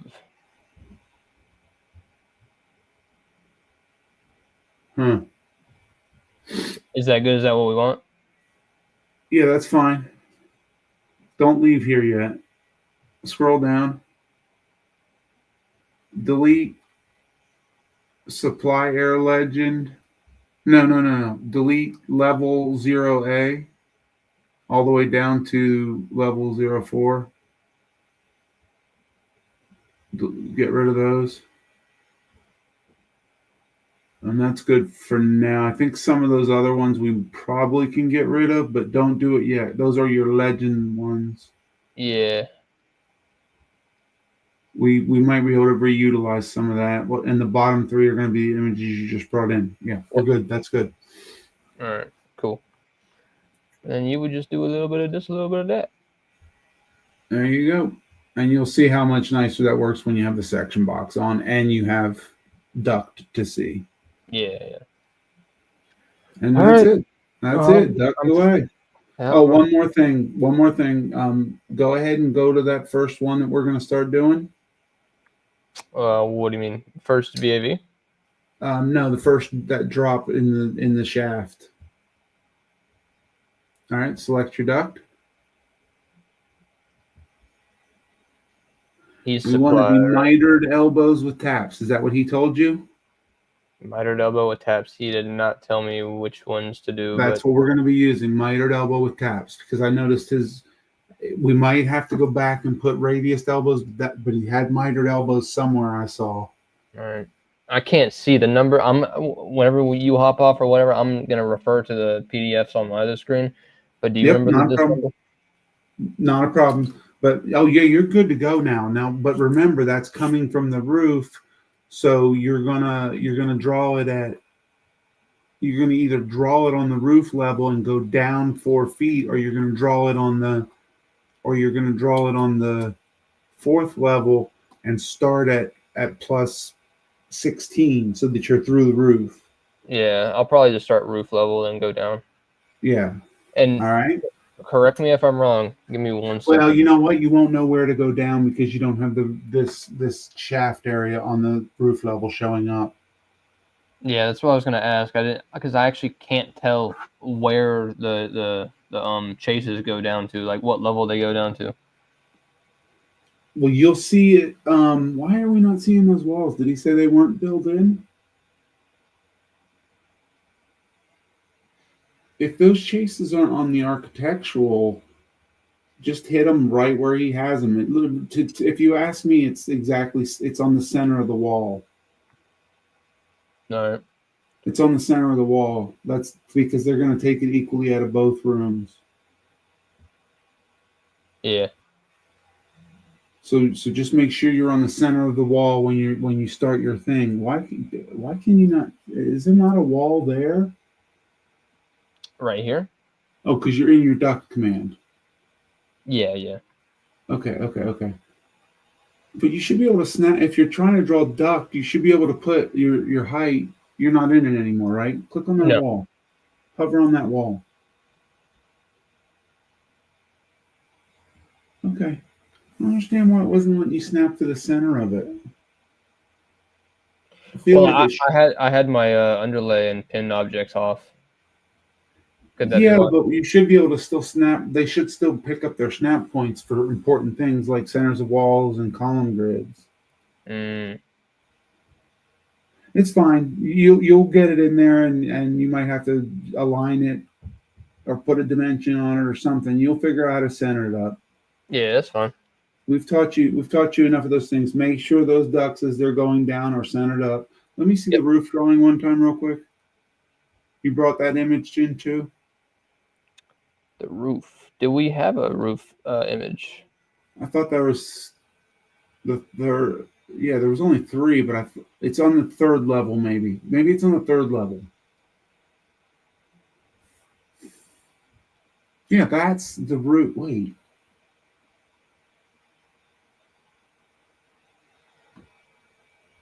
You need to copy and paste this to the. Okay, I see. So he only has level 1, level 2, and then roof. So this PDF just has to go up to the roof, not the Yeah, 3rd. and you can just copy and paste it and paste it in same coordinates, and it'll be right in place. Yeah. Do a little bit of And this. you pinned those, correct? Yeah. Did you clean up Brythwood's 3D views and post them? Backwoods 3. Yes. Okay. All right, buddy. I'm gonna let you roll. If you can get all that duct in tonight, don't worry about the machines. You'll have to do that setup for this view as well. You didn't set the transparency, you just applied it. You're right. You would have figured it out, trust me. Yeah, I got you. All right. Oh, okay. This other one is actually going to be on the next roof up, or the next roof down. This is the only wing that has 3 floors. The rest is 2. Yeah. The 3 floors stops after this line right here. Correct. Yes. All right, man. Enjoy it. It really is. This is. If I'm in a good mood and my body's not hurting, I'd love just tracing PDFs and putting that stuff in there, making sure my drops are at the right height, making sure my duct's at the right height. Yeah, this is enjoyable for me too. Remember that if I'm not mistaken, there was at least one of the lines going to a VAV that was dimensioned with a diameter. Yeah, it was. I don't know if it was on this floor or not, but it was somewhere over here. Go find that first before you start putting your VAV lines in thinking they're rectangular. I'm pretty sure most of those are round. Right there's some that say 18 inches. That one says 14 inches. It's probably that's a smaller one because that's a smaller. It's doing a smaller area out there. Is that just going into? That VAV is going to feed those 2 rooms out there. All right. I don't like how all the ducts going to a firewall. Well, it's all firewall. He knows that. Yeah. It's all firewall. They've already got that all worked out. Go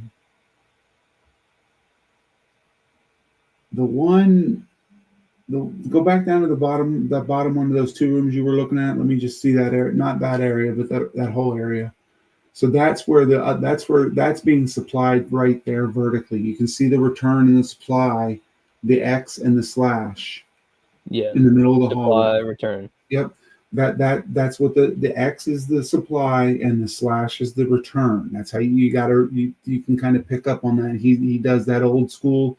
And if you notice the way our drawings are set up, when you draw return duct, it shows up that way in plan.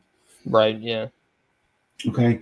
I'm wanting to just see this area real quick. You're going to the round ducts when you come off the thing, go to the mains. Yeah, I would just get as much of the. I was looking at that area to see if there was a better way because he kind of zigzags all the way down to that bottom thing. Yeah. So, hold on. What you said when they come off of here and go to the mains, this is a round duct. Yep. So it's not the 16 by 14. No, that will be 16 by 14. That's a branch going out to catch three other VAVs. Once it passes that VAV that you're at right now, go a little further to the right. Right Once here. it passes that VAV, then it's done being a branch, and it's now going to feed the last VAV. Okay. But since this one's not a branch, it's just going straight round. I would say that one's definitely going to tap out straight round. All right. Cool. And I see a 14 and I see an 18. An 18 is going to supply for two big rooms and a little bit of hallway. The 14 is going to supply for two smaller rooms. Right. Right. So most of your lines are going to be 18s because most of your stuff is going to classrooms. Yeah. All right. See that one that you're at right now? Mm-hmm. That one's probably going to be a 14. It's going to feed one small room. Right. Yeah. Do you see what I'm saying? You're judging how much area they're trying to cool. And because I guess, I'd say 18 because that one at the end that's going to the classroom says 18. Go to the corner. This one? No, the corner of the building. Go to the left. That one right there that one says 18-inch diameter. After those two VAVs tap off, you'll do a reducer from the rectangular and it'll go to the 18-inch. You'll just tap them together and it'll make the transition for you, okay? Yeah. And then you'll go into that. So I would say since that's an 18 feeding those two classrooms, I would just do 18 into all the classrooms. And when we are in the meeting tomorrow or Monday or whenever, we'll have tags on him by then, so he'll see all the sizes and he'll say, nope, that's not the right size. Plus, when we put the VAVs in, that some of that will help us size it. Yeah. Yeah. Okay. Yep. All right, man. Enjoy yourself. I'm gonna let you go. All right, Doc. See ya. Later.